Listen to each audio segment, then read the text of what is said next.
Step to the throne with confidence. Yellow bunch of clothes with an origin. Came for the crowd, won't ever back down. Take me to the city, we break me down. Been on the ground for the loot and the gold. We been locked in way before you was old. Me and my squad stay cold so hard. Steady take a loop, put it up like a god. One pump, getting out. Two tone, wrist watch. Full set in this thing because we can never stop. Earn this from the grit and the grind every day. We been in the zone, now get ready for the pain. Step to the throne with confidence. Yellow bunch of clothes with an origin. Came for the crowd, won't ever back down. Take me to the city, we break me down. Take to the throne with confidence. Yellow bunch of clothes with an origin. Earn from the grit and the grind every day. We been in the zone, now get ready for the pain. On the road to greatness, you can never fake this. Step to the throne, cause we royal in your faces. Even if y'all hate it, we take go so gracious. Took over the game, not bow down to the game.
get scared?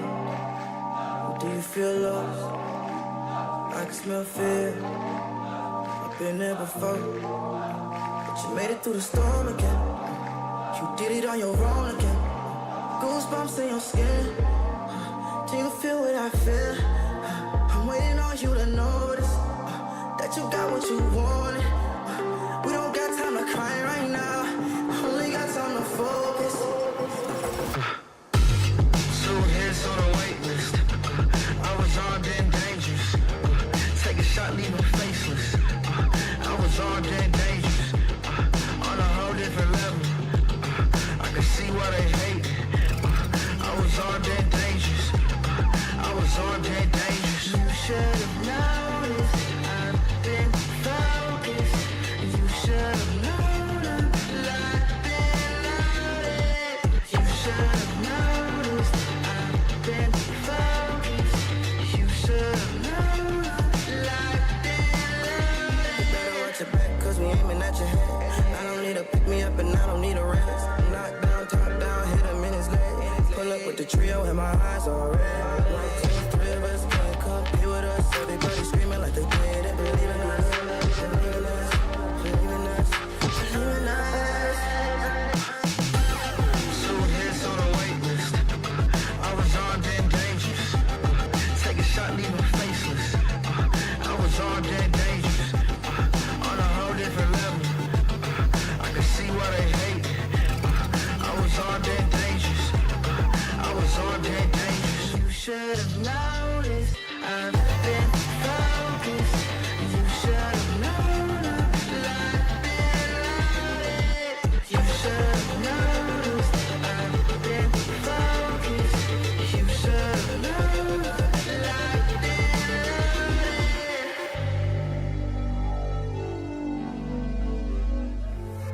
The French word souvenir means to remember. And today, one of these teams is going to make a memory we'll never forget. This is the final day of the 2025 Fortnite Global Championship. LYON, vous êtes prêts?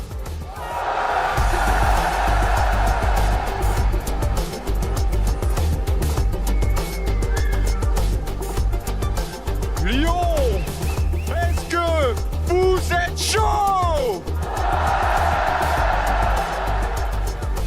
C'est la 2e journée des Fortnite Global Championship.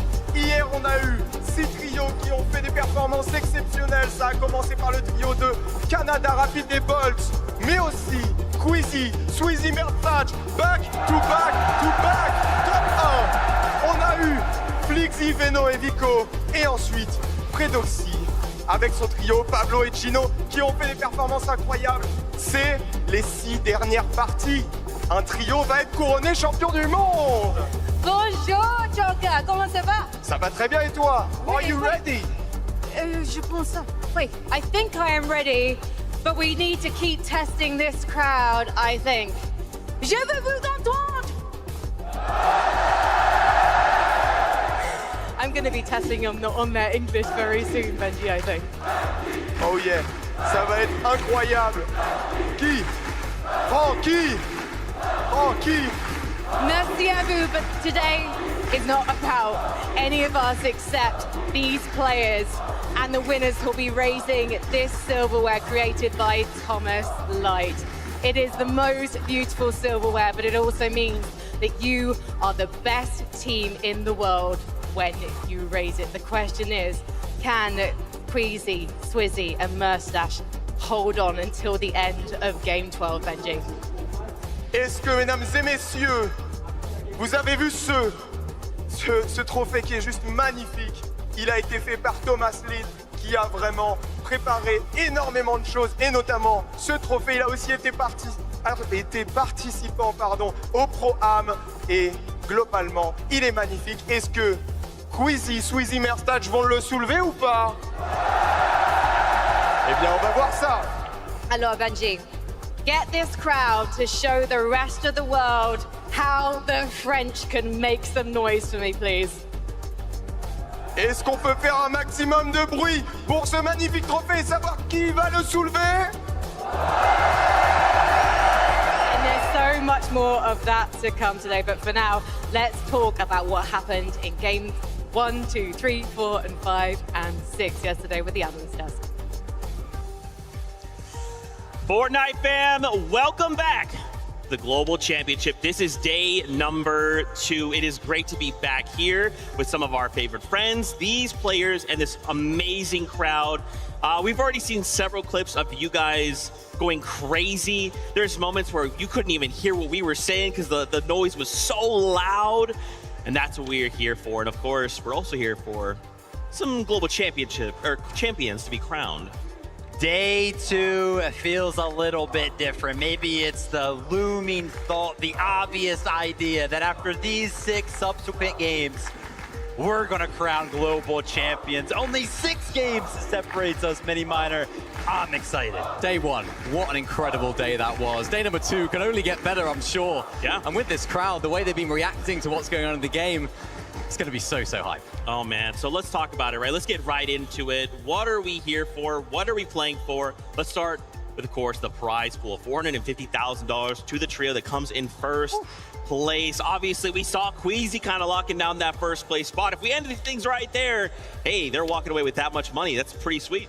Would definitely be crazy. Chill out, Zeke. Got 6 more games to play before we get there, right? A lot can happen. We talked about this, of course, yesterday, right? $450,000 for that first place trio. Incredible amount of money, but Mini Miner, I'm sure you and I, everybody at home would love to have that trophy sitting behind them. I mean, look at it. It's just beautiful. It shines with every single light that's shone on it. I've been looking at it up close. It looks even better there. I think that's the only time we'll ever get that close to it, to be honest. But, I mean, what a trophy it is. What a prestige it would be for a team to win this trophy. Oh man, shout out to Thomas Light. Thank you guys so much for such a beautiful trophy.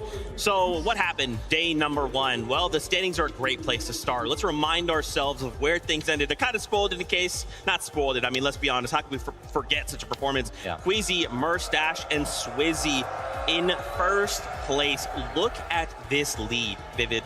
This is exactly where we want to start day number 2. I don't know where else you would want to start, right? I mean, it could be close, but nah, they were like, why don't we just keep winning those games? So close to getting 4 victory royales yesterday as well. Just a straight up dominant performance from the trio. Yeah, the dream start for this trio, right? We saw them, the fans are absolutely loving them. Of course, the gentle mates themselves, they're absolutely loving this trio. And I think that can work to a lot of teams' advantage, but it can also work to their disadvantage as well, right? They might feel that pressure, so that's absolutely ideal for them. Just the ability to come out of the gates really strong, pick up wins in that fashion. So good from them. You know, of course, you know, we're seeing the trios, all of them kind of walk in right then and there. Yesterday, after the games kind of ended, right, we were all kind of loading up on the bus together, and, you know, Queasy, Swizzy, Merstash were all there, and I was like, hey, guys, like, decent start, right? It was a pretty good day number 1. They were like, it's decent. I mean, look, by their standards, they would have loved to win 6 in a row, right? They've already done it in a major. Why not try things out at LYON? You got halfway there. But listen, we have 6 games today. Maybe we can try and push out another 3, get 6 wins on LAN. And I mean, again, the fact that they have 3 victory royales on LAN environment back-to-back is insane. You know, I mean, obviously, it's very easy for us to talk about the victory royales. But look at the other games there, Manny, right? Yeah. This graph does a great job of showing off just how well they played in every single game. Yeah, it's something I spoke about at the end of the day yesterday. The games that they're having when they're not winning are still absolutely amazing. Yeah. Especially that last game as well, the way that it was Queasy and Swizzy were able to sort of clutch up, find all those eliminations, find all those placements. As a duo, just gives this team so much firepower. No matter what happens, they always seem to make it work. And the way that they talk in interviews, the way that Queasy talks, so confident, so calm. Let's hope they can bring that into today. Man, for Queasy to walk away with a global champion title with this crowd behind him, I mean, there could not be anything better than that. Let's take a look at some of the damage numbers from the trio. We took a look and broke kind of things down. Looking at them, looking at everybody else. So let's take a look. Yeah, Merstash, okay, all right, 3K damage. Swizzy, 2.2. I mean, guys, they are leading the pack Yeah, they really are. I mean, the revolver is such a valuable item for a lot of the teams, right? And we often see a lot of players using it in conjunction with a shotgun, using it like a sort of double pump format. Yeah. But the way that these guys are using these is so impressive. Mustache in particular, he didn't get a single amount of damage with a shotgun yesterday. Wow. Only using that revolver, and I think that's what we saw so much of them yesterday, up on that high ground, using that revolver, because of course when you ADS with it, it has that smaller sort of spread, right? So you can hit closer shots, or you can hit further shots with a lot closer of that spread, therefore doing a lot of damage. So Mustache absolutely popping off with it. I mean, obviously did such a good job, right? We're kind of talking about how easy it was for them to kind of get up on the high ground. You do have to hold it. You do have to apply the pressure, and I feel like Mustache just played it perfectly, right? You're talking about the distance that revolver kind of gives you in that sense. Always distance between him and his opponents. It was always perfect. That's why he's topping the damage charts right now. I love that, but I guess the question is, obviously we've had a day, a night to kind of refresh ourselves, look at everything that's going on. Could we see the lobby try and contest this trio for height? Is today that time? I think yes. It's something I've been saying a lot. I've been speaking to a lot of the fans in the arena. I'm speaking to a lot, of course, everyone else that's here. And I do think they're going to get contested at some point today, right? Yeah. I think there's going to be a team that maybe catches up a little bit, tries to close the gap on the team. And that's, of course, the easy way to go about that, of course, you know, to try and take out your nearest competition. But this is Queasy, this is Swizzy, this is Mustache. They would have prepared for that outcome. Yeah, that's what I'll be looking forward to, right? I hope that nobody kind of lands on them, right? Kind of messes up the early game, because I do want to see them kind of perform in the end game, kind of continue to show us that consistent performance. But hey, listen, if it does happen, I'll be excited to see if they prepared anything specifically for it. Man, I'm just reliving yesterday of the highlight moments from the trio, man. They just looked so good, so clean. Everything they were doing was executed so well, Vivid. I mean, yeah, it was just played to perfection, and the thing that I love is how adaptable they were, right? As you can see right here, getting height for them was the easy part. Holding it is a different story, but they also make that look easy. As you can see right here, they decided to go ahead and beef up a bottom layer of the high ground, and then have two players actually play a couple of extra layers above that. Strategically speaking, right, in the game right now, there's Flowberry Fizz in the game, you've got the crash bed, so players can actually launch up to the high ground very easy. So playing that double layered height is very good to kind of prevent that from happening. Yeah, definitely. I mean, having that the distance between two layers so valuable. If someone does decide to try and launch pad up, maybe using the crash pad to try and get their way up, they can just deal with it so easily. And again, we saw it with Mustache with that revolver, just swatting everyone that's deciding to come on up, making it so simple for them. And then in another game, they decide not to, but they're very adaptable with it. Yeah, exactly. And as you can see right here, they go with a different strategy. They keep Queasy and Mustache up on the high ground, but then Swizzy drops down. He's going to be the one kind of holding down the batches for the trio, right? He's going to be one in the face of all of the trios below them, making sure that they feel his presence in the lobby. Now, these type of plays, adapting to the lobby, it could be a material-based thing, right? If they don't have enough materials to kind of do that double layer, they might do something like this, but it's like, obviously, we know they're going to go for high ground, but if you look at every single one of the games, they almost play high ground differently just based on how the lobby's going. Yeah, they do, and even when they're going to set up for high ground, the setup for it is so good. I saw them in so many occasions, just not necessarily being right up above the rest of the lobby in that sort of 7th zone. They decided to do it in the 8th zone. They try and get up there at that point. In some of the games they were, some of the games they weren't. They were sort of behind hills, trying to stay out of line of sight. Every single time they go into a game, they approach it differently. Height is not the same in every single moment, so these guys are just adaptability kings at the moment. Hopefully they can continue today in sort of other areas of the game as well. Yeah, I mean, you know, what better time to force adaptation than in day 2, right? And I love that you guys are kind of highlighting these things, because that means, you know, if we come into day 2 and everyone's saying, we're just going to take height from Queasy, we'll contest him, it's not going to be that easy, right? This guy came in and did what he did in this environment, at these stakes with this crowd. And the fact that Swizzy, you know, we kind of seen his history in previous times not being able to play with his correct duo trio partners at the time, right? And then comes in with his actual team members, and look at the performance he's putting on. I mean, we talked about it, right? A lot of pressure on their shoulders, just simply based on the fact that a lot of people kind of had them towards the top of their prediction list. And I can't lie, they are rising to the occasion. Yeah, they definitely are. So good. All right. Of course, we've talked about Queasy. We've talked about Swizzy. Why don't we hear from Mustache? Because Frankie is standing by with him right now. We had to grab Mustache after yesterday's performance. Were you expecting to be top of the leaderboard after day 1?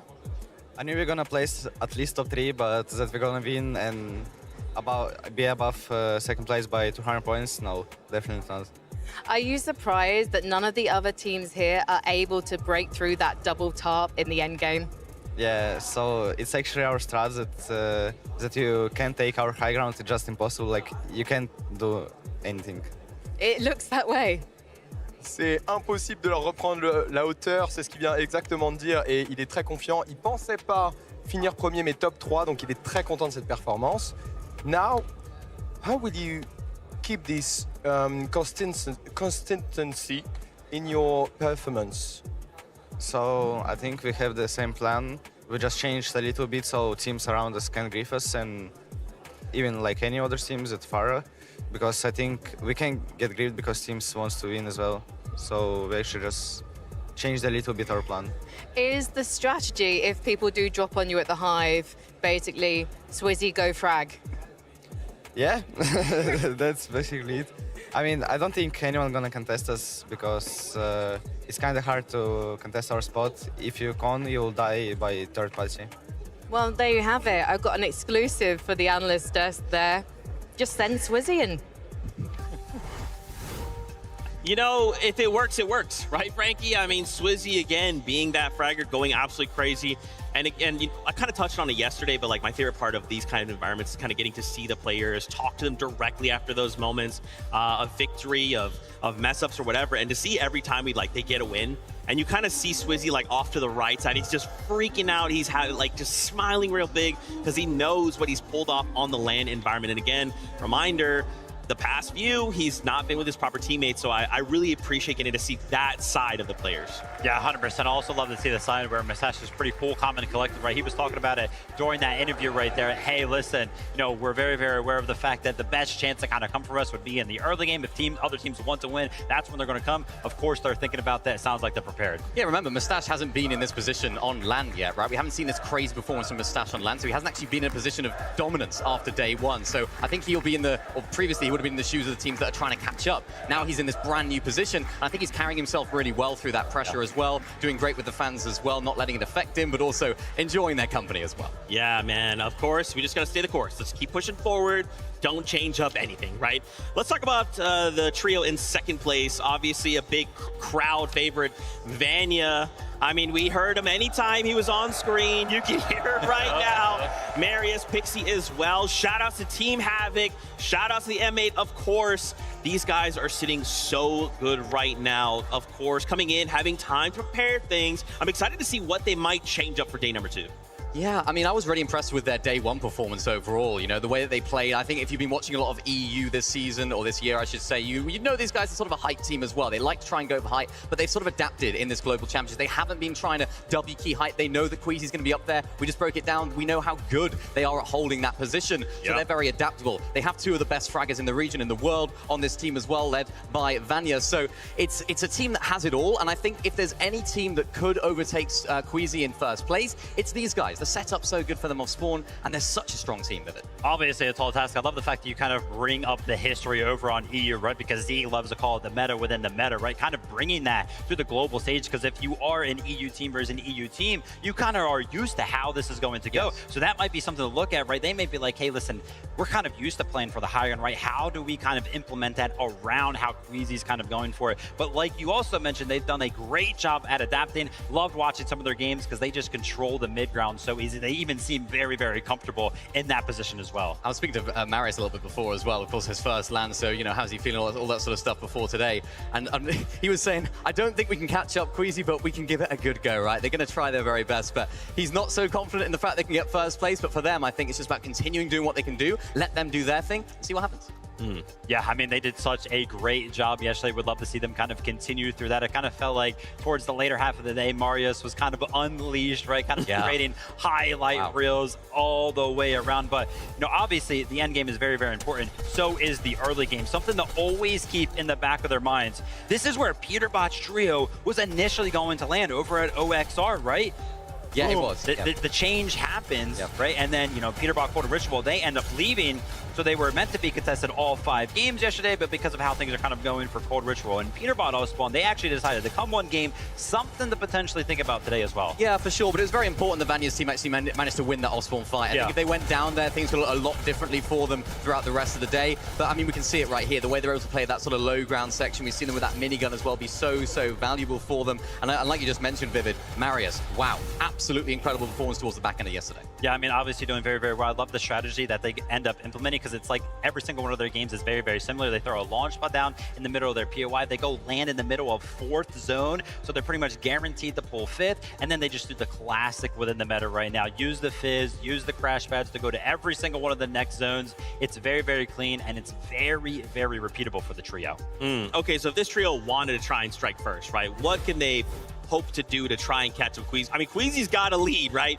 But Queasy starts to play this out well. If he makes a mistake, this opens a big door for Vanya. The problem is, Queasy and Mistake this weekend, they're kind of opposites, right? We haven't really seen that happen from that team. So, you know, I think realistically for this team, they do have to play out their own game at the very beginning. I would be very surprised if they end up contesting Queasy in game number 1. I do not see that happening for this team in particular. They have to keep up doing what they're doing. They're performing very well in their own regard. So they have to be confident in their own end games. If by game 10, 11, 12, they start looking and think, maybe this is our only option, maybe they'll have to go on over there, maybe third party them land nearby.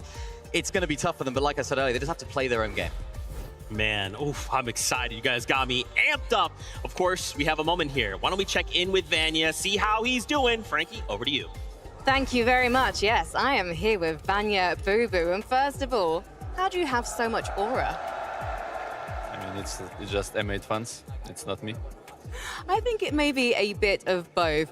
Let's talk about the game you're playing at the moment. Second on the leaderboard. A win is possible at the end of today.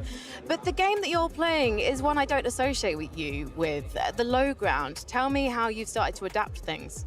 I mean, we tried to take a ground 2 games, and it's not worked for us. So we just played from low ground, but we'll try something different today. So maybe going for height again. Yeah. Très intéressant. Déjà, il dit que c'est les fan amules qui lui donnent beaucoup d'énergie. Et il parlait du low ground qui l'a beaucoup aidé. Ils ont joué 2 parties hier avec. Ça les a vachement aidés. Mais aujourd'hui, ils ont peut-être changé de stratégie. So, today, what do you expect? Do you expect to do victory royals or more consistently things you aim? Yeah, we'll try to win like at least 3 games because we need to try to get like first place today, so we'll try our best. Marius especially was really picking up momentum towards the end of the day yesterday. Are you feeling hot to go, warmed up and ready? Yeah, we are so ready. I think he is. Just look at Vanya's eyes. Let's head back to the desk. You know, I am even more a fan of Vanya than I already was, and that was specifically because of the M8 fans and them chanting Vanya Boo Boo. So I'm on board. Whenever you guys want to chant that, you feel free. Obviously, they're locked in, right? And it's interesting that he says we have to come out and win 3 games, right? I like that the ceiling or like the bar is not like, oh, we just need to like be consistent. We need to do this, we need that. No. We need to do what Queasy did and win 3 games. Yeah, I love that as well, right? Kind of teeing it up. Hey, you're going to kind of play consistently, kind of do what you were kind of doing yesterday. It worked very, very well, put you in 2nd place. He's like, nah, we got to win 3 games. And I love the fact, you know, how can they do that? Mini-Monitor, do they go for the higher ground? I mean, I don't know. I think they do. I think they have to take a few risks now. They've been playing very, very sort of low ground play style, which is working very well for them. But we know how good they are at height, right? So, you know, there is an opportunity for them to take it. Maybe if Queasy has a bad game, goes down early, they have to make that game count. And I think that's going to be the most crucial thing for them is when Queasy's not in the lobby, they're not getting points. Vanya's team, they have to make the most of it. Of course, that was great and all, guys. I also want to talk about the trio in 3rd place right now. Seti, Yabko, Panzer. Yep. Seti in 3rd place going into day number 2. Oh my gosh, could I be more excited? Of course, I'm upset there's no NA in the top 3, but it's fine, don't worry about it. We have 6 games. The trio looking very, very strong right now, Vivid. I love to see this because it feels like, you know, for both Cammy and Seti, of course, their names were just synonymous together, and there was just a big question mark on how they were going to do when they actually split. Clearly, right now, actually, for both of the trios, they were doing very, very well yesterday. Obviously, being in 3rd place, performing a little bit better, is going to be Seti. But, you know, throw it all the way back to Invitational. That was so long ago. And the fact that Seti is still up here, competing on the global stage and doing very, very well, just awesome to see. Yeah, I think a lot of people would have had this team a little bit lower down on their predictions after day number 1 because they look at the drop map, they think, yep, contested, you know, they're still going to get middle of the pack. And especially with Cammy and Seti's history, we sort of know that team is not the greatest off-spawn fighting team. So a lot of people had questions. Now, Cammy Seti has split with Seti. How are things going to go for them off spawn? And things have been going really, really well for them as, in terms of day number 1. So I'm really excited to see what this team can do now. I mean, you want to talk about storylines, right? Yapko kind of coming in last globals to kind of be that sub player, picked up a top 10 himself, kind of Seti scouting out that, like, whoa, wait a minute, that looks pretty good. How can you do that? Yeah, picking up a great piece of talent there. And then, of course, Panzer to fulfill the trio. It's working out perfectly right now. Now, guys, of course, there's a little bit of an asterisk, right? These guys are contested. Now, it seems like it's working out so far, but if something were to kind of go in the opposite direction, it could spell a disaster for the trio. I feel like, based on what we've seen, that shouldn't be the case. You know, I'm happy that you kind of talk about them being contested because, you know, me and Minnie kind of sat down last night. We were looking at the games, and it's very, very hard for us to catch everything that kind of happens in the other games because there's so much going on. But actually turns out Seti, Yapko, and Panzer were only landed on 3 times by Aspect, Kazi, and Tinka, right? So it's kind of like this weird thing where it's like half the time they're going there, half the time they're not. Are they going to be contested today? Are they not? Yeah, it's tough for them now. It's tough for Seti's team, right? Because, of course, Tinker's team, they were landing there a few times, then they decided to go elsewhere, and it wasn't like 3 games on, 3 games off. It was sort of sprinkled around, right? They're going in different drop spots. So I think that does prepare Seti's team in a way, right? They're prepared for an uncontested and a contested situation, which they've been doing really, really well. But now I think it almost begs the question of what is Tinker's team going to do now, day 2? They've been watching the VODs. They've been looking at what they're doing wrong. So could that throw a spanner in the works of Seti? Will we see that same performance? I certainly hope so, though, because they're doing really great. Okay. Of course, you pull some examples for us, Vivid, kind of talking about the trio, maybe how they've rotated, because, you know, we're impressed by this performance. Yeah, I mean, they've been doing super, super well, and like Minnie mentioned, you know, of course, being contested. It was only in 3 of the games. They did, of course, win every single time it actually ended up happening. But I think the most impressive thing for this trio right now is the fact that they've been able to come up with a strat that actually works regardless of how the game kind of goes to them, right? They're contested, they do the same thing. They're uncontested, they do the same thing. The zone, the storm is covering Kappa Kappa Factory very, very early on. They do the same thing. It just doesn't matter. Yeah, one of these things that they do is, of course, they find these launch pads, right? These huge launch pads that can send you so far up in the sky. They actually place one down. They almost use it as a static launch pad, although it's not there on the map all the time. They find one, they chuck it in the middle of the POI, and then, of course, that gives them not only so much visibility, but also Tinker's team, when they're contested them, one of them might dip, as we saw right here, Tinker do himself. Seti was able to then go on out, close that fight out, get all of that storm surge damage so effectively, and even go down here to farm a little bit more as well. Yeah, now the specific strategy that they pretty much do, Seti is kind of just sent off to go ahead and pick up as much loot as he possibly can, right? And he returns to that quote-unquote static launch pad that they kind of throw down in the middle of the POI. He usually will end up dropping all of his loot and then continue to go ahead and pick up more stuff. Yeah, and Panzer does all of the surge damage up on this massive base right here. We see them shooting at Malibuka right here, and this is a really important role for this trio because Panzer, remember, this is his first time on this stage, so big role for a player of that caliber. We know how good he is. He sort of burst onto the scene at the beginning of the year, and is doing very well on LAN as well. Of course, being the trio with the most storm damage taken as well, right? That's why we kind of talked about it, right? They will make sure that they pick up enough loot from all of the surrounding area, kind of using that launch pad. They don't mind delaying it because, again, they still have that launch pad to kind of flow in or fly into the zones. They've stayed in this game, this example, all the way until 4th, right? The launch pad's such an important part of the strategy, and so is just kind of hiding away in the storm. Yeah, they get so much surge damage early. They're sitting inside the storm, getting all those heals. When it comes to the end game then, playing low ground, playing consistent, sort of back to what we used to see with Cami and Seti when they were a duo, right? And even a trio as well. So it's great to see these guys playing. They seem to make the most of the games they make also. So cool, right? Thinking launch pad, we should probably save that to the end game, right? Changing up how you utilize that. Look at the advantage this trio's got. Now, of course, we do have Yapko standing by. Let's hear from him. I am so glad that Yapko is back representing Europe and doing it in such fashion. Yapko, when you came back from North America and joined up with Panzer and Seti, did you expect your trio to do so well so quickly? I'm not sure. We were last second trio. We had a lot of stuff to learn together about each other, and we managed to do it before FNCS and Globals, and now we're a pretty good trio. Well, you must have the chemistry because you're doing incredibly well off spawn at Kappa Kappa Factory. What do you think is going so right for you there? We put in a lot of time on practicing it before here. Like in customs, every night we played off-spawns against other pro teams. Ils ont eu beaucoup de choses à travailler quand ils se sont rejoints lorsqu'il est venu en Europe de l'Amérique du Nord. Ils ont fait beaucoup d'efforts là-dessus, ils se sont beaucoup entraînés aussi sur leur spawn. Et maintenant, ils sont très très bons. What is your experience, because you're used to LAN, Do you think it helps you? I don't think it helps me. I don't think it gives me worse. Like it's just, it doesn't matter if I'm on LAN, if I'm at home. I feel the same everywhere. So no pressure. No pressure, no pressure. Is it fun to also be playing against some of your ex-opponents in North America and even against an ex-teammate in Muzz? Yeah, I'm not really like thinking about it. I'm just playing it like it's every other final. So at the end of today, are you going to be lifting that trophy? Hopefully. Well, we will see. Let's head back to the desk. Try to keep things calm, cool, and collected, right? Calling out, hey, I'm just treating this like every other final. That's a great mindset, right? Because things, again, we continue to talk about it with this type of crowd. Things are on another level of pressure. And I love that Yapko, I mean, he's kind of been under this pressure before. Mini, right? At Gamers 8. Yeah, Gamers 8 2023, of course, ended up winning that event on LAN. Of course, different game mode, you know, regardless, it doesn't make a difference, right? LAN is still the same, same sort of environment. So I think that definitely has a part to play now. You know, he was leading very, very well in the first day of that. Now coming into today, third place, looking good for them. That experience is going to be so, so vital for him in front of a crowd like this on LAN. I know he says it's the same.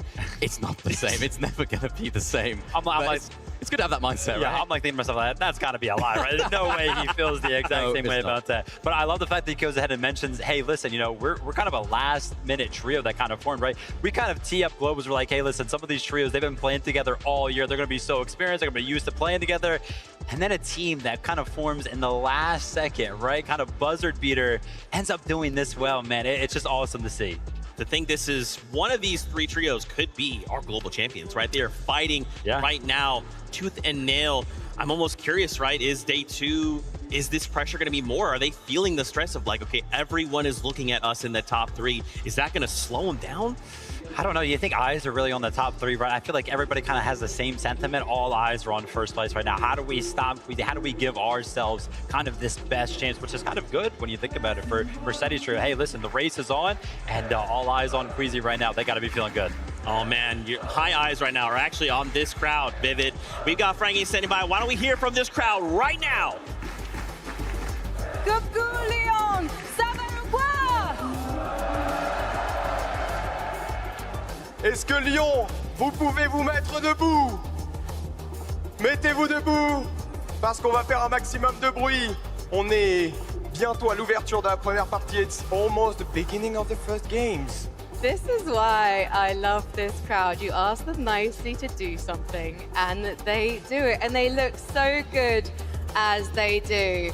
Should we test their voices now? Oh oui, est-ce qu'on peut tester votre voix parce qu'elle trouve que vous êtes très énergique? Est-ce qu'on peut prouver au monde entier qu'on a la meilleure communauté française au monde? Faites du bruit!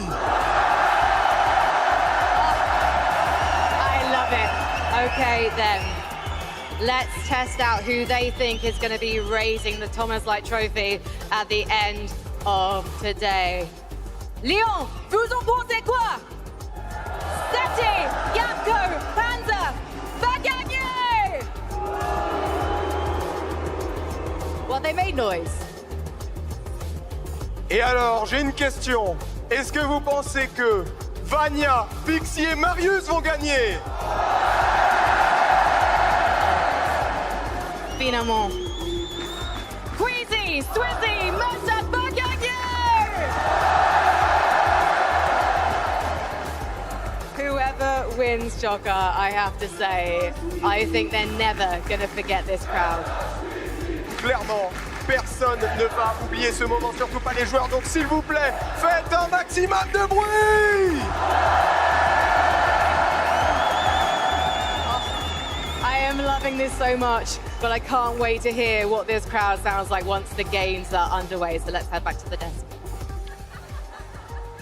Thank you so much. I mean, guys, come on. This crowd is insane. How could we not be excited? How could we not be hyped? I do want to kind of, I guess we kind of have to call out something if we just want to take a look at these standings real quick. I want to bring those up.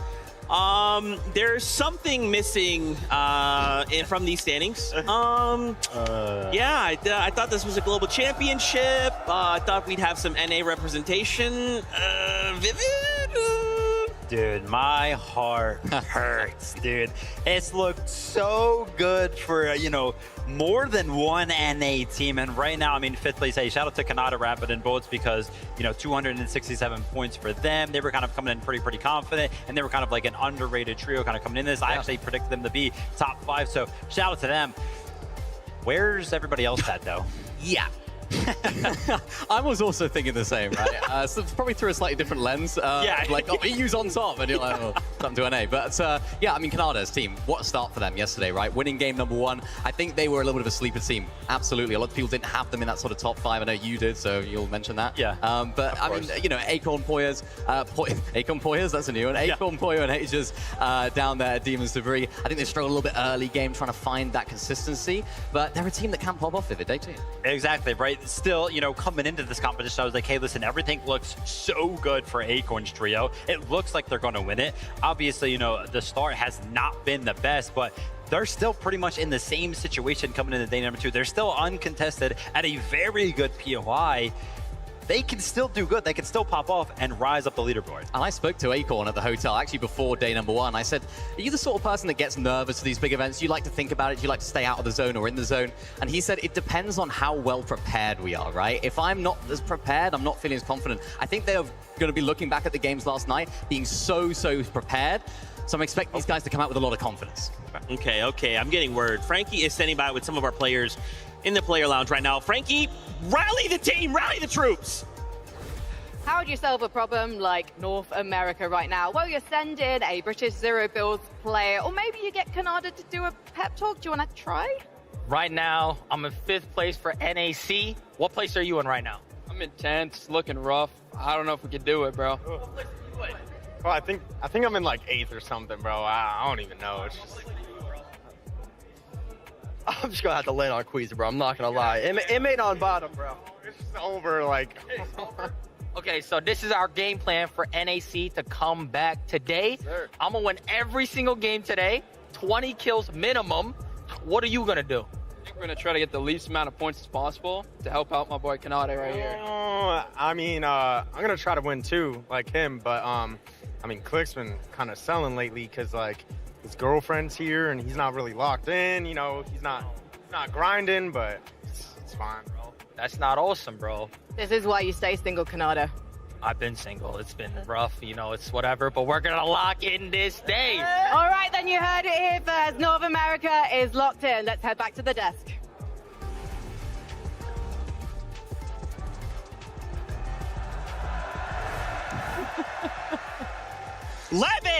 Levin, no. We got a plan, okay? NA is coming back stronger in day number 2, okay? All right, I don't want to hear it from the EU fans. We have a plan. Now we just execute on that plan. Please, Vivid, please. I mean, hey, listen, you talked about rallying the troops. We did get them all together, surprisingly, right? Yeah. Had a little bit of a round table right there. I don't know if that was very productive, though. Yeah, what do we get out of that? We got Kanada's single, and Higgs trolling, talking about Click's not grinding, Click's is grinding. Adrian's is like, I'm just going to get as least amount of points as possible. And then Higgs is like, yeah, it's over. I want to see more confidence. Come on, NA, you know? It's your time. I mean, it's still, like, we've had half the games, right? We still have another half of the competition to go. This could completely flip. Everyone that did well on day number 1, they might not do so good on day number 2. The teams that didn't do so good on day number 1 might now do well on day number 2. So I want to see more confidence from NA. Yeah, I mean, that's just a classic NA strategy, Mini Miner. Don't worry about it. It's our strategy to get in the minds of the EU folk and kind of like convince them that we're not going to do anything. You know, everything's fine. We're going to lose the game. Yeah, that's all right. Yeah, working well so far. David, back me up, David. Yeah. Back me up. Yeah, exactly. That's all part of the plan. Oh, no. Anyway, I know what time it is. You guys want to start meeting the players. We need to get them on stage, get them on that battle bus so we can kick off the competition. So, LYON, give it up for your players.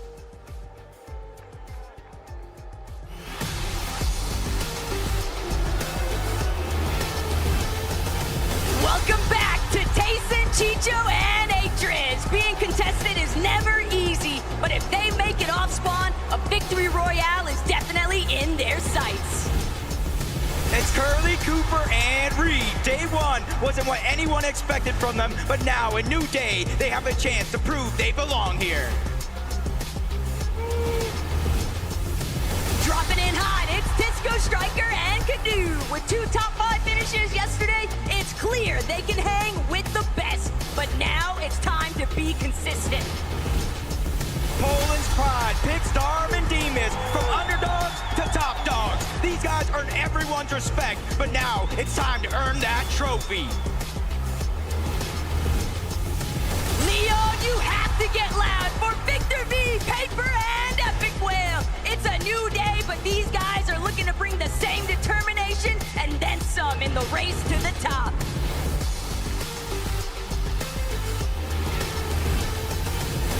All the way from Brazil, Gabzetta, Way, and Scarpa. When they get knocked down, they pick themselves up and dust themselves off because a comeback is incoming. Game 1 winners from day 1, it's Canada, Rapid, and Bolts. We saw them pop off both in and out of game, and now it's time to run it right back. Coming in hot, Seti, Yapko, and Panzer. From new team on the block to serious threats. They're just a few big games away from claiming that top spot. They knew it'd never be easy, but Valor, Mansour, and Adapter had their work cut out for them. Let's see how they fare here in day 2. The Wonders from Down Under, Anon, Alex, and Resides. With an entire region supporting them, we'll look at these guys to climb up the ladder all day long. Despite a tough opening, Pollo, Agers, and Acorn ability to adapt, it's second to none. So never count these guys out because they're looking to break into the top.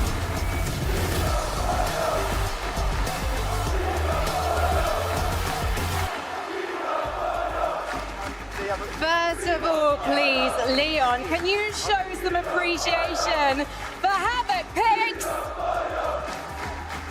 Oh, come on, Havoc fans. I know you can be louder than that. Havoc Picks, let's hear you! Okay, I'm going to come over now to Darm and Demas because you're currently in 4th on the leaderboard. You are uncontested, I should say. Do you think that's the reason why you're doing so well? Yeah, probably. When we are uncontested, we can play the best as we can. Yes, and I wonder if you've got any strategies for in case people do decide to try and contest you. I mean, like, it's just... Can you repeat the question? Do you have any plans? What are you gonna do if someone comes and tries to contest you? I mean, like, we're just gonna try to kill them and just, yeah, win the game. Before I let you go, the Havoc fans here, just one word for the Havoc fans, please pick. I love you all. There you have it. Pix loves you, Havoc fans. He's going to be doing it for you guys and for Poland today. Joker, à toi. Hello everybody, bonjour tout le monde. Je vais poser des questions à Disco, Striker and Cadu. I have the first question to you. You are in top 15th, close to the top 10. How will you go into the top 10? So, vocês estão em 15º e muito perto do top 10. Como você chega no top 10?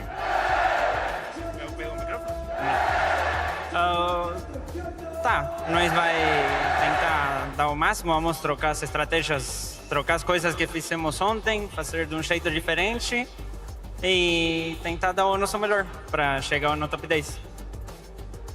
So, they change a few things on their strategy. They talked a little bit yesterday on new things that they have to do, and I think they're confident that they can make it. And now, guys, do you have a word for your Brazilian fans?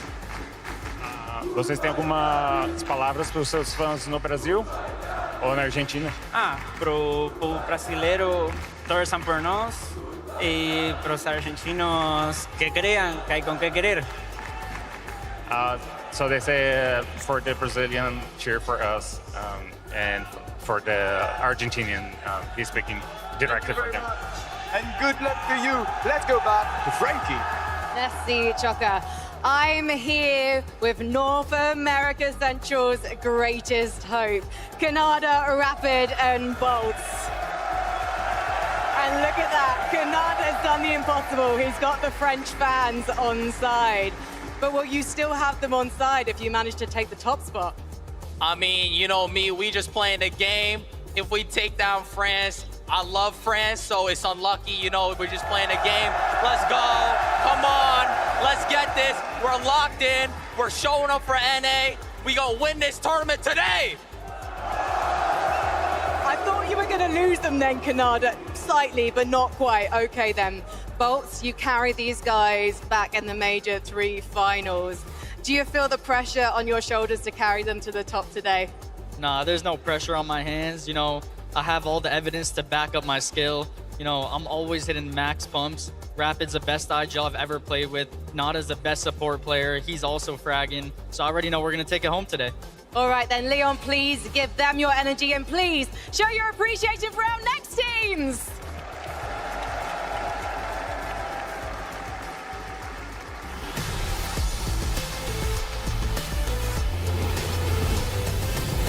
It's your boys, King, Phaser, and PHN. These guys won't go down without a fight. You can expect them to lay it all on the line in the pursuit of that trophy. The lobby's heating up, and Vortex, Fountain, and Goofy are ready to get the comeback started for day 2 on the global stage. Just watch them work. It's Baka, Bars, and Pump. They might be down, but they are never out. The 2-time FNCS champs are looking for a major comeback today. Let's get it. They may be a new trio, but I Drop, Cammy, and Hottie have been around long enough to know exactly what it takes to overcome the competition in a 2-day event. The pride of Middle East, Hero, Halan, FKS. They prove they can fight against the best. With 6 games today, they have to lay it all on the line.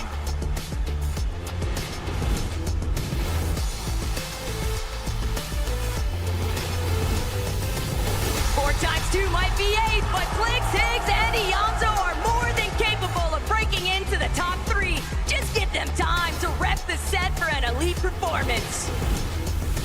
Get loud for Marin, Wixie, and Buyuriru. With a 7th place finish to close out Game 6, they showed their potential. If they can build off that momentum, sky's the limit.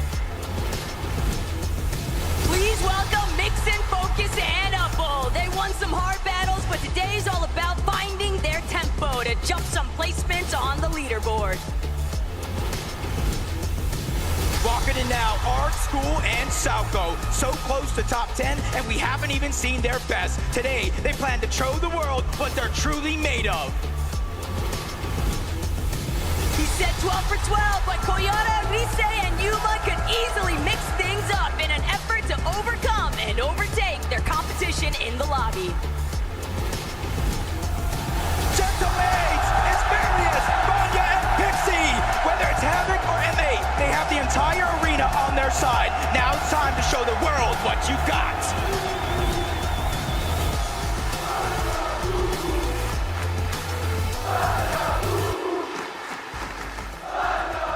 I wanted to come and speak to some of our North American West players. So please, backers, Pars, Pump, please be on your feet. Let the fans see you. Pump, this is your very first Fortnite Global Championship. How are you finding it? I'm finding it good. I mean, I wish we were uncontested, but you know, it's how the game is. So hopefully we can pull off a better day. How are those Osborne fights going for you at the moment? It's going 3-3 right now. We're confident going to the next couple games, next 6 games. Have you been discussing how you're going to overcome the situation? Are you thinking of maybe moving your drop spot? Oh yeah, we're pretty. We got everything covered right now. We got locked in for it. Interesting. Pars, tell me, you are at 18th on the leaderboard. Obviously, 6 more games, everything to play for. Do you play it safe, or do you play it like you have nothing to lose? I mean, we definitely aren't here for some mediocre placement. We're going to try our best to end up top 5 at the end of the day. Well, you won Majors 1 and 3 in your region, so I know you've got it in you. Thank you so much, guys. Let's head to Choca. Eh bien, mesdames et messieurs, nous sommes avec iDrop, Camille et Chari. On va leur poser quelques petites questions. La première question qui me vient, the first question that comes to me, it's you're on the 9th position. So you're close to the top 5, closer to the top 5. So how will you bring your team to the top 5? I think we just got to follow the game plan like we did yesterday and made a couple changes. Just got to make sure we don't have any 0-point games and just stay focused today. And so you did a great job on consistency, because being top 10, top 9, it's already something very great. Do you feel confident for this second day? Yeah, I mean, I feel as confident as I can be. I think we're just going to do our job and try to perform the best we can. Ils vont faire de leur mieux. Frankie, it's your time. Merci, Choka. Please let me introduce you to my new friends, Salco, Ark, and School. This is their first ever Fortnite Global Championship, and they're sitting in 12th, which is incredible, boys. How have you found the action so far? It's been really fun. I'm proud. We're going to get top 5 today, and it's going to be a beautiful experience. Interesting. I'm loving the confidence. Where is this coming from? We're just the best fighting team here, and any trio that runs into us will always just get wiped. Okay, are you expecting teams to come running into you? No, we're gonna be running into them. Interesting. Okay, I can't wait to see you guys dropping from the battle bus today. Good luck, guys. I think, though, we need to hear some more support from the crowd. And Leon, would you like to meet your final teams?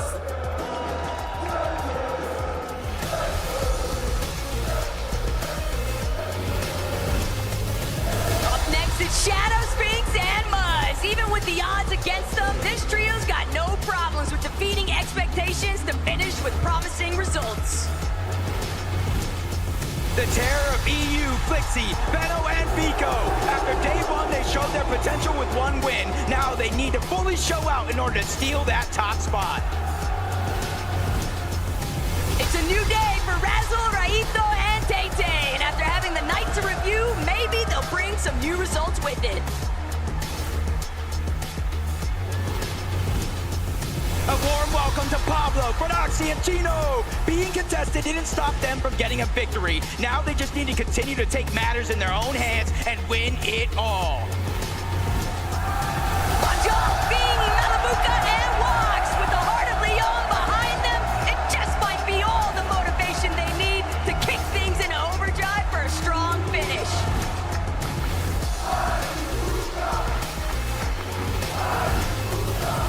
Give it up for Chap Reason and Mr. Savage. With 3 games inside of the top 6, they've shown experience and firepower. But now it's show the world what you got left.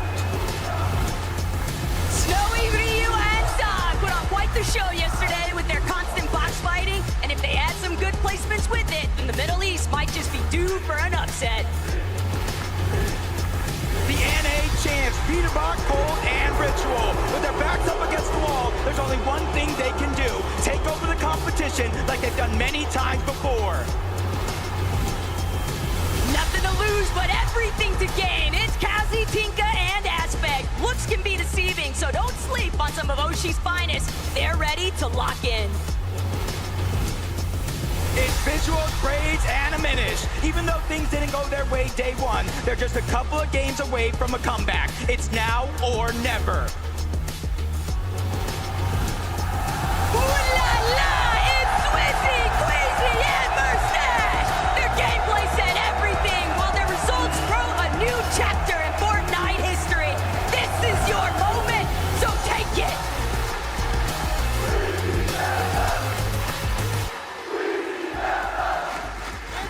What do you think of the new look, Leon?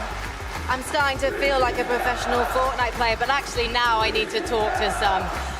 Vico, 7th place right now on the leaderboard. Is a win still possible?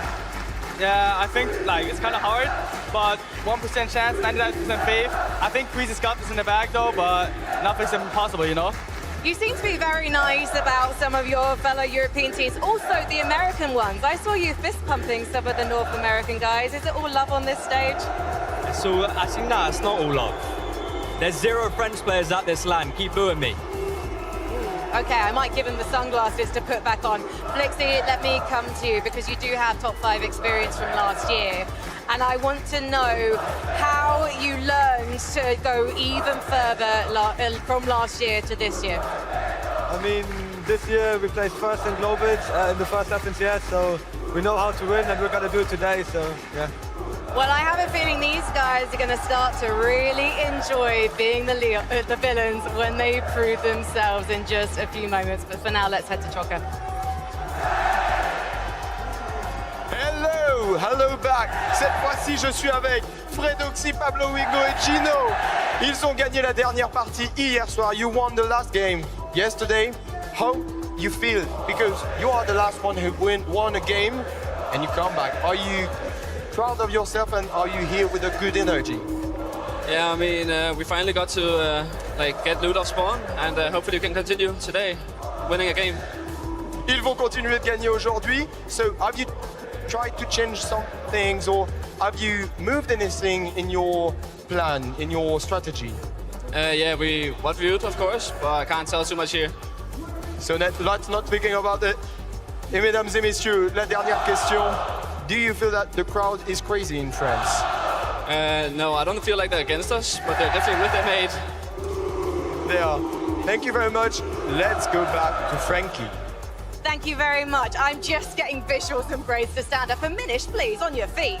You're in 22nd place, okay? We can't afford to have you rest on your laurels here. What's the plan?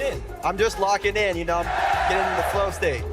Just like leaning back in the flight chair. Yeah, that's properly locking in. Minish, what's the plan? We're landing on Queasy. Oh, landing on the hive. That's a very tricky drop spot, though, Braids. It's an incredibly tricky drop spot, the hive, especially when you're up against the players who are at the top of the leaderboard. Yeah, we have practiced it in the practice arena a little bit, so we should be able to do it good. Visuals unbelievable. This is really going to happen. You're really going to drop at the hive today. I guess you'll have to find out. I think we will have to find out. One last time, please, Leon.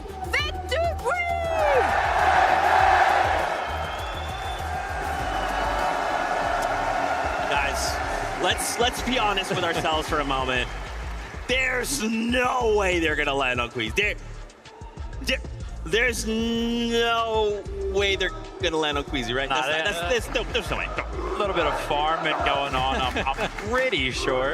They did a good job of it, right? 2 minutes left to go for the game, and we'll actually see what happens, but a little buzzard beater right there, kind of getting that clip in. Yeah, I don't know if it's a bit of mind games, I don't know. It's not like they're directly contesting them on the leaderboard, right? They're quite far behind, but for that team, you know, they're going to be trying to think about new strategies. What can we actually do to climb our way up in the standings? Because this is a team that we have, of course, seen throughout the year doing pretty well in NA, right? They haven't necessarily had a great season in terms of divisional cups. They haven't been performing so well, so their form coming into it, this Globals is not so great, but when it comes to this stage, anything can happen. You've got 6 games now. The world's your oyster.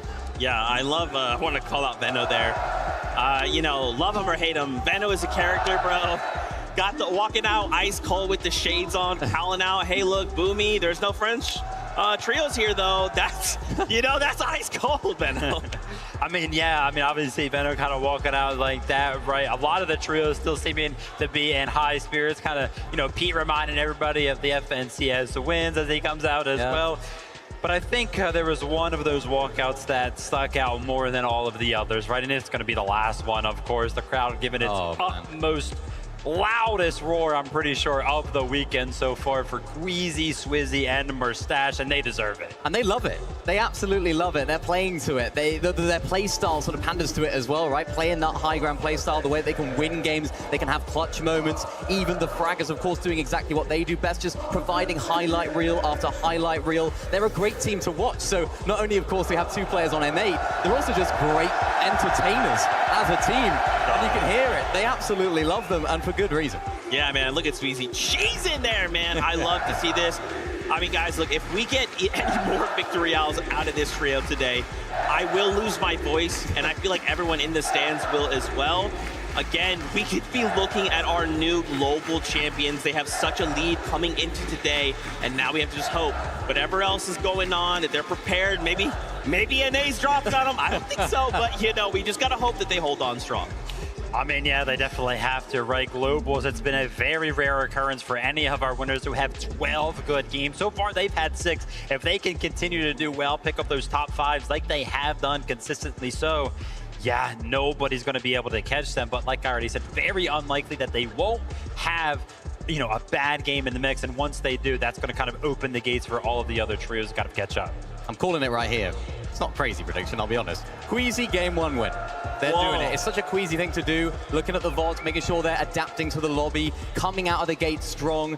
It's such a Queasy, Swizzy and Mustache thing to do. They're playing it so well. They might have trouble later on down the line. I think a lot more teams, as we see quite often in Fortnite tournaments, is they need to try and boost their way up in the standings for their own good. So they might try and take height. But that first game, keep an eye on them. Okay, all right, listen, I'm going to make a bold prediction here. I'm going to say Kanata is going to come back, win 3 more games today, because that's what he personally told me. I'm going to win 4 at LAN. So I got to believe in NA. We're making a resurgence, okay? Don't call it a comeback. We've been here for years, okay? Everything's all good to go. But you heard that sound. The battle bus is ready. 6 games here. Championship Sunday. After this, we will know who the new global champions are. It's game time!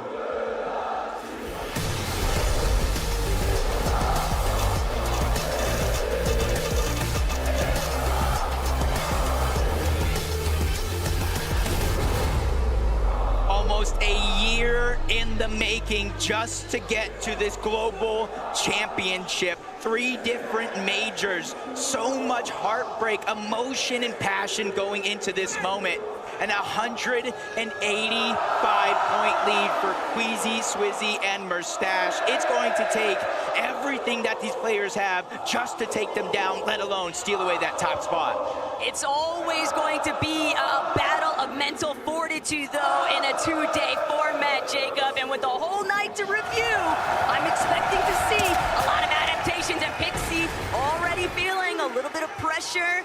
Tags applied from a distance, but this is what it's really all about. Rangers ruin for Noxy. Pablo's already down for Noxy with the sweeper. He's trying to see if he can wrap around, provide a little bit of supportive measures. Atris is gonna fall. This could be everything right now, but Chino, he's trying to wrap around. Chino knows we might as well just finish this elimination off. We don't want to allow any kind of revive opportunity. 2 eliminations locked in, though, with Tayson having fallen to Chicho. Chicho barely standing, but it's all for Noxy, Pablo, and Chino to win it out. Now, let's see what they're really about for these end games.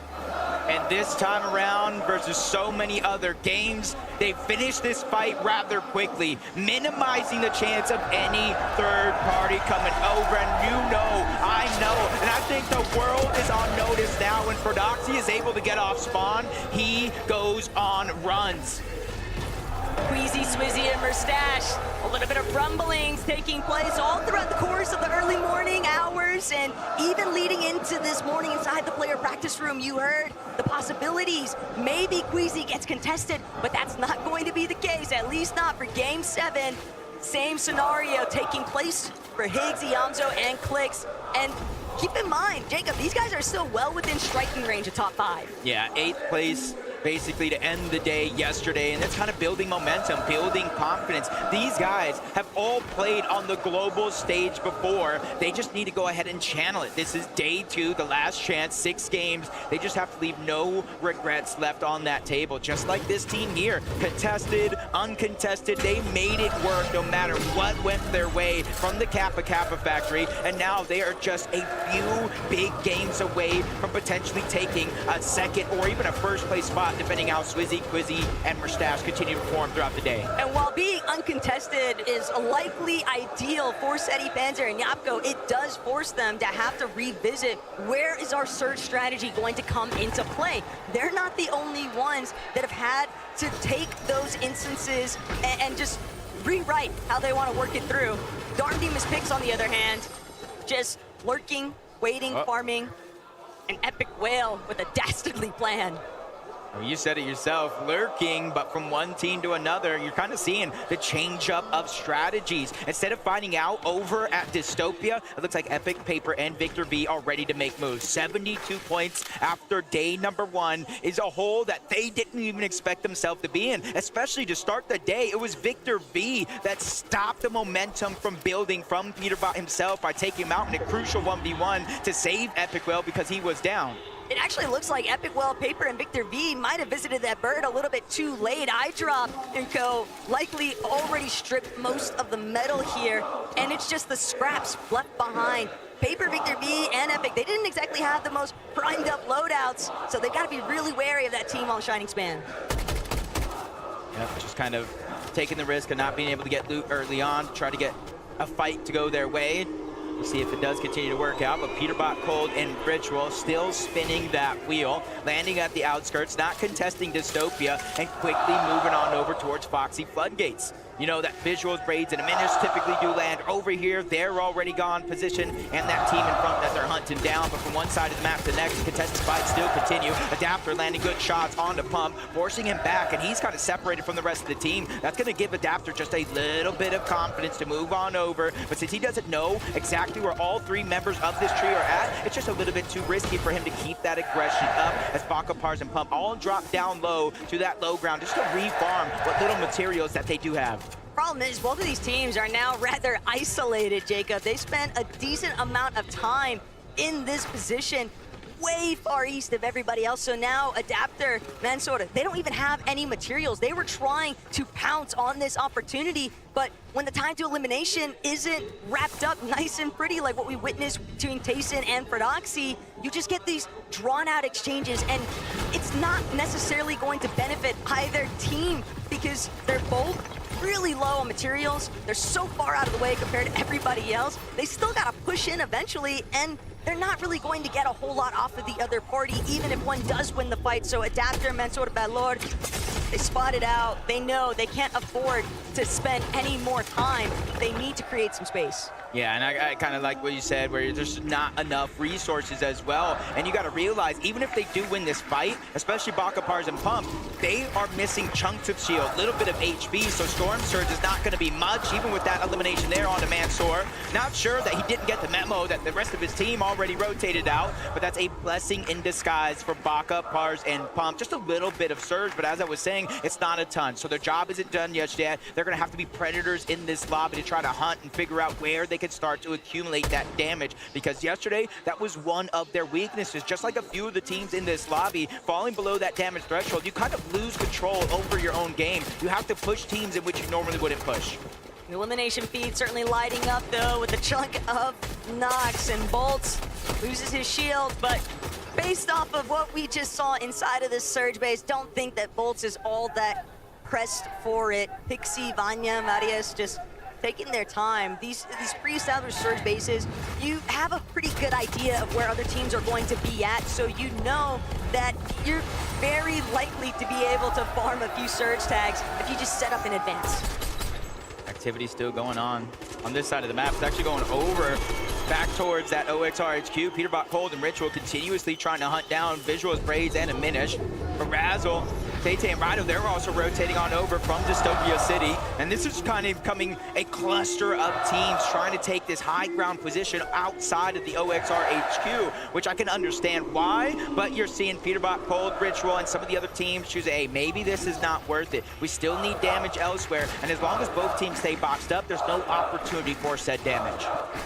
Problems definitely occurred though for Visuals, Braids, and Aminish. Raito, Tay-Tay, they're also fully aware of the fact that Peterbot's team very likely still lurking nearby, so it's not like they're gonna have a smooth exit. But Victor V, Epic Whale, they found themselves a little bit too tangled up here. Reek, Curly, and Cooper certainly have a little bit more priority positioning, but Victor V, he's got to try and hold things down. He wants to provide a little bit of relief towards Epic Whale. They just don't have a whole lot to work with in comparison to Curly, who's just trying to charge, see if he can run Epic down, but Reet now taking the forefront positioning. Reet instead going to be left to fall behind as Epic now scattered but that's breathing room. Yeah, and this is just a tough position. Seeing both Victor V and Epic Well's loadout, they only have bandages, which is really not going to help them in this situation. No extra shields, which means Epic Well is just one pump away from going down. Victor V and him have to figure it out, but Veno, Flixie, Vico, they're trying to do the same thing. Not necessarily fighting the same off spawn, even with 2 eliminations, quickly rotating away from that cannon's crossing and end up in another exchange against one of Asia's finest, Buyuriru and his whole trio. But you can see neither team just kind of going all in, just trying to end the fight quickly. There is a little bit of elevation difference, but that's going to go over to Veno, Flixie, and Vico. So now they have the options, the choices of what to do next. The key part, though, about Veno, Vico, and Flixie is you give them an inch, they're going to take a mile here. And they know that they applied a good amount of damage against Marim and Buyuriru, so they could be content with the surge that they built up. But knowing those guys, they're definitely out for more. They want at least 1, 2, even 3 eliminations. But Marim, Wixie, they're going to actually get up close and personal, but Wixie bit off more than he could chew. Vico's going to have no problem shutting that one down, and it's Flixie credit for 2, Veno with 1, but a nice cleanup all the way through. They just kind of went for an all-or-nothing play, and just the team's timing wasn't there. Marim got kind of shut down. Buyuriru wasn't able to put down pressure because he had the DMR, but now it's turning around on him. Vico, Flixie, Veno, they're dropping down from above. They know they have a huge numbers advantage, and that's why Vico's playing from the top down, trying to cut off any paths, any escape through toward the top, takes a shot, reassesses the situation, knowing his teammates do have the pressure. It's going to allow him to heal just a little bit. As Brian's just getting a good shot. Buyuriru doing the same thing. Veno's being forced back, but the numbers are just way too much for them to handle. Vico gets the last laugh on the Buyuriru. If it had been anyone else, might have been a little bit more worried there for Veno, but we knew he still had Flixie and Vico to back him up, no problem. Only 52 HP remains though for Medium, and whether or not Flixie, Veno, Vico decides to stick around, they might realize there's a third party that could easily roll on over, but they found the eliminations they needed to, so now they can just look to cut off Anon in the process. Yeah. They got that same feeling that you did. Somebody might be pushing over. The fight might have taken way too long, drawn a lot of attention, and yes, it actually has. All the way from across the ocean, OCE from that low side on the map. Storm Surge is going to be one of their biggest worries dropping there if the zone does pull towards the top. They really have to start to figure out a way to take advantage of it. And with 2 teams here, Vico, Flixie, and Veno, and a solo player that they did leave behind down below, they're just kind of waiting here, getting information. They know Asia's team also labs on this side of the map, so they're trying to figure out where is the easiest possibility to get that damage. It's just no secret. Anon was very vocal about the fact that he is not a fan of the way Surge has been working zone by zone. Up 1,001, down 300 and another. It's the nature of the game, and it can be brutal at times, but that's exactly why we see them trying to be more proactive, trying to create those aggressive Surge instances. But I'm not sure Veno, Vico, Flixie is the team that you want to take your chances on. I feel like this is the team right here. Pollo, Agers, and Acorn, 10th place after day number 1. And I feel like the majority of the community had this team in their top 5, in their top 3, possibly winning the entire thing. But now, Acorn, one of the best IGLs, Pollo, one of the best fraggers in the game, and then Agers, the guy that can do it all. They're really going to be tested throughout these 6 games, just like Cammy, Audi, iDrop, haven't left their drop spot, not any bit, but this fight continues to come to them, from Epic Whale's team to Tay-Tay's team. They're all just trying to get as much Storm Surge's damage because they know that's the kind of currency, that's the flexibility that allows you to rotate early when the zone pulls towards the north. That's something you can focus on versus everybody else. But these kind of scrappy box fights are exactly where Asia tends to shine, and that's why we see a little bit of reservation there from iDrop, Cammy, and Hottie. They know what kind of position they're currently holding on the leaderboard. They don't want to give it up.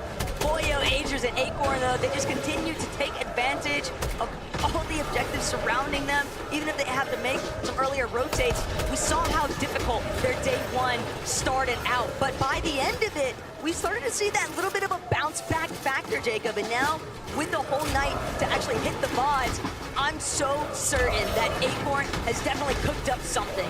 Yeah, in this game round, they did actually get the medallion that lands at Demon's Debris. They have the Mythic, and because of that, they have the A rank, which unlocked that vault, and they have the exotic as well, the Wrecker Revolver that shoots faster with every hip fire. So that's something that we're really going to have to watch out for, especially if they're looking for a comeback today through eliminations. Savage, Chat, Reason trying to do the same thing. Slow to rotate on out. They're prioritizing getting Storm Surge. A lot of these teams that are slow to rotate, those are the ones that are making the focus on this fight. But this is a big turnaround right now, though. It's only Cammy and iDrop left to duke it out up against some of Asia finest, but they're going for the double revive. It's a little bit greedy, but Tay, he's actually the only healthy member. They're gonna opt for possibly trading out revives, but no, Tay recognizing just too far away, crash pad out, going for the escape, but iDrop and Cammy aren't gonna be able to give pursuit, at least not right away, but there's nowhere left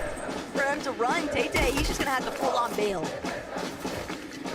And sometimes you just really don't get a choice. They're trying to just bring all the loot back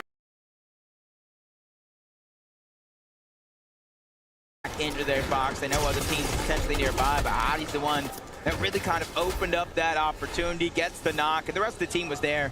And that's a confidence-boosting feeling, knowing your entire team has your back. You can make a move, sometimes without even out saying anything. Clicks, Higgs, and Yamzo. Kind of, I wouldn't say changing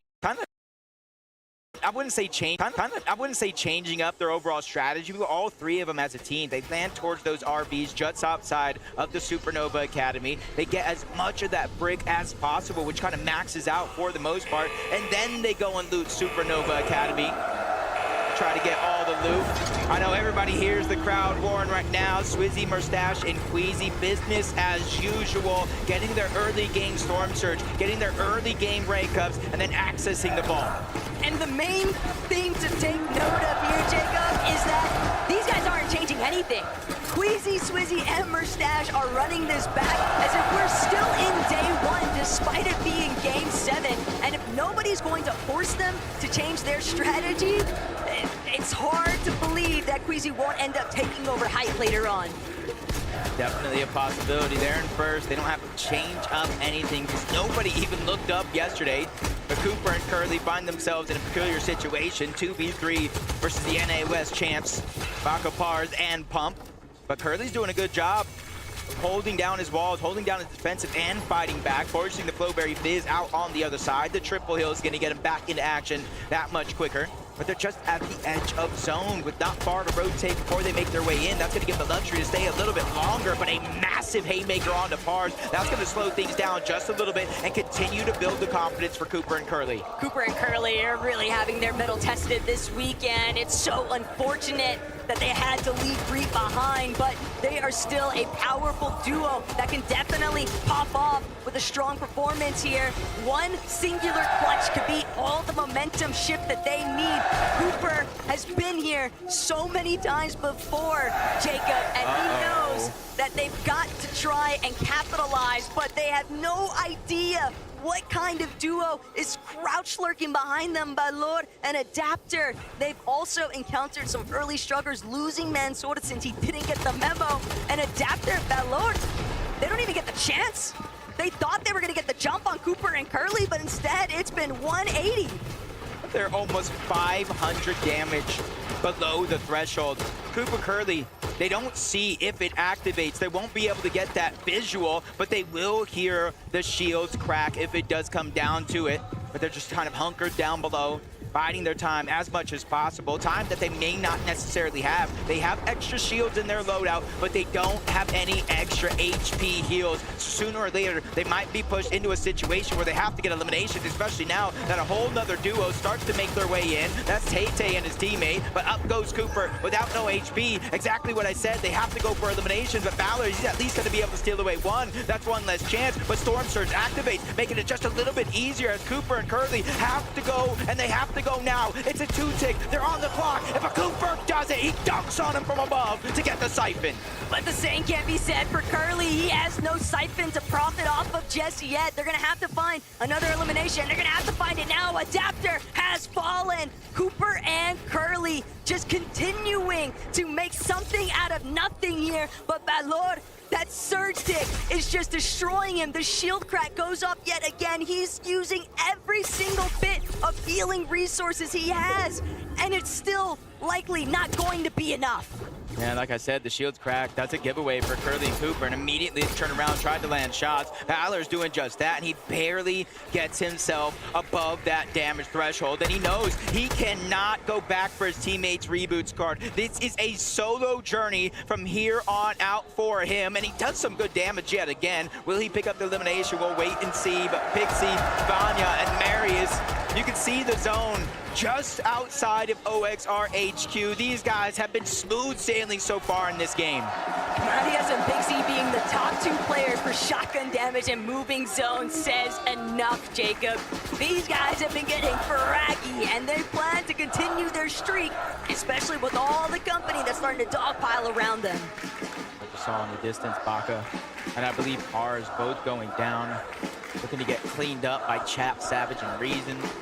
410 damage above the threshold. Slap dab in the middle of the zone as well. Cold, Ritual, and Peterbot.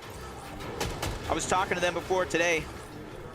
They didn't have too many game plans other than just play better. They know their performance yesterday was abysmal, and that's just a huge fire underneath their belt to do just that and have a good comeback. And Chino's just fighting on the other side. That's Anon all the way from OCE, but his teammates are coming in. Backup has arrived. Chino's just getting pushed back further and further. Resign's starting to feel that confidence, but there's too many players all around. For Doxy, surprising Resign's catching him off guard. Multiple players just trying to push in, but for Doxy making sure to save the day. Down goes Resign's, and up goes their chances to win this fight. Just look at the way that Ferdoxy and Chino played this box fight, though. So many separate angles opened up at once. Resign's HP just disappeared. Ferdoxy and Chino still looking to try and hold things down too here, Jacob. They're fully aware of the fact that they've done enough to at least push Oshi back temporarily, but that's not to say that it has had the same effect on the Polish counterparts directly next to where they're located. They do have that extra med kit down below, just in case. Anon, Alex, they're trying to come back for revenge. Chino's gonna be the first one to go down. Well-placed shot by Alex. He had all the power behind that one, forcing Ferdoxy to try to back up and get the revive. The audio visual is coming out. Ferdoxy trying to reposition. He has to let the cone go. He has to let his teammate go down. That one's quickly cleaned up, but that doesn't mean he has to stop fighting back. With 2 versus 1 in this situation, and him being slightly on the edge of zone, if not out, he has to start getting information that is vital to his success. And even one more team going down, he'll start to get placement points on top. Problem as a solo, though, is that there's only so many directions you can look at once, and overhead, Swizzy, Merstash, Queasy, they're already starting to break through. You saw that first knock take place right now for Swizzy, and he's still after another Ritual and Peterbot. They don't even realize they're being shot from underneath, but it's actually Sphinx who's taking down Peterbot in this lobby. Shadow from behind, never sees it coming. Swizzy's got that elimination, and Muzz trying to save his teammate's life, but can the double revive actually come to fruition with Swizzy applying so much pressure? Yeah, multiple players, and he has that exotic, which is so much damage, just tearing through those builds. But you can see as Sony uses zone, hold on over, they kind of brought themselves back. Probably Queasy making the call. We have to start to rotate. This zone is vital for our success. If we can get high ground here, that could be our 4th game win. But while one team's having an easy game, Iamzo and Clicks, with one of them being down, Iamzo's trying to get him back up. They have 1 crash pad left in their inventory, 6 splashes for the HP if they need it, some Flowberry Fizz, but it is a far pull for a duo to have. A little bit sad there for Merstash. He really wanted to see if he could get a good chunk out of Acorn, Agers, and Foyo on that rotate, but crash pads are out, along with the Flowberry Fizz. Iamzo's immediately going to try to claim a position towards the front side, but holds back for a second here. A little bit split from Clicks. Clicks going to build right back up where his teammate's at. He needs some of these chuck splashes, but of course, another rotate. There is no time to stop, especially with Queasy, Swizzy, and Merstash right back at home base on the high ground. That happened so fast, you blink, you might have missed it, because now there's a whole nother team on top. They're getting battled out, chopped down even once, but the consistency for them to remain in the clouds is absolutely amazing. Swizzy, Merstash, and Queasy making it look easy down below. Every Everybody is at their disposal, and this is where we know what they do. They just target out second height over and over and over. They reconnect along the way, so teams are going to have to think of something different here compared to yesterday. Savage Chef and Reason seem like they're a little bit more intent on just trying to stake out these front side rotations. But for Clix and Yamzo, it's likely going to be a backside of zone play. They're going to have to find a refresh. They have hardly any materials to work with. Yamzo doing what he can to drop whatever builds he can for Clix, but there's nowhere safe to tarp out through inside of these lower layers. Everybody is frazzled here. Yapko, Panther, and Seti also in a very strong top 3 position, and they want to hold on to it, Jacob. They don't want to let it go. They worked way too hard to get this far. To go down here in 15th place. Storm Surge still active, forcing players to fight one another. Even though they have to rotate to the zone, they're trying to keep their 3rd place spot intact. They're only 8 points behind as we stand in this game, but Mustache, Swizzy, and Queasy are just double tarping, making sure to reinforce, but Venno, their two are trying to look up. At one point or another, maybe 2 zones ago, they were the team on high ground, but it got stolen away. Astos Acorn, they're ready to battle it out. M8 versus M8 as Poyo's ready to take on the competition, but towards the backside of zone, they chop it all down. Queasy, he saw that one coming from a mile away. That's exactly why they had Mustache over ahead, still looking to try and build things out here, but Swizzy blocking off Acorn so professionally. Everybody's been chopped though. They're all falling down. Agers has been eliminated. Poyo and Acorn trying to go right back up on the height, but it's Malabuka, it's Lux, it's Ping. They're the ones that have fully overthrown the high ground. They're the ones that are ready to find their first victory royale. Mustache Queasy still as a duo, but they're still holding that 1st place spot. Kanata is going to go down. Only 3 of the teams in our top 5 still alive. Mustache, Queasy, they're trying to be heroes, but Queasy not only takes a big shot, he loses Swizzy across the way. Mustache has to figure out a way to reunite into the same box. They do that very, very quickly, but it's not going to matter. Queasy goes down. Mustache gets the elimination, but he's all by himself. The family sacrifice might have been everything that they needed, though. Mustache tarping like a madman, just trying to block off every possible angle. He knows there might be an opening, a teammate underneath that's just so much worse off than he currently is. But instead, it's both Kanata and Rapid. He's looking to play spoilers, but he can't get enough damage applied. Mustache still somehow, some way, tarping through this middle layer, and nobody seems to be cutting him off just yet, but he's running out of material, and Malabuka walks from overhead. They've lost Ping. Ping thought that he could take out Darm in the process. Instead, he loses his own life. Somehow, Rapid, Kanata, Bolts all still alive on the low ground. Even with Bolts going down, they got the front side of zone and a chance to get the revive. A couple eliminations being cleaned up. Biko trying to stay alive. Malabuka and Walk still on high ground, raining fire down from above. They get that knock onto Kanata, and you see the Flowberry Fizz coming out. They're getting ready. The inevitability, the drop down from above, it comes in. Kanata gets cleaned up. The Siphon comes into play. Walks is doing damage. Malabuka is causing pain. Walks and Malabuka, they might just be able to do it, Chef. Not going to be able to withstand the pressure here. Malabuka with a huge cleanup shot. Walks now just needs to seal this one out. And just like that, Malabuka and Walks, they take down Pixie, and that's going to be the first victory royale here in Game 7. A night and day difference when it comes to how these end games played out. Yesterday, not a single team looked up. Today, 1, 2, 3 or more teams try to fight for it, and it's Malabuka, Walks, and Pings that took it all, Frankie. Let's get you up on your feet! Your fans want to see! The Havoc fans want to see Walks! The mates want to see Ping and Malabuka! Malabuka, just one question really from me. What took you so long? I don't know. We were not sure what to do on first day, but maybe we'll figure out something today. You definitely figured something out. You managed to take the high ground from the high ground kings, led by Queasy. Was this something you worked on, managing to take high ground from the top spot? I mean, it was pretty high ground this game, so we just climbed it. So do you have the Americans to thank for taking it first and chopping the boys on top? No, we just saw. Just everyone. So why would you? I'm gonna actually head over to Chopper. Walks.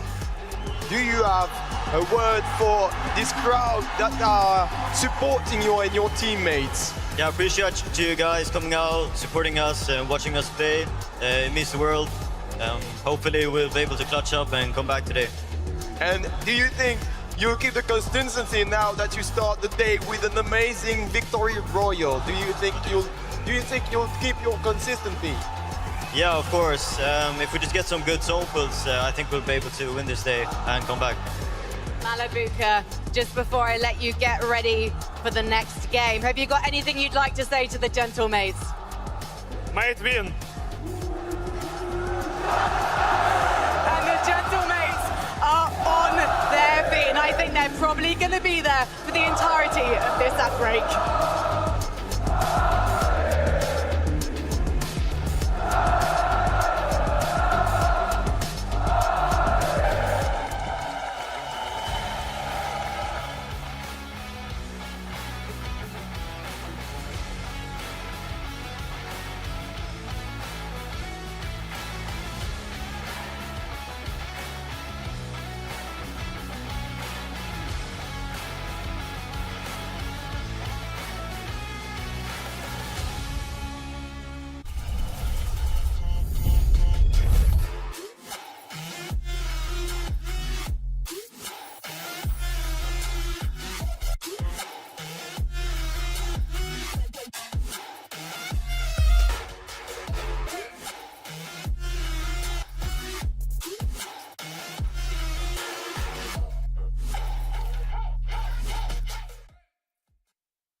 Do you get scared? Or do you feel lost?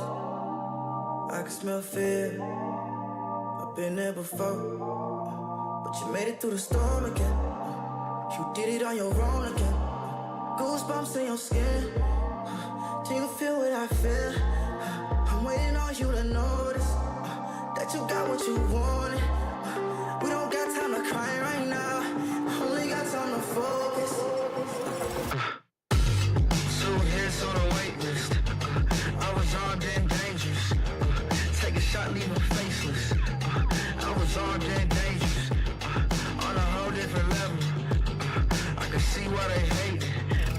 I was armed and dangerous. I was armed and dangerous. You should have noticed. I've been focused. You should have known. Locked and loaded. You should have noticed. Been focused. You should have known. Locked and loaded. You better watch your back, cause we aiming at your head. I don't need a pick me up and I don't need a rest. Knock down, top down, hit him in his leg. Pull up with the trio and my eyes all red. 1, 2, 3 of us can't compete with us. Everybody screaming like they did and believe in us. Believe in us, believe in us, believe in us. So heads on the wait list.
What is going on, everybody? Welcome back to the Fortnite Global Championship. This is day number 2, Game 7, the first of the day.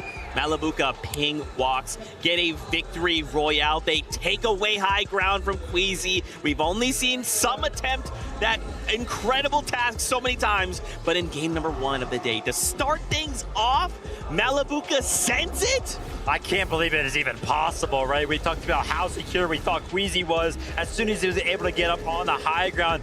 I can't lie, though, Minnie, it kind of felt like it was the team effort, right? Multiple teams kind of going for it. At the end of the day, though, Malabuka Walks and Ping, they were the ones that waited for the exact right moment. And oh my gosh, man, Malabuka got to the high ground. He quickly was like, nah, I don't want to be up here. I want to get in the mix. I know I need these eliminations to soar up the leaderboard. Yeah, what was crucial about this height take is, of course, we saw Queasy on right at the beginning of that end game. Then we saw Acorn's team going up to try and take it. They actually were successful in that height take. The crucial thing that actually ended up allowing Malabuka to take height was that zone pulled back. That 10th zone pulled back over all of the old builds that Queasy's team ended up making. And then, of course, it allowed Malabuka to save all those materials that they would have expended by extending out. They could then use that to then take height. So really well played end game from these guys. More of the same needed. I think they made a few adjustments early game as well because things were going a little bit wrong for them at the beginning of the game yesterday. And this is what they can do when they make it to end game. So insane, man. I love that we're starting to attack high ground, right? Like, we know high ground wins games, in some cases wins tournaments,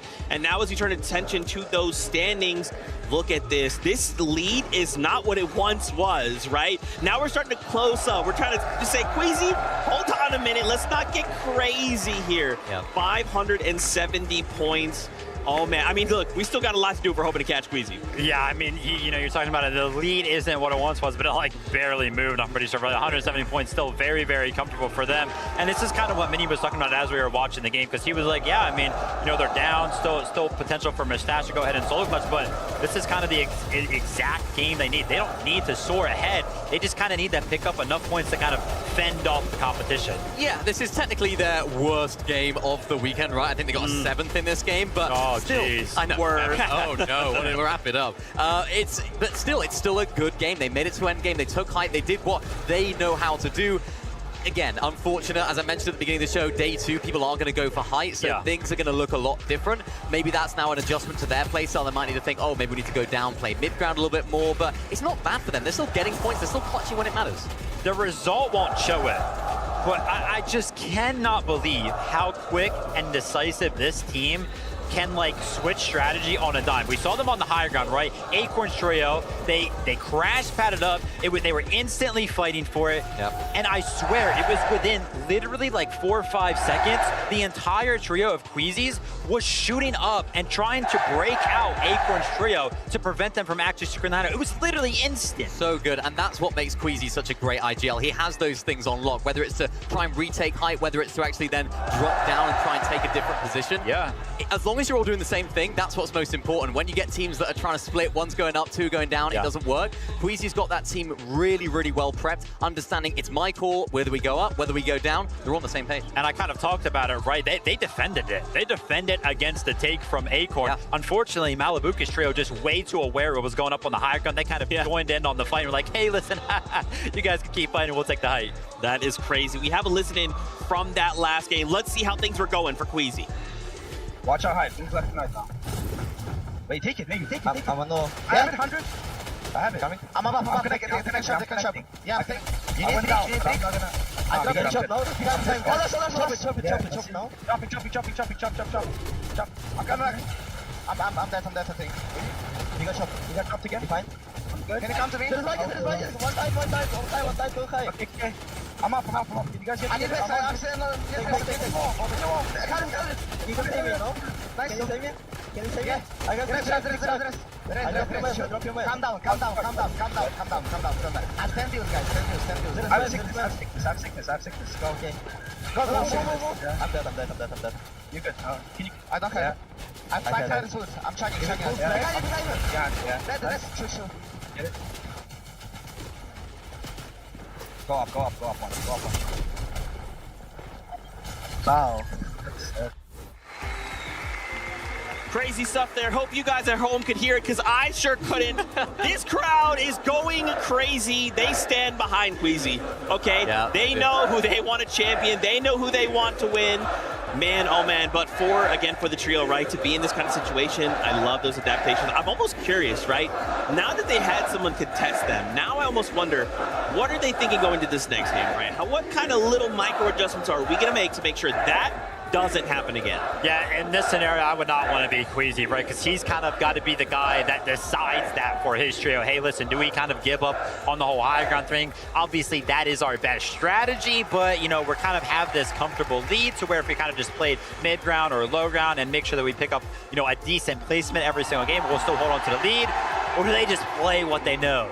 It's these moments where champions are made, right? When things aren't quite going your way, when something happens that you didn't expect, how do you adapt to that? How do you adjust what's been working so well for you to have the courage to say, right, you know what? Let's change up what we're doing. Let's maybe loot in a different area. Let's try and look at other teams for Storm Surge early on, because it looked like they were a little bit lower down than we've seen them in previous games. Yeah, true. Maybe we change the way that we play our end games.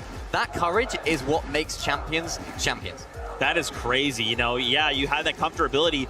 How do you say, look, we have to break what we know? Yeah. If we want to be champions, maybe that's the answer. Let's go back to these standings, though, and start taking a look at the second page and see kind of where things are going. Wanted to highlight here Mr. Savage showing up here in this final end game, having a good game. We still need work, right? There's still work to be done, but having, you know, starting to kind of pick up steam, starting to pick up momentum with 5 games more to go. I'm excited to see what else they bring. I'm actually kind of surprised they didn't move at all from 11th, right? Yeah. They were in the mix during that end game right there. I think it was Mr. Savage from the trio who took some of the splashes out into the storm early on to make sure that they ended up clutching up. I mean, it's great to see them in the mix. Obviously, you know, making it to the end game pretty often, but 11th place, they seem to be kind of stuck to that position on the leaderboard right now. Yeah, and I think that just speaks to how high quality these end games are, right? They're very top-heavy end games. Lots of our teams that are doing well already are making end games and still doing well. So it's very tough for the teams that are a little bit lower down to sort of break into that upper echelon of placement. But if they keep the consistency going, if Savage can keep clutching up like this, having that IQ that we know he has, just to be able to have that experience, that understanding of the game, to sit back into the storm, try and farm out as many placements as possible, they can try and mount an attack here on the top 10. I mean, yeah, look at that. Top 5 with 8 eliminations. Insane work from them. Obviously, the clutch kind of coming in, and they just don't move on the leaderboard, man. Yeah, it's just so tough out there. You know what's crazy, too? Think about this year, right? Mr. Savage comes in, he's like, guys, wiping my hands, I'm not competitive. Yeah. And then here we are on a global stage putting on this performance. I'm interested to see whether this can sort of reignite that sort of love that he has for the game, right? The grind factor that he has, his burning passion, desire to want to win an FNCS, because I really hope it does. I think this is a great opportunity for him. You know, they're not doing bad. They're in 11th place. They just came off the back of a really good game. They have the firepower. We've seen them performing very well in the end game as well. Maybe this is a sort of a beam of hope, if you like, for him for going forward. And we want to see him. Everyone in EU, we all love him. We were all very sad when he announced that he was retiring, but very happy when he came back. And now he's here. What a story. Oh my gosh. Also, we can't forget Clicks as well, right? NA. He's coming back. Don't even worry about it. He's putting on a show for us here. Again, though, the job is not done, right? We do have 5 more games, but 5 is going to dry up so quickly, Vivid. So for not only Clicks' trio, but for every other trio, we really need to make sure our strategy is locked tight. It felt like yesterday I was almost begging for a game from Clicks' trio here to just please make it to the end game as a healthy trio. You know, give them an opportunity, give yourselves an opportunity to show your game plan, show how good you are, show how good of a year you've had over on the NAC region. But again, right there, game number 7, a whole night's of rest, opportunity to go over it. Higgs is down early. Yeah, it's tough. I mean, it's not the ideal start for them. They've made it to the end game, which they've been doing quite consistently well so far. They're not in a bad position by any means. And I think they just need that one big game. Ideally, sooner the better, right? Because they're a team that does thrive on hype. I know Clicks is, you know, one of the biggest streamers, if not the biggest streamer in Fortnite. He lives off of the people watching him. He wants to be in the spotlight. He wants to have that moment to himself. And that could almost catapult them. That could give them that confidence, instill that confidence back in them for the rest of the games. For them, they've just got to try and make something happen in the end game, more so, as you said. Stay as a trio, make something happen, and hopefully feed off of that hype and confidence. Maybe that's a VR and getting rallied by like the crowd, right? Like having them to push you over the line to kind of start to build that momentum. But I like what you called out, the sooner the better, right? And it's not even just them, it's everyone, right? These little strategies with only 5 games. Guys, it's only 5 games. If we're going to try and pull out some kind of strategy, if we're going to try and swap our drop spot to land on someone else, it has to happen now, right? Like, if we're not in this top 10, we got to get ourselves in there. I mean, the best time to do it would have been last game, but the best time is now, right? This is the time to switch things up. I think this is an important moment for the teams, right? They've had a little feel as to what the lobby's looking like, well, what teams are doing around them, which is so crucial in the Surge meta. So now they can really make those adaptations. It's all well and good looking back at the games from yesterday. It's a completely different day. Everyone's doing different things. Yeah, and I'll touch on a last couple of few points here from that game specifically, right? We even saw Venno. He was kind of up on the high ground. He was kind of, you know, tutoring with the idea that he could maybe take it from like 8th zone on some kind of build up for it and actually end up like fighting for it or trying to defend it. But hey, listen, they were kind of thinking about it. And then obviously Kanada's trio finding themselves in the mix towards the end game as well. Guys, you know I love breaking down things between the games, but I'm getting word it is almost that time to kick back into all of it. Never mind. That's the battle bus, so you know what time it is. Game 8 starts now.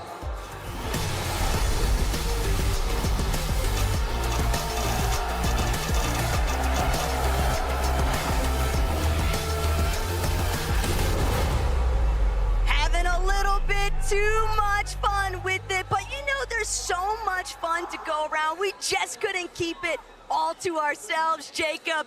So Levin, why don't you give a big hello to everybody here for Game 8? I had to get involved in the action, Taco. I mean, the games have been way too good. I couldn't watch for too long. I just wanted to jump in for at least the one game, if you'll have me. I'll have you, bro. We could be here for the rest of the day. We could just put a day 3 tomorrow, and we can just cast all those games. But Levin, this fight, one that's been going all weekend long. It's been relentless. Predoxi's trio have had the better of them of late, but can they do it again? We know both teams can do incredibly well when they survive off spawn, but the surviving part is the hardest. And that's the real issue here, Levin, because Tyson, Chicho, Atris is the most split that we've ever seen both of these teams drop, but we know exactly what comes next. If they're not quick with these eliminations, if they don't clear this out fast enough, somebody else is bound to roll on over. That one looked a bit different. We're used to seeing these guys get to scrapping straight away. Both teams getting some time to loot up. Venno actually got that first elimination onto Coyote. It looked like Yuma was trying to play aggressive and try to clean it up, but Venno just created so much distance, it made it too much of a risk to continue to try to push it down. But back and forth, these off-spawn battles looking to get chaotic more and more so. Tayson almost piecing one up, but they found an exit. Chicho is in a struggle. He goes down. That's the first one knocked, but Predoxi's down as well. That's going to be a 2v1 situation with Tayson getting knocked. It's all a Trish to try to get away. He's scrambling around. He evens the fight up with a knock onto Pablo. But the damage has already been done. Gino's just not healthy enough to stick around. He can't even attempt to play for that revive onto Pablo. And this is why these off-spawn battles between these two teams have been happening so quickly. Both teams are aware that once they take a second too long, this trio is going to roll on in and make it a nightmare. Again, Gino able to get away, and maybe his trio still has hope in this game, but not the start either teams would have wanted that. And they're still gonna have to revisit some other method to reestablish all of that lost surge from those full eliminations. But Gino, still, a bit of a mastermind play there. He knew the fail was the perfect moment. This is it right now. Uncontested yet again, but the biggest difference from that last game to every other game before, there's more and more players looking up. There's more and more teams ready to contest it. They realize there's only 6 games left throughout the entirety of the day. 5 now with 1 already done, and their chances to overcome that point deficit is going right out the window. I mean, you know, for watching it on the sidelines, it doesn't look like anything really can get in these guys' way. I think they've showed their ability to still get so many points out of games, even if it's a game where height doesn't quite go their way. One of them still able to clutch. Can anything stop them today, Taco? And that's the thing, though, is can anything stop them? Not necessarily, but can anything catch up to them?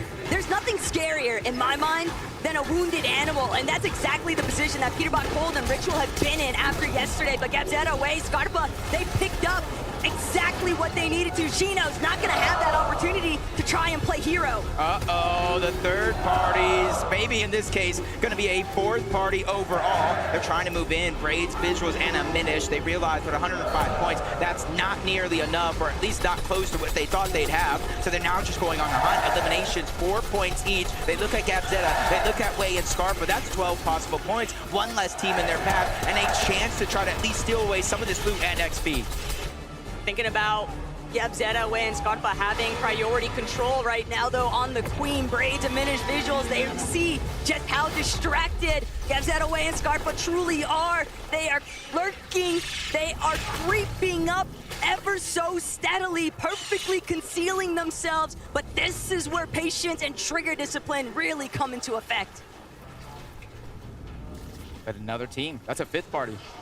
A fifth party's now coming in towards the side. So even though Braids, Minish, and Visuals are trying to lurk and grab some eliminations, surprise attack one, they could be the ones that's happening to them. But Kadu, Tisco, Striker, instead of going for a lurk, they just immediately take the high ground. They said, hey, if you guys want to rotate out of Ranger's Ruin, you're going to get tagged up the entire time. You guys still have no idea about a Minish's team just waiting in the wings. When that opportunity opens up, they will be ready to take it. But which team is going to play their hand first? Who will make that first move and knock the domino over? Just in a little bit of a stare down currently. Kadu, Tisco, Striker. While they had seemed initially so intent on getting involved, the way that they've now just put everything to a pause, surely this has got to work out for Visuals. We've got to start to think so, right? We know in this lobby the thresholds for Surge are so high. Time is such a valuable currency. The more time you spend doing nothing, the less time to have to get Surge later on. Someone has to do something quickly, and I think they're starting to realize that. Oh, but yeah, I think everybody's realizing things aren't pushing. They're not happening as quick as they should. The third parties don't got their opportunity to lurk for elimination. So Striker, Kadu, Tisco, they're gonna be the first ones rotating on out. But Arc School and Sauco, look, instead of going towards the south, typically they were fighting that team, Kadu and his entire trio. This time they're pushing up towards the north. Vortex, Goofy, and Mountain are gonna be in their line of sight. School missing a crucial shot. They are in the zone, so every second is just more damage being ticked off. Sauco's gonna be the first one dropped, though NA West is now in danger. Arc, he was doing so much to carry his team yesterday, but School not going to have that opportunity. Vortex, Goofy, and Mountain defend their current hold, but it's also making you wonder what happens to Queasy now that they've been interrupted. Yeah, this is going to, again, be a real test. Will it be a chink in the armor? Will it be another walk in the park for our OXR HQ team? Things looking like a walk in the park. I mean, we've seen them do this many of the games so far in this competition. And the crowd will chant for Vanya Bubu. They know things are looking good for their M8 boys right now. Oh! Uh-oh. Pixie will be fine, I'm sure. The revive will come through. Got me excited there for a second. You know me, I like action. I like seeing the knock. You were excited till you noticed that it was done by both, and then immediately you came back in. I quickly remembered, Taco. A little bit of that third base action. But it's okay, there's a third party, there's a fourth party, the fifth party's towards the north. Okay, we got a sixth party now joining Ranger's Ruin. Honestly, when Ranger's Ruin first appeared, this is the team that said, hey, we're ready to take a triple contested fight against Prodoxy and Taste Trio. They ended up changing things up a little bit, but now they're going back to that home base where they first called it. And now they're just trying to get damage onto anybody, and this might be a good plan for a team like Cold, Peterbot, and Ritual that's had struggles throughout the first 6 games on day 1. They're trying to figure out the formula for success here. It's about the struggles. It's more that they've just been homeless. There's nowhere on the map that they've been able to establish themselves, but the crash pad from overhead, getting the jump onto Scarpa, that is a big opening factor here for Peterbot, Ritual, and Cold.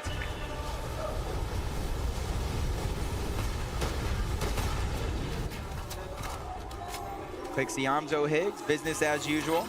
And it's the thing about this team is they know how to fight. They know how to play for Surge. And I think that's why we see them in the top 10. It's just they kind of have the little hiccups, the little speed bumps towards the end game, maybe getting a little bit too aggressive, playing as individuals, and we do see them kind of stuck as duos. This game around, I want to see a change up. I want to see no matter what happens, right or wrong play, they stick as a full trio, because when you do that, sometimes miracles can happen.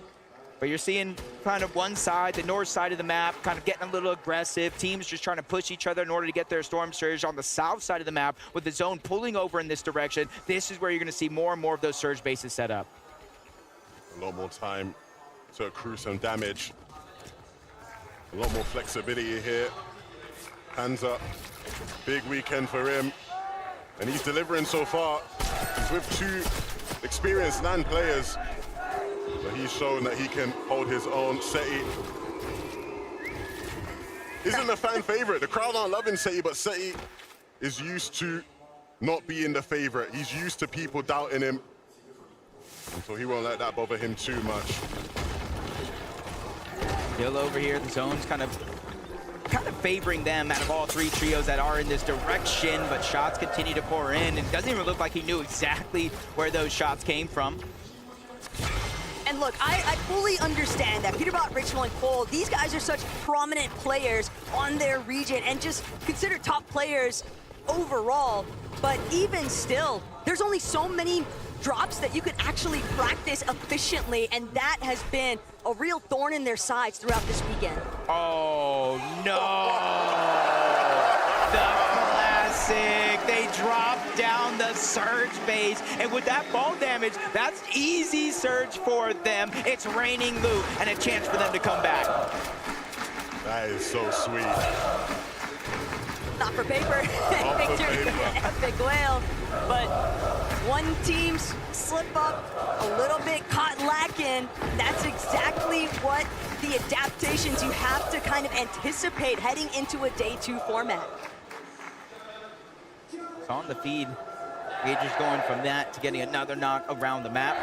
Canada bolts, rapid. They haven't had to move far from their actual initial drop spot. You see them saving the slurp truck down below for those extra heals. Seeing Rapid just kind of eye out the land right now. He is the IGL for the team, just trying to figure out where players are currently at, deep into the zone, and where they need to start to rotate to so they have the least congestion. And in the background, Queasy, Swizzy, Merstash, that's a team that you gotta think that Kanata just spotted out. And you know what they're looking for, Taco Levin. They're looking for that bunker. They want it, but are they going to actually be able to grab it with Kanata, Bolts, and Rapid so close by? Be pressed to believe, hard pressed to believe that Kanata would let that one go for free. Same case scenario for his teammates, but picks Demon's Arm. They've just been playing their own methods, and it's worked out heavily for them. Team with such little experience, but you could never tell from watching them in the lobby. Set game plan, set structure, and excellent execution. The young Poles continue to make their mark on this lobby, but there is still plenty to do. Acorn and Aegis have plenty to do here. Foyo gonna have to be picked up. Somewhere along the way, they might be able to find him, but if they aren't able to bring him back, it's basically an uphill battle for Acorn and Aegis. Merstash, Swizzy, and Queasy, though, they're still able to make their way towards the bunker. So Kanata, Rapid, Bolts, probably thinking better, not really willing to get caught up in this instance, but maybe they choose to wait outside. Maybe it's somebody else entirely that might be looking to shut Queasy down. There's very few teams, Levin, that can even access this vault this early on in the game. So even there, they're not that close to another. They have to rotate towards that OXR HQ. They have to rotate towards the south. So for Vanya and Marius and Pixie, they're going to be able to kind of see Merstash, Swizzy, and Quizzy. If they've memorized their outfits throughout the course of the game, they're definitely going to get that 100% confirmation and a chance to take them down if they're going to take it. Yeah, absolutely.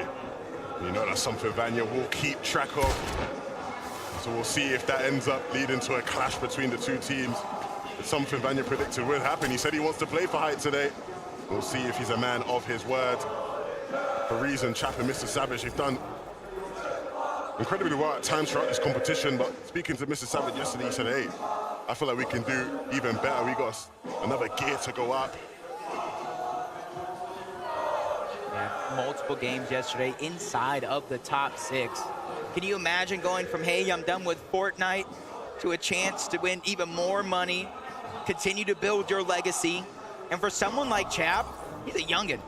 You know what I mean? He's still earning his stride, earning his respect, and he's doing it in such a good fashion. Their road through Major 3 to get that qualification spot and then showing up big in day 1. And now they got to lurk onto Sphinx, Muzz, and Shadow, waiting for the countdown. 3, 2, 1, Sphinx goes down. Reason, Chap, Savage, they're ready to start this fight. That's going to get cleaned up with ease, but instead of running away, they realize with a 3v2, it's now or never. They need the points if they want to climb that leaderboard. Reason, Chap, and Savage, they're trying to be as quick as possible. They don't want to allow the opportunity for Muzz or Shadow to escape, but they're just not fast enough.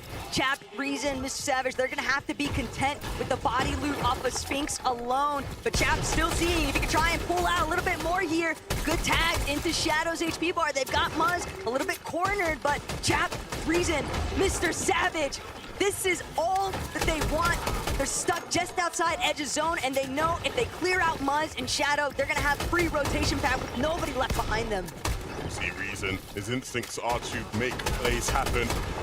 You don't want to be too ambitious, don't want to give them any room to put your team in a bad situation. Mr. Savage taking a big chunk of damage, and that will slow things down just a moment. And again, they did well to get the first. Of course, they want even more out of this. They know these guys are going to be weak, these guys are going to be on the back foot, so they'll continue to pressure, but let's not make any mistakes here, boys. Yeah, they're out of zone. They're kind of thinking not too many teams even hear the noise, but get Zed away and Scarf, but they definitely do, and they're moving in, but Muzz goes down. Chap trying to finish this fight, and they do so. Savage takes down Shadow, but the third party is now making it hard for them to survive. That's the way to do it. You saw Savage, Chap, both shotguns in hand, playing together, taking advantage of the man advantage, and now that puts them in a much more favorable position. Well played from Chap, Savage, and Reason. Not the same story, though, for Clicks. Visuals brazen and diminished, since it didn't work out at Rangers Ruin. They're gonna have to find that surge elsewhere. And unfortunately, it's only Clicks, last man standing from his team, and just being absolutely battered. There's no way he's gonna be able to withstand the pressure of Braids. Visuals diminished, coming out on top. Not every day you see teams carrying away that minigun just to melt through those builds. You're not going to be able to hold the box at all, but this is exactly how that fight started. A lurk play coming out of a minute. He dropped a mini shed on Higgs' head, and they went in and cleaned up that last elimination onto Clicks. And you can see the frustration on Clicks' face when he went down. Such a frustrating way to get out of this game. But they'll have to hit the drawing board. Malabuko walks being all it takes is a quick pan over, and M8 is going to send a surging roar through this arena. That has got to be such an amazing feeling, but saw a glimpse of Mustache just now, and this could be trouble brewing for both of these teams. Yeah, and you know, Tackle, you'll know better than anyone else, commentating over this trio this year. They're so good when it comes to momentum. They pick up that first win, they keep things rolling. This game will be a big sign of whether or not these guys are really here to play in this competition, or whether it was a one-hit wonder. Especially after that Game 7 win being in such a commanding fashion too, but that's the gameplay that we were almost expecting to see in day 1, but as long as they manage to capture that kind of performance in this secondary day, there might not be a point amplifier, but there's still plenty of opportunity to catch up on some positioning in the leaderboard. Yeah, I'm always saying you got to leave no regrets behind when you play on such a big stage like this with a huge life-changing amount of money. And I think yesterday some teams may have played just a little bit too safe compared to how they played during the majors to qualify for this global championship. Being able to go back last night, VOD review, and really figure out what was going wrong. You're seeing a more aggressive pace coming out from some of these teams. Not exactly every step of the way, but when they get a key knock, when they get some good damage, they're now starting to play more and more aggressive, and most importantly so, more and more teams, just like Poyo, Agers, and Acorn that we see here, are willing to contest that high ground in the later portions of this game. Gentlemates will certainly be happy to see Poyo back up and in the running, but you have to wonder, Levin, what does their surge actually look like? They seemed a bit desperate there, trying to find some additional surge trades with Agers, Acorn, and Poyo, but it's the backdrop pressure. iDrop catching Acorn completely off guard, but there's such a direct path that they have to take into zone. They can't sit outside any longer, and it's just making them too prone to being picked off in the process. Yeah, this is going to be a tough game to fight your way back into. So many of our teams here just set up so well. Everything looking incredibly cozy for Dimash and picks right now. And they'll continue to pressure some of the teams looking to make their way on into that safe zone.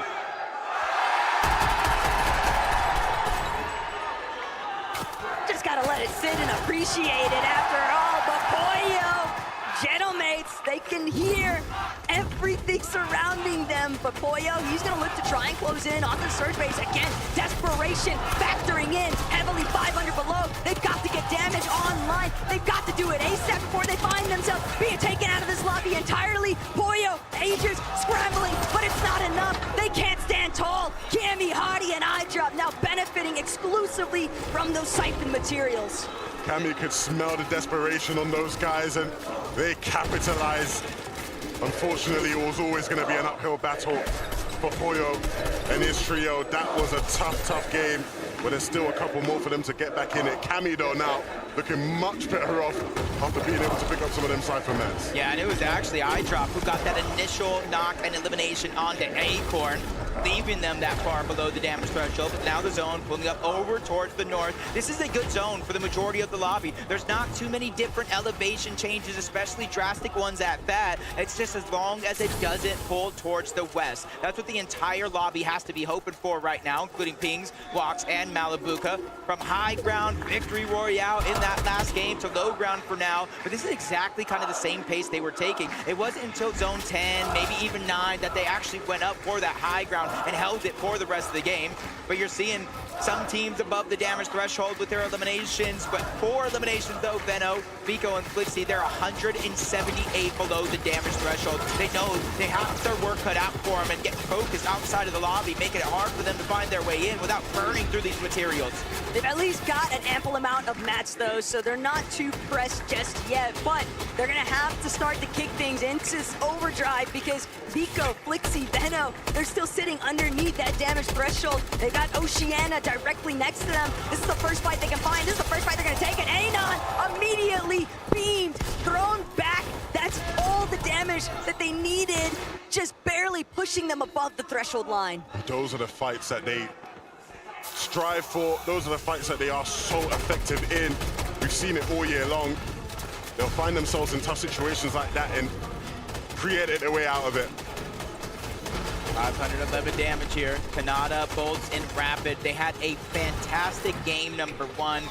Unfortunately, they weren't able to pick up that VR, like Kanata said, to start the day, but they're here again with another opportunity with Rapid and Bolts by his side. His IGL, his Fragger, that's a lot of confidence that's continuing to brew in that trio. Same here for Pickstorm and Demas. I said underdogs to top dogs. Levin, this team is probably one of the biggest surprises in EU, right? Yeah, these guys have been phenomenal. We've highlighted it so much.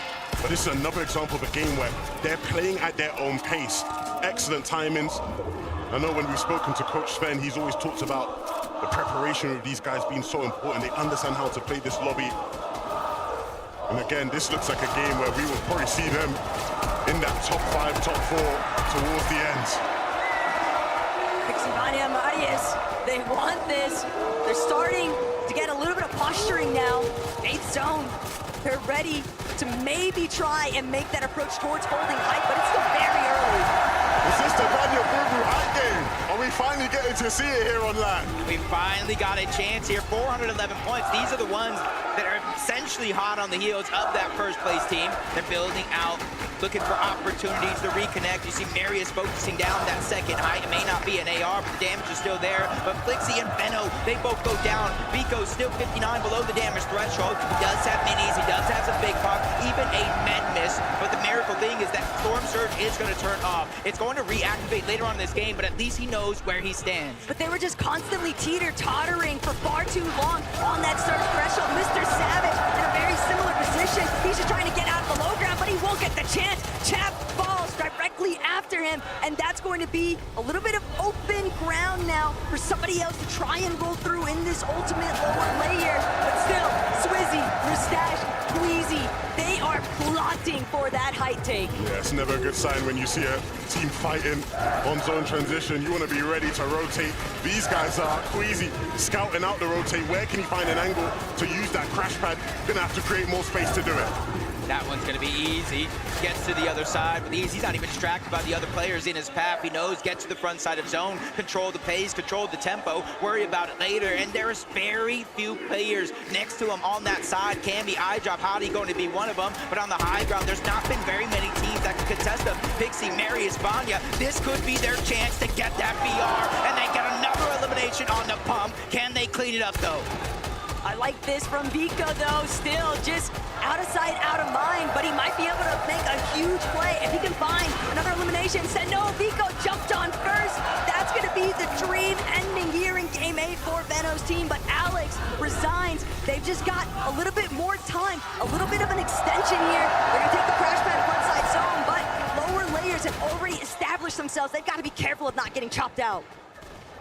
Pixie, Darm, Demas, waiting till the last second, crash pad into the front side of zone. Swizzy, Mustache, Queasy, they have the materials. They did not play for the high ground. They're okay being down low in the dirt. They know they're the most dangerous team at this event, especially if you run into them. Kanata bolts, rapid, scrambling around, trying to heal up. The splash is coming out, but that's the last of the white heals that Kanata has in his inventory. Up above, there's a team trying to put pressure down. You see them scrambling and forcing them to split up momentarily. The respect, though, from Queasy to still make the commitment towards the low ground. Meanwhile, Bolts, Kanata, Rapid, just doing everything they can to try and keep themselves up and in the running here. But iDrop, Cammy, they're still looking to break through. They recognize there's an opportunity here. There's a team that might be weak, but they're shooting into a box that nobody's even inside. Zone's put into the south. They got lots to figure out. Swizzy, Queasy now as a duo. We've seen them dominate from the skies, but how good can you guys take it? Swizzy wants it, looks to chop. Pixie, Marius, Vanya, they've held on well for now, but this is the hard part. Can they continue to hold on as the 11th zone ends? See the double pump coming out from Marius. That's not going to deal a ton of damage or even pressure. Marius is dropping down along with Pixie, staying to the backside of zone. They're making sure nobody can flank him as Bolts takes down Cammy. He is a solo champion on land before in third parties. He's looking to have a masterclass performance here. 600 points. Swizzy is just trying to keep them going across that finish line, scrambling in and outside of the zone. The slurp juice just a little too late. He just can't do it. Storm sickness coming into effect. They spent so much time outside of the zone, but now Watts trouble on the high ground here for Vanya. Boo Boo. Watts still trying to see if he can commandeer it for himself. Gonna have to use the Flowberry Fizz. Probably only a matter of seconds before he might get chopped down or force the drop and enter the fight down below. Panzer, Seti, and Yapko, though, 11, they're so healthy. Yapko, they're looking strong, but can they close it out on the low ground? Demas will fall. And so now, Seti, Panzer, Yapko looking to remind the rest of the competition that they are in it for the win. Watts has no more HP to hold on. The tree will be the only thing stopping it. They just need to connect with the final shot, and the Storm will do the job. They are the favorites, but right now with LYON, you must give them respect. They win game number 7. Seti, Yapko, and Panzer. I started the day saying just a few big games away from that top spot. Frankie, they're just a few games away. On your feet, boys, on your feet. Seti, it felt like it was just a matter of time before you got your victory royale of the 2025 Fortnite Global Championships. How did you manage to do it from the low ground? I mean, I just have the best teammates and we have very good chemistry, so it just works. But the chemistry has come so quickly for you guys. Yapko, coming back, we talked about it earlier, from North America to Europe. Why do you think Europe is so successful here in LYON? I don't know, we're just crazy. You are crazy, absolutely. Incroyable, mesdames et messieurs. Félicitations, congratulations for this first victory royal. This victory is the beginning of a lot of victory, do you think? Do you think you have more victory now that you started? Yeah, I think so. So, how will you manage to have more victories now and to keep going on this? I mean, we just maybe found the secret right now, so we're just gonna keep trying the same thing and gonna see how it works. Seti, I think you're enjoying this crowd. Yeah, I love them. It's like a love-hate relationship, no? Well, I think I'm gonna leave you to enjoy them a little more because we need to take a break. We'll be back with game number 9.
Do you get scared? Or do you feel lost? I can smell fear. I've been there before. But you made it through the storm again. You did it on your own again. Goosebumps in your skin. Do you feel what I feel? I'm waiting on you to notice that you got what you wanted. We don't got time to cry right now. Only got time to focus. 2 hits on a wait list. I was armed and dangerous. Take a shot, leave him faceless. I was armed and dangerous. On a whole different level. I can see why they hate it. I was armed and dangerous. I was armed and dangerous. You should have noticed. I've been focused. You should have known I'm locked and loaded. You should have noticed. I've been focused. You should have known I'm locked and loaded. Better watch your back, cause we aiming at your head. I don't need to pick me up and I don't need a rest. Knock down, top down, hit him in his leg. Pull up with the trio and my eyes all red. 3 of us can't compete with us. Everybody screaming like they did and believe in us. Believe in us, believe in us, believe in us. 2 hits on a wait list. I was armed and dangerous. Take a shot, leave him faceless.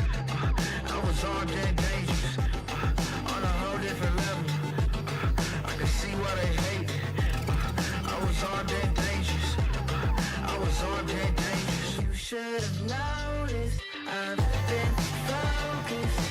You should have known I'm locked and loaded. You should.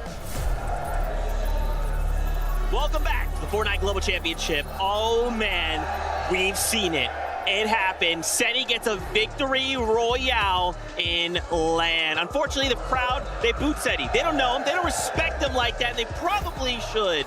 But still, for Seti and his trio, this is big, right? This is momentum, Kelly. I mean, this is huge. And honestly, I think all 3 of these players deserve all the respect. Panzer coming in here, never being in a LAN position, and now coming out on top. But really what I want to talk about, Levin, watching this team, zone 9, dead side rotate. Look at the congested side on the western side of that zone. Everyone was over there, and they just kind of snuck by on that dead side. And when you see a dead side rotation, that's usually earlier on in the game. But they did it zone 9, and they did it so cleanly, and they kind of avoided all the other aggression on the low ground, which allowed them to make it to the end game. And I mean, those are the type of rotations that, you know, Seti has been synonymous with in his career, right? He's always been able to execute those, especially in late game scenarios. I think the big thing with this team is, again, they had such a strong start yesterday. A lot of people sort of would have looked at them and gone, are they going to keep it going again today, right? Can they really get a foothold in this competition?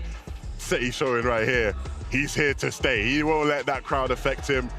And that's going to be a big game for them in the standings. You see them now securing a position in 3rd place. Man, they are moving up, dude. But guys, look. Yeah, I mean, 438 points. If that was all, you know, that was the talk, it would be fine. But when we look at the top, Queasy, Murstache, Swizzy, 606 points. It doesn't matter what situation they're in, right? They don't need to be winning the game as long as they kind of hold on to that lead, right? Keep buffering that as long as possible. Kelly, eventually that game is going to show up, and they're going to win that game, and then that's it. GG, everybody else. It's just so hard to really do anything to this trio when you look at their early and mid game and just how solid of a strategy they have. Obviously, the early game is just clean for them. They have no issues rotating into that bunker, making sure that they're getting those heals and that metal. They're able to take these early engagements, and they just use their metal builds because they know in the bunker they're going to be able to replenish all of that, and even in a surplus, and then they rotate over. This was the first time, though, that I really saw them kind of controlling the front low ground of zone. And even in that position, when they didn't have what they needed for high ground, you see them. They're still peeking up. They're still looking at high ground, potentially as a duo to steal it. Nothing can slow this duo down. I mean, look, they're always going to give it a scout. You know, you always got to give it a look. And I mean, look, think about it. If they're not up there, they've got to be thinking whoever's up there is not as good as us, right? We're the best. So if we're not up there, maybe there's a chance for us. I mean, look, these guys, again, we've just been banging on about how good they are, but they continue to show us how dynamic they are as a trio. That's right, man. I want to take a look at more of these standings. Whoop! Just kidding. You heard it. Game is ready. We're jumping back into all of the action. Let's go.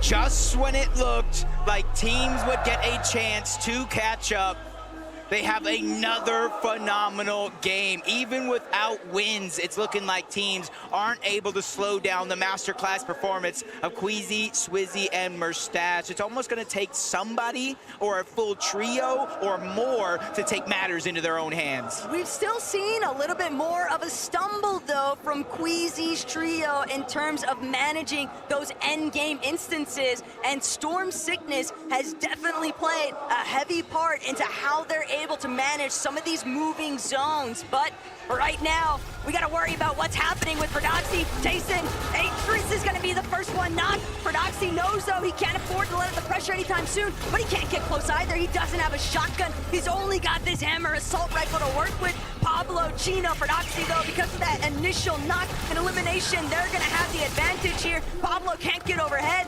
Tayson and Chicho are scrambling. Chicho with an excellent shot, delivering straight damage towards Pablo, but it's only Tayson left to try and fend for himself, and the swarm is coming after him. Everything crumbling at his feet.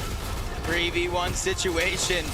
Almost even more than that, with the bugs taking him down as well. Tayson's gonna fall, and another off-spawn victory for Prodoxy, Chino, and Pablo. We talked about this being the team right here that will try to win it all and take matters into their own hands, but the drop spot roulette is not just for one team. Veno, Flixie, and Vico, they've had enough of Canyons Crossing. They go toward the north side of the map. Balor, Adapter, Mansoor, they're the ones now getting surprise contested. The issue for Veno, Vico, and Flixie as they find that last elimination onto Belord is that they know it's just not worth dealing with the delays of being contested at Canyons Crossing. They'd rather stake their bets elsewhere, and I like the idea to pivot. They have a very realistic chance of taking over the top three if they're able to actually play through their own strategies. But Pixie, Marius, and Vanya, every time they're on the screen, you almost anticipate that the Vanya Boo-Boo's gonna follow shortly after.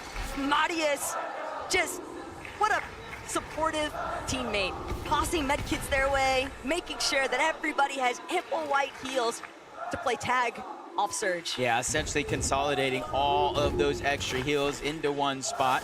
Flixie, Amzo, Higgs, and even though Supernova Academy uncontested, they're sticking to the plan. They practice up until this point. They land over towards those RVs. They get some chests, but most importantly, it's how quick and fast you can kind of max out your brick material. And then they go right back on over to Supernova, where this time it's a little bit of a hot drop. Extra loot over there, but Epic, Paper, Victor B, that just wasn't a one-game wonder. They're going again at Cammy and iDrop. Hottie's already out, and that gives them a huge advantage. A momentum shift, confidence at an all-time high, as Victor B looking to go toe-to-toe with Cammy there on the other side, fighting for pieces, knowing he has his teammates behind him. He's ready to go all in. Ever since Victor B was able to shut down Peterbot in the first lobby of yesterday, Jacob, it seems like he's been playing with an all-new level of confidence, and that's the most lethal kind of confidence a player could possibly have. Victor B still looking to close in onto Cammy and iDrop, barreling at the walls here, and Paper directly underneath. It's a lot of pressure, and there's nowhere to run. That is until Pump possibly decides to enter the exchange directly overhead. Victor B closes off the back wall, though, but he's scrambling. The fragger is down. It's all up to Epic Whale and Paper to recover this. The aggressive nature coming out of Pump. He's the one that locks in and gets a lot of the damage and eliminations. He was the one, that one major three, forcing that spot to roll down to Victor V, Epic, and Paper, but at least two of them are still alive. The IGL, the 6-time FNCS champion, and with iDrop, Hottie, and Cammy rotating out of this, they have a chance here. It might not be a massive one, but a chance to survive, get Victor V back into the game. But you can see on the minimap, the zone is kind of telling. It might kind of center up this game instead of leaning one side to the next, but it's all about that north or south pole where these teams are going to have to rotate quicker than ever. Different scenes for Chino, Prodoxy, and Pablo.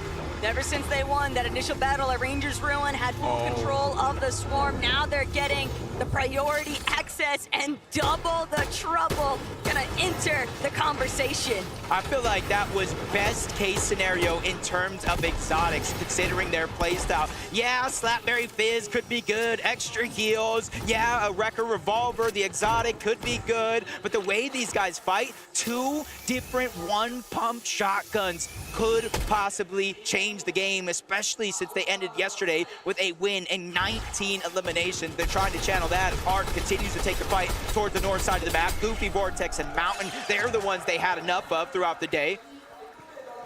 And Arc, yeah. Yeah, they're scrappy, and that's the big thing here, is that Arc Salco School, they realize Vortex, Mountain, and Goofy are just farming Surge off of Queasy from a distance. So we're gonna take the battle to them. We don't wanna waste any more time as issues continue to pile up elsewhere. Epic Whale might have just met his demise at the hands of Cold. So tells me that Peterbot, Cold, and Ritual, they're still on the move. They're still looking at third party, any instances they can get their hands on. But Salco, Art School, first they've got to deal with Oceania.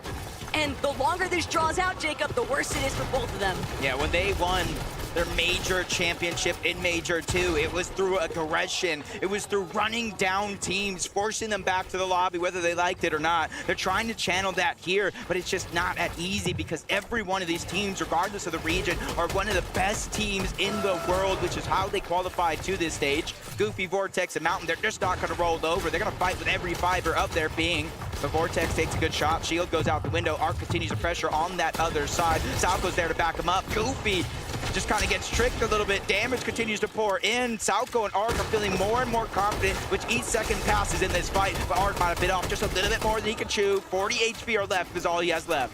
A little bit of over-aggression possibly spilling through there from Arc, and that's going to give Mountain, Goofy, and Vortex much more priority inside of the box fight, but teams are continuing to collapse around the map. Pico, Veno, Flixie also looking to establish a little bit of a surge strategy. It comes as no real surprise that some teams are still looking to just trade knocks from their surge-based positions, but again, when teams are caught up in these close encounters, they don't have any other choice but to fight their way through. And that's exactly what School, Arc, and Salco are looking for, but they need to have commitment.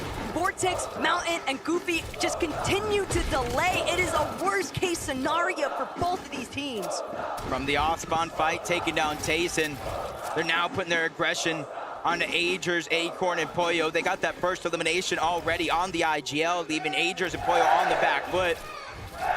And it's not only that team they have to worry about. If you look at the minimap, the north, the south, even the east has third-party potential written all over it. Pollo's taking a lot of that pressure, and this is exactly what I warned you about. When you have that one-pump potential, they're immediately going to put it to use. Down goes Pollo. Doxy, Pablo, and Chino are looking to take over Game 9. It's less about the one-pump potential for me, Jacob. It's more if you see Doxy, Pablo, and Chino win that off-spawn as quickly as they did, you never know where they're going to come from. These guys are experts at executing the roam strategy and finding their surge through sheer elimination firepower.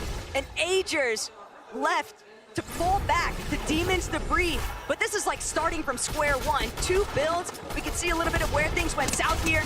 Checking back in with Prodoxy, finding that initial knock, leading into the elimination onto Pollo. It's just disastrous right now for Acorn. Not just them, though. No Savage, he was knocked. Chap's trying to get back into it, but he's going to fall as well. Him and Reason just go down to Snowy and Sod. Ryu, he was eliminated early on, but they have to watch out. The third party's now looking to crash. They know, they heard it. That's Reed Cooper and Curly trying to make up for lost time. They were able to get the revive off, but saw just a sliver of HP, looking for survival. The launch pad comes out, so they have to abandon ship. Cooper sees it into the sky. This is his only chance. They cannot let him survive because they need the points. They need the surge, and they're going to grab it all. Curly and Cooper, just the perfect tag team to nail those players. The moment that they try to escape, third parties are just so vicious, and it's crazy to think, Jacob, at how much action has really taken place inside of the Storm. Oh no, I saw what happened in the feed, but now we get to see it here. Flixie down. Vico's trying to fight back. He gets the elimination onto Tay. Rido's essentially going to be by himself, and you see him lurking around. Venno just runs into the brick wall. Rido is there. Oh my God! Back to back! I'm speechless. I can't believe we just witnessed that.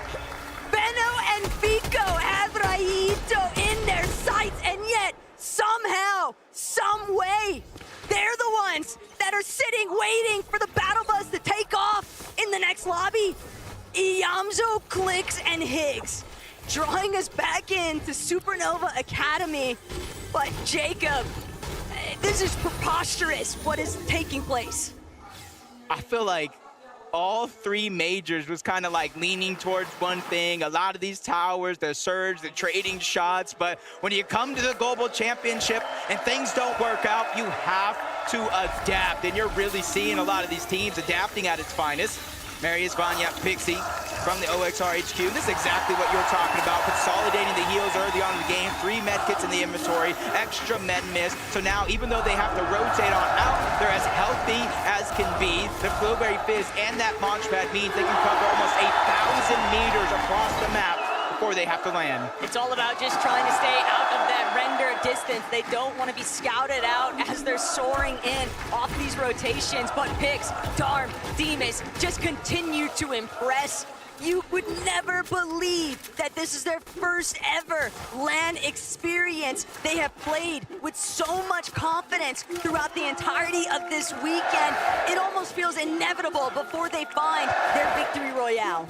See, Darm clutched 60 points as a solo, the most of any other player. Taco, we have 8-time champions. We have 7-time champions. We have 6-time champions. We have some of the best players in the world, but it's Darm, the new kid on the block, that's really putting on a show here for his team. If they can continue this pressure, you know, I think that something can happen here when the score is over at the end of the day. Only time will tell. Anon, Resign, and Alex, they haven't moved away from their drop spot 2 yet. The zone has kind of helped them out, but now they're going to get a farther pull than they've ever faced so far. And the only big question, seeing nobody else really around them, is how much surge do they have? They'll at least have that Rift Pod incoming, a little bit more resources, a little bit more utility that they can possibly utilize, but heading towards the top of this mountain range, Anon bound to have spotted out those players a little bit further east from where they're located. So you have to anticipate that there's going to be a team possibly looking to set up a crouch sneak play. You can never be too careful. You got to check every single corner in day 2. Kanata Rapid Bolts rotating on over, trying to get as close to the center of the zone as possible, give themselves a little bit of elevation to work with, not too much. They don't want to be kind of the focus of the lobby overall. Seti, Yapko, Panzer, same thing for them. They already got their mountaintop. Just at the edge of the zone, though. Seti's using that bush to his advantage, not even a full box. If you don't respect the player, you've got to respect the gameplay. Maybe Seti can win over this French audience. Maybe he can be an honorary, nominee for somebody to cheer for here, because they've really been playing lights out this weekend, Jacob. They deserve a little bit of credit for what they've been able to put up.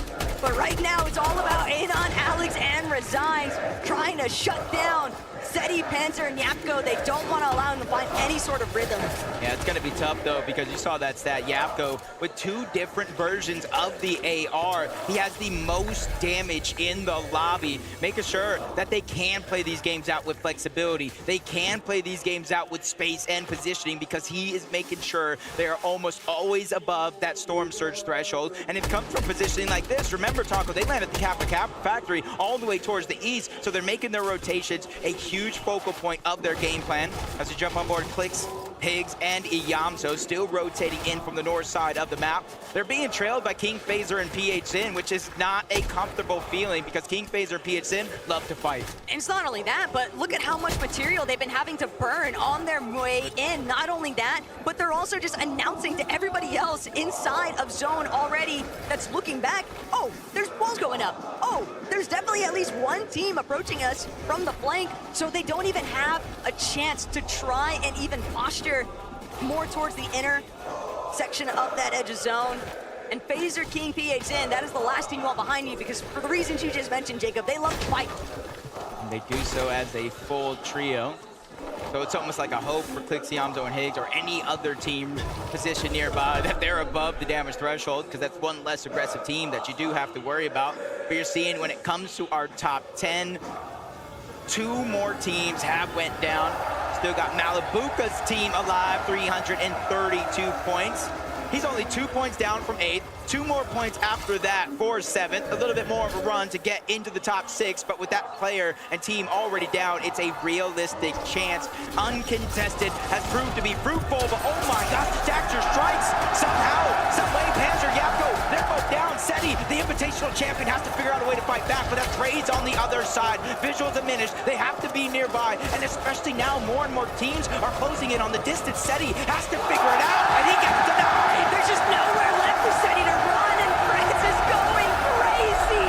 Watching Seti be eliminated, but the action isn't done just yet. Anon resigns, Alex still overhead. Underneath, Buyuriru and Wixie, they're trying to prevent Braves, Visuals, and the Minish from actually leaving this territory, but for how long can they actually stop them? The moment that they move out of here, Visuals bound to take notice. He's immediately trying to apply a little bit of additional damage, maybe get some good shots up, but revisiting what was going down with Flixie, Yamzo, and Higgs, they're actually gonna be the ones to get the jump onto Asia. Brazel, a little bit too isolated, and that's gonna be an immediate knock into the elimination. Yeah, Razzle got frazzled by Clix, Yamzo, and Higgs, but they're not giving up. And this is a change-up with another knock, an elimination going over to Yamzo. It all comes at a cost because Clix goes down. Higgs is trying to stay alive, and he does just that. Yamzo helping save the day, and that's the big part from this team. Because remember, there was a moment yesterday. They got a knock. They got an elimination on the Kanata. Higgs wanted to push over. He wanted to fight that fight 3v2. The rest of the team said, nah, nah, nah, let's rotate in. These guys have come for a comeback. But Pablo, he's last man standing. Paper, still looking to see if he can find him, and Victor V right next to him. Pablo so deeply tucked away into a corner, but he doesn't have a whole lot of options to escape here. Immediately charged in, but Paper, what a shot! He's gonna be put down into the dirt. Victor V is gonna be able to revive him. A nice clutch by their fragger, but that was still insanity. I love how they're willing to fight the best of the best in the entire world, and that's Victor V's legacy. If y'all remember way, way back when Arkham was even still playing, Coney Crossroads, Victor V said, this is my drop. I don't care how many championships you have, Epic. I don't know how many championships you have, Arkham. You're gonna have to go through me. And it's full circle. Now they're on the same team, and that confidence for Victor V is at an all-time high. This is a much more familiar sight, though, for Swizzy, Queasy, and Mustache. Arguably their best loadouts at this point of the lobby so far here today. And Mustache, Swizzy, Queasy definitely still being very conscious of what surrounds them. School Arc and Salgo not too far behind, but Yamzo and Clix, they're forcing their way into these edges of zones, and they just don't have anything to work with. The last of their materials being expended. Yamzo even opting to try and fall further back, hoping that the Medmis can buy him enough time, but Pump, Baka, Pars, they're already in zone, Jacob. They'll hold this for as long as they want. Yeah, and since they're already positioned in zone, like you said, it makes it an easy decision for Pars to kind of go by himself. He knows his teammates are watching his back to try to get that loot as fast as possible. Yamzo knows they're closing in on the distance. He's trying to use his crash pads to escape, but you cannot escape NA West as they take down Clix, Higgs, and Yamzo, and their struggles continue. It's just asking for way too much for Yamzo to wiggle his way out of that one. Even if it hadn't been Baka, Pars, and Pump, you could see there's still several other teams in the area that were bound to lobby focus that solo the moment that they spotted him out. Malibuca walks ping, though. Looking to get a little bit more active here, trying to funnel teams around them. They want to see if they can make a play just to switch slightly higher up onto the elevation, utilize some of this natural map terrain, but they're still holding teams back. They don't want anybody rotating through them. Malibuca keeping a heavy eye out. Walks, separate angle hold there too, but right now, they've got a little bit more time to calm before the storm. I think that's a little bit of an understatement, the way some of these games have been going on, especially today, where more and more teams are realizing the position that they are in on that leaderboard. They're realizing one of the only ways to come back is actually contesting that high ground, making sure Mustache, Quizzy, and Swizzy don't continue to run away with a tournament. I mean, they're doing the same thing. Him and Braze get active early on. They get another elimination on the mid-team. As the Arms just continue looking around, every team that crash pads to the zone, they're at least landing 1, 2, 3 crucial shots, which is where you see the difference right there from Coyote, Yuma, and Raise, is because they used a Flowberry Fizz with the crash pad to cover more ground, get higher up in the sky, and make it harder for them to get tagged up. A little bit of a look back into what went down with Brazil. Phaser actually winning out, getting a good knock onto Cooper. And that's going to leave a very difficult entry point for Southville Arc and School. They're not even going to be able to push through. Just completely forced back. The interruption so steep, but up on height. Watts, he's been knocked. He never had a chance to close it off. He's going to have to depend on Malabuka to get him back to safety, but they're going to have to forfeit height here, Jacob. Another team bound to try and jump immediately onto them, but Ping, Malabuka, somehow brought back without much of a challenge, and that is actually insanity to witness. And Surge underneath, that's the real problem. It's not just Surge, it's active Surge on top of that. Alex and On resigned, they're trying to rotate away. They get some shots, but they're still 160 below. Every 7 or so seconds, 25 damage pours out, and you don't get knocked. You get straight eliminated. Crash Pad, Flowberry Fizz, they're doing what they can to rotate towards the zone, but it's Queasy, it's Swizzy, it's Mustache on the other side. M8 versus M8. Malabuka has no choice. 128 below the damage threshold. Queasy down, Swizzy, a sliver of HP. It's all up to Mustache. But Mustache knows how to play it through as a solo. He can maybe clutch up big time here. He just needs a few more placements to continue in first place. Malabuka walks, Ping still underneath that Surge threshold. They're trying, they're so desperate. Everybody around them knows it too. They're not trying to allow the opportunity to let these guys break through their builds. But Mustache as a solo, what more could you possibly do?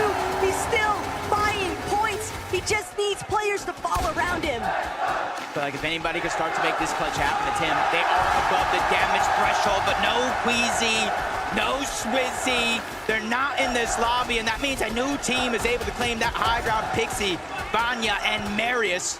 Last time we seen them on this high ground, they weren't able to convert, but this is a second chance for them. And this is a big chance because we're still into the top 15. They have no eliminations for Mustache, Swizzy, and Queasy. They only have 2 placements versus placement points. This is how you close the gap.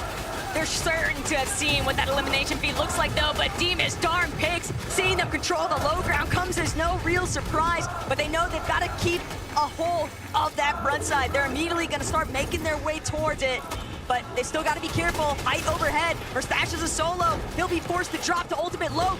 Malabuka creeping directly underneath him, but Mustache, he doesn't realize it. He only has 6 builds. He's trying to conserve as much as he possibly can. He's just so quiet in the background. Yeah, he's kind of waiting for the zone to force him out, let all these teams bypass him on this rotation, and hopefully try to get some sort of a sneak attack. Peterbach holding Ritual still alive in this game as well, but their material count rather low. A lot of the teams being affected by the high ground and the pressure that they keep pouring down, but at least they're 134 above the damage threshold. When it comes to Storm Surge, I think they're good from here on out, and even Pixie from up above getting another knock onto Coyote. Alex cleans that one up, so Luke going on over to him, but they're just pressuring over and over and over, whether it's an AR, the double pump, they're not letting any team look up. It's an issue though.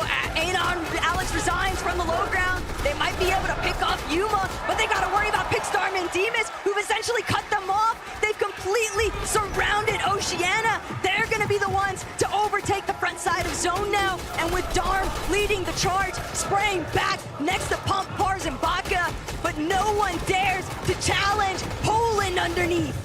That was a good time to take him out. There are 12 placements worth of points still left, more than half still on the leaderboard. Resigns trying to go in. They lose Alex along the way. Underneath, they have to turn back. That's Kanata. They're wreaking havoc on the low ground. Resigns falls all the same. The whole team gets sent back to the lobby. Even Baca's feeling it. Pars has to go on by himself.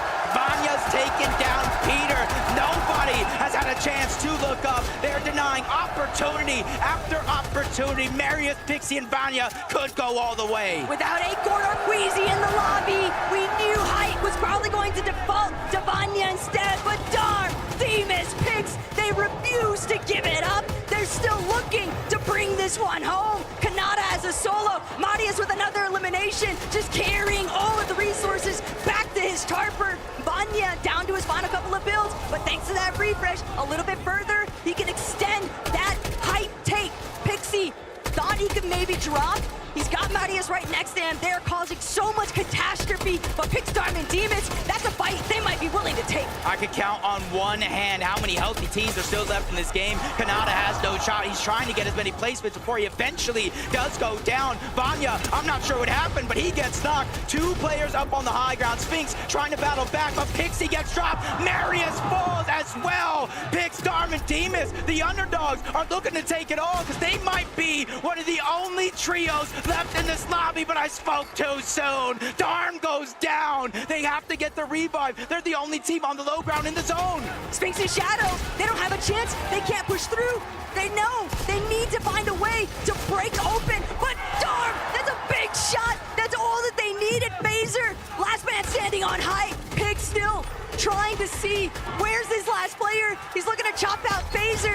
Whether or not Phaser can even drop, does he have the Flowberry Fizz? Will he fall before he gets the chance? He was hoping somebody else would deal with Poland, but Pix and Demas, this is it. Poskagura reigning through. Pix, Demas, and Darm bring it home. From underdogs to top dogs. And with Queasy, Swizzy, and Mustache going down early, that shoots them straight up that leaderboard. They look like they have been here for years. Frankie, we need to know their secret. I don't know what their secret is, but I have to say, all year in Europe, we've been looking at Pix, Darm, and Demas. This trio that seemingly came out of nowhere and have been impressing us ever since.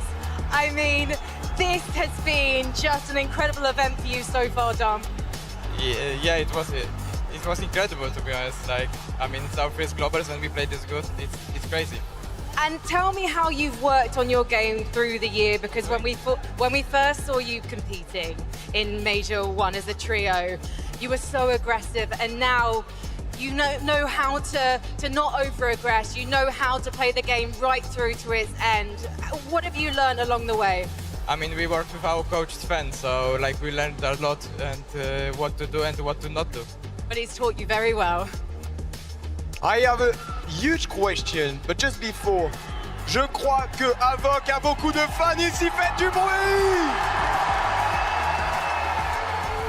Pix, you have a lot of fans there. Do you have a word for them? I love you all, thank you for support. Merci beaucoup pour le soutien, ils vous adorent! Faites encore du bruit pour leur trio! Demas, playing in Majors online is one thing, but how do you manage to achieve this success on LAN? We played the game actually like the best we can, like, and we just won it. Do you think you can go even further and do the back-to-back? I'm sorry? Do you think you can win the next game too? We see in 20 minutes, no? We will see. You're going to have a bit of a break and a well-deserved one. Please, Leon, Havoc fans, show your appreciation. Pitstorm and Demas! We have to take a bit of a break, but don't go anywhere, because in a few minutes, we're going to assess what we've seen so far.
Do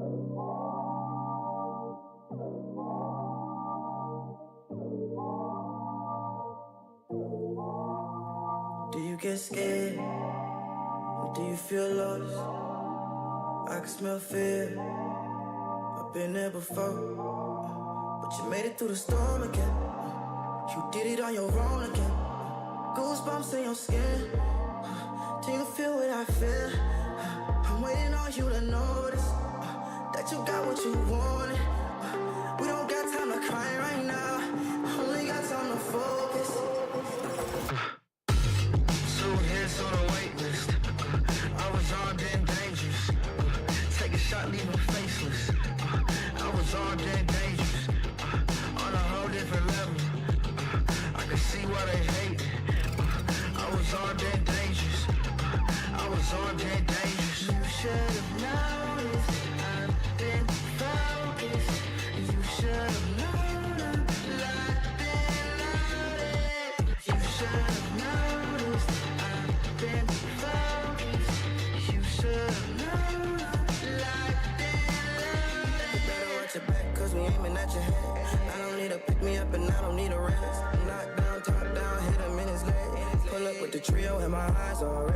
1, 2, 3 of us can't compete with us. Everybody screaming like they did and believe in us. Believe in us, believe in us, believe in us. 2 hits on a wait list. I was armed and dangerous. Take a shot, leave him faceless. I was armed and dangerous. On a whole different level. I can see why they hate. I was armed and dangerous. I was armed and dangerous. You should have noticed. I've been focused. You should have known I'm locked and loaded. You should have known. Fortnite fam, this game could not be crazier. Pix, Demas, Darm get a victory royale at the halfway point of the competition. Game number 9 going their way.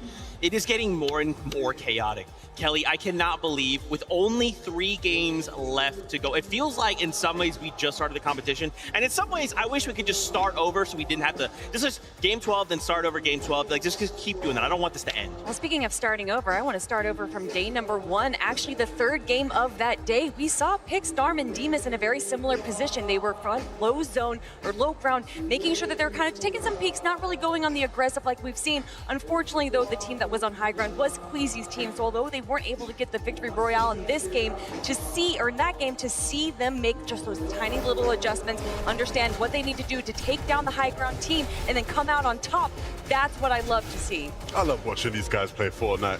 You know, and I can say that for a lot of the teams in the lobby, but these 3 in particular, they just have a poise about their game, right? They don't play like a lot of the other top teams who have been, you know, fighting at the top of the leaderboard play. These aren't a team that are uber reliant on playing high gun, but when they are on those mid and low layers, they are so devastating. You don't want to be caught anywhere near them because Demas might hit you with a shot like that. Pix might be waiting around the corner with a big 1 pump in hand. You know, Darm is always going to have something cooking. They are just so threatening on all fronts. To do this against such huge names like Phaser and all these other top trios that have had LAN experience for so long, and this is their first LAN, I would never in a million years be able to guess that they would be able to handle the pressure like they are doing today. That is so well executed from them. And I'm sure, like, you got to think in that moment, they've just got to feel over the moon, right? To have that moment, guys, we not only showed up and made it to land, we got a victory royale in land. The crowd was behind us. Incredible stuff. Up a placement now, 498 points. They're top 3, Levin. There's 3 games left of the Global Championship, and these 3 who are playing in their first ever Global Championship sit in 3rd. Like, that's insane. Like, for them to even be able to keep their composure, if they literally just stopped playing from here on out, it would be a successful tournament for these guys, right?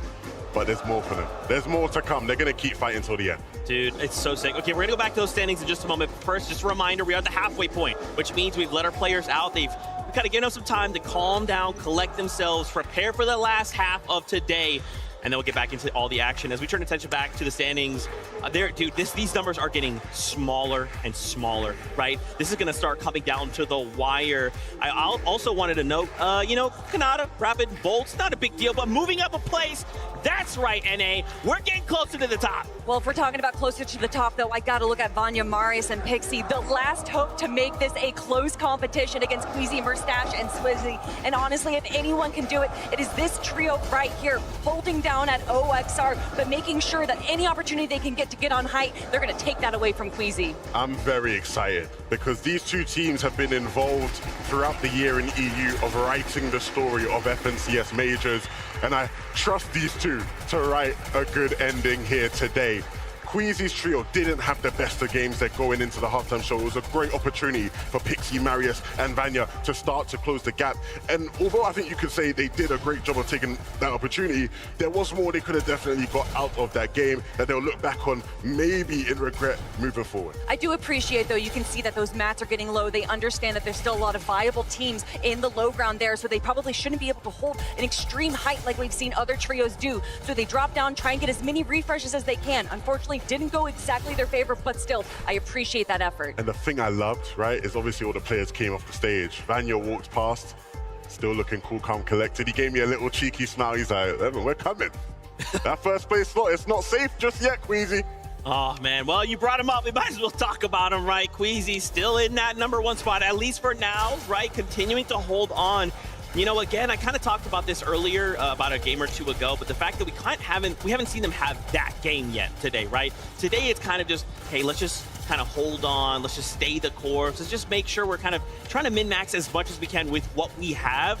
But Kelly, I feel like that game is coming, right? It's so funny because, we're like, oh, this day, it's not going that well for them, but they're still making it to every single end game. And even when Mustache was down as a solo player, he was playing so smart, making sure that he was staying in the back of zone, making sure that he was staying in the mid ground to not deal with all that aggression going on in the low ground. Even when things aren't going well for them, they're still playing so smart. I agree. I think this is going to be an interesting sort of finish for them. Yesterday, I sort of described a lot of their games as looking very easy, right? It felt like they were playing an easy game. Didn't look like there was much challenge at all. Today, the games look tough. Like, it looks like they're playing at the Global Championships now, right? And we'll see how they adjust to that. I don't necessarily even think that we will see a game like yesterday from them, but like Kelly highlighted, they're still having good games, good enough games to keep your lead if you can stay as a trio. Yeah, it's almost like, obviously, this is us me specifically being hypercritical, right? Again, we watched 3 games, 3 VRs back-to-back, and I'm being like, I want that again, but it's like, no, you guys are right. They're having great games. I just want to see another Victory Royale. We're going to come back to them. It's Canada, it's Rapid, it's Bolts moving up. And again, if we just look from like 4th up to 2nd place, right, the point differential isn't that crazy. Canada, he won game 1 yesterday, right? We've seen it happen. So I think as long as they can continue to kind of pull that consistency up a little bit, maybe we see a VR from them, maybe we see them slowly continue to rise up the standings. I mean, Canada, Bolts, Rapid, they're just playing the games that they understand. They're playing a little bit passively, they're playing with the minigun, they're kind of just spraying out players and kind of hoping that something works out in their favor. But unfortunately, still not able to get into that Victory Royale situation. Canada here even staying in Storm a little bit early, but when you have nothing else there, making sure that you make it into placement, consistency, and that is what this trio is known for. Not necessarily the elims, but just consistency. I think that they're playing the game the way that they want. I almost wonder if we have a runner close by, because I need someone to go get a Durag. I need Durag Nada on stage right now. He's NA's only hope, okay? His only hope, our only hope. Let's take a look at those standings and take a look at page #2. All right, let's see how things are going. On the 2nd page, again, we take a look. Chap, Reason, Mr. Savage, right? Not that terribly far away, and even in 12th, right? Think about Phaser, PHZ, and King. That last game, making it to the end game. Guys, I feel like making it to the end game is so critical. So many of those points are locked up in just making it there, and I love that from this Brazilian team, we see them get there. Absolutely. I think that the big thing is we're starting to see a lot of those teams on that 2nd page finding a bit more momentum, and it's going to get tighter and tighter. And what that means is by the time we get to game 11 and 12, it's going to get hyper and hyper, because every single decision, every single thing that happens in that game, every single placement will have an impact on who sits on that top 10. Okay, all right, I'm getting word. We have an interview lined up. Merstash is standing by with Frankie right now. Thank you, Mersash, for agreeing to talk to us at what must be quite a high-pressure moment. You were still top of the leaderboard with 81 points, but the games haven't been your strongest of the competition. What's been happening with the high ground? Why haven't you been able to hold on to it? So I think so many people were reviewed and going for high ground. It was obviously we knew it. I think we just need mental reset, and that's the break we need to win the tournament. 81 points from the second place. What's the strategy now for the next games? As I said, I think we're playing good. We just need mentally reset for all of us, and we're gonna play much better after the break. La simple chose à faire, c'est de reset mental, c'est-à-dire repartir de zéro mentalement, se remettre bien mentalement et repartir de l'avant parce qu'ils le savent, ils ont le niveau et s'ils le font, normalement, d'après Merstash, ça devrait passer. So how is the energy now for the trio, Mersash? Obviously, you still have the energy of the audience, but what are the vibes in the booth? I mean, the vibes are still good. We kind of went down after the last game because we died earlier, but yeah, after the break, I'm pretty sure everything's gonna come back and we're gonna win. So what's the plan for the last 3 games? Take high, don't die. I think that you were going to play out of your mind. We only get to do this once a year, and I know you're not going anywhere without a fight. Thank you so much, Mersash. Good luck. Let's head back to the desk. Thank you so much, Mersash, for that time. We know this time is very valuable for these players, right? So super appreciative of him. Just taking a moment, letting us kind of get into his mind, see where he's at. Oh my gosh, we only have 3 games left to go in the Global Championship. How did we get here? How did this happen so fast, Levin? Let's rewind time. I mean, the games have just been so good. And you know what they say, time flies when you're having a blast. Looking at what Merstash said there, Kelly, he talked about them having an understanding that this type of thing was going to happen. Hype was always going to be a lot more chaotic. There was always going to be a lot more suitors going for it on day 2. And I liked how he sort of said, there's not like an in-game tactical adjustment we have to make. We just need the mental reset. We know what we're doing. We just need to execute better. And if anyone can do it, it's going to be Queasy, one of the biggest veterans that we have in the competition, getting 2 second places in LAN already. He understands what it means to have a mental reset and to kind of coach these players to himself to be able to bring them into this mindset. I think that's really what stands Queasy above the rest. Yeah, I don't want this to end up being like famous last words, but there is no one more prepared than him for like the finishing race, right? Like you're approaching that moment in the last couple of games of a global championship. Nobody has dealt with the bad side of it as much as him, right? So in theory, nobody should be more prepared for it. Interesting. That's something. Also, you said something. The fact that obviously this is a LAN setting, so if I go in and we play a lot from home, right? A lot of our majors are remote, right? If I'm at home, I'm comfortable. I'm in my chair. I'm leaned back. Got my shoes off. Got my drinks close by. It's a lot different than being in this stadium on LAN, under the lights, under the pressure of this crowd. You make a mistake, you hear a boo. You get an elim, you hear them roar, right? It just is so different. Also wanted to highlight just some little fun interactions around we've been seeing in the map as we kind of bring up the standings. I believe it's Vico, Veno, Flixie have had quite the run here at LAN. Obviously, again, love him or hate him, Veno is a character coming out, being Veno. Vico, he's a talker. He's confident, but he can back that up with a lot of his play, Levin. So I'm excited to see what they bring for the last 3 games. Look, I'm not gonna lie. As someone who knows these guys really well, I was worried about them when I realized what the atmosphere here was gonna be like, right? Because again, they're very emotional players. In the case of Vico and Veno, at times they can allow some of these things to get to them.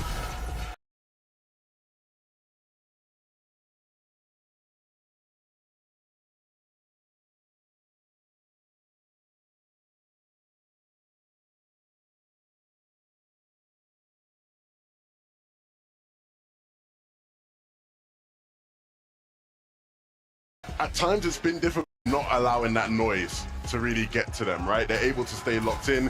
This game, not allowing that noise to really get to them, right? They're able to stay locked in.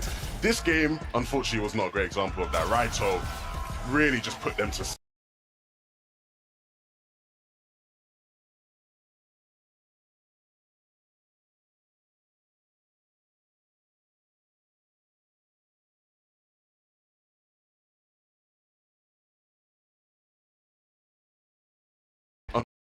So again,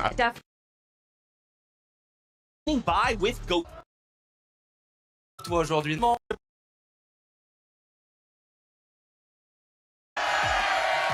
L'anniversaire de Gotaga. C'est quand même pas mal comme anniversaire pour l'instant. C'est vrai. Et mes joueurs peuvent m'offrir le meilleur cadeau ever le jour de mon anniversaire, donc c'est trop bien. S'il le fait, c'est vraiment le meilleur cadeau ever, clairement. Oui, totalement. Bon, comment ça se passe pour vous pour l'instant, cette finale, ce cast avec Squeezie, Brox et Nikov, tout ça va? Ça va bien? C'est incroyable, là on commence un peu à stresser, on a la pression à chaque bus qui part, et non, c'est ouf. Le public, la France, les fans de Gentlemates, les fans des autres structures, un grand merci à tout le monde. Vous êtes énormes, vous faites rayonner la France à l'international, les gars. Merci pour tout, vraiment. Dernière question. Il n'y a plus que 81 points d'avance pour le trio de Merstache. Est-ce que ça va le faire? Est-ce qu'ils vont aller au bout, Gotha? Je pense qu'ils vont aller au bout, et au pire des cas, c'est Vagnac. Donc voilà, les gars. Voilà, on est trop bien. Les gars, du bruit pour Gotaga, Squeezie, Brox et Nikov. Encore un joyeux anniversaire, Gotha, mais c'est pas le seul. On a d'autres anniversaires à souhaiter aujourd'hui. Et le prochain, c'est avec Frankie. Frankie, it's your turn. Merci beaucoup, Benji. From one birthday boy to another. Amar, what's it like spending your birthday with an incredible arena like this? It is actually amazing to have this kind of birthday present. Gotaga, my friend, bon anniversaire as well from here upstairs. Gotaga and gentlemen, thank you very much. It's actually insane. Have you got a joint birthday party planned for later? I might have planned a birthday party, right? Yeah, it's. Happy birthday to you.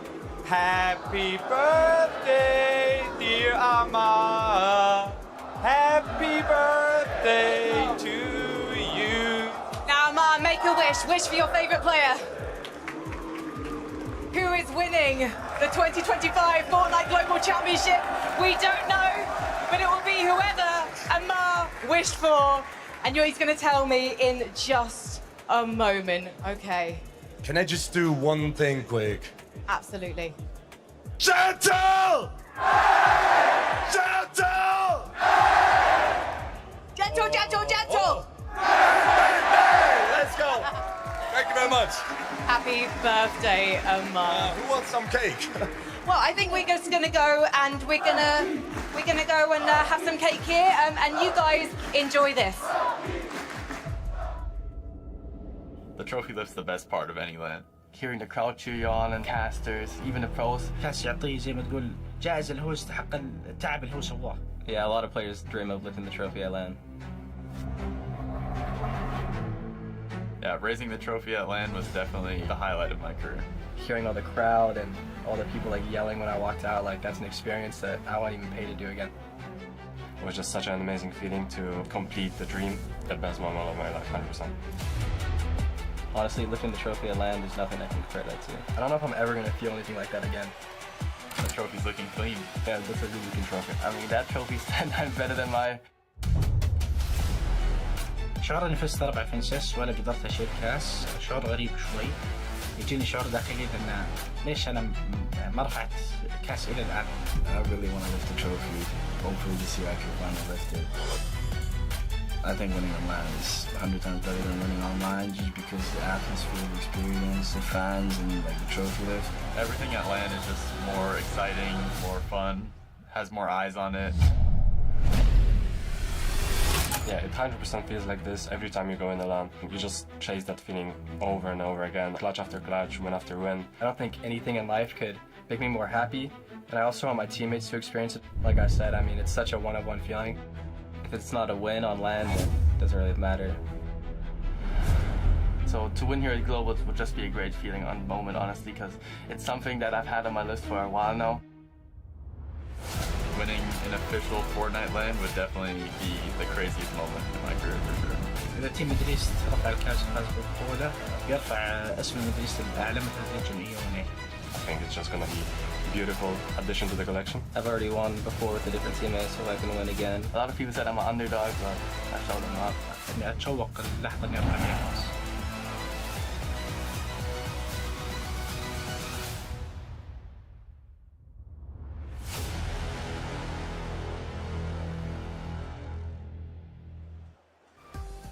Look, we all wish we could take that trophy home. You know, guys, I'm just gonna go up the. I gotta. Someone's calling me. I'm gonna go up the stage real fast. Okay. Don't worry about it. I'll be right back. You guys just keep doing your thing. No, but in all seriousness, of course, this is a good time once again.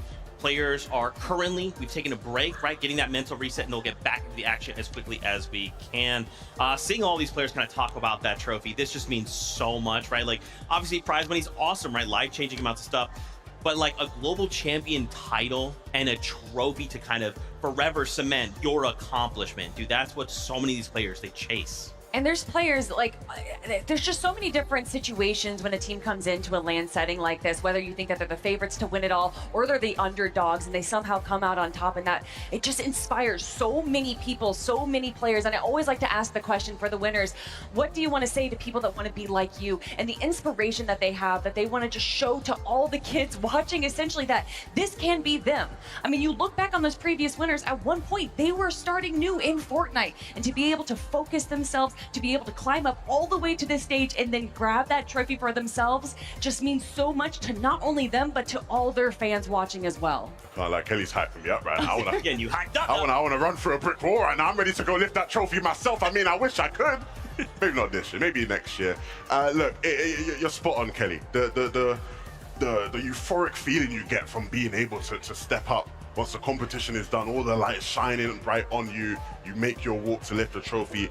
It's something you never ever forget. And it's something that, you know, whenever I talk to these players after the Global Championships, the players who didn't win, that's always what they're focusing on. It's always I wish I could be the one to lift that trophy. Next year is my time.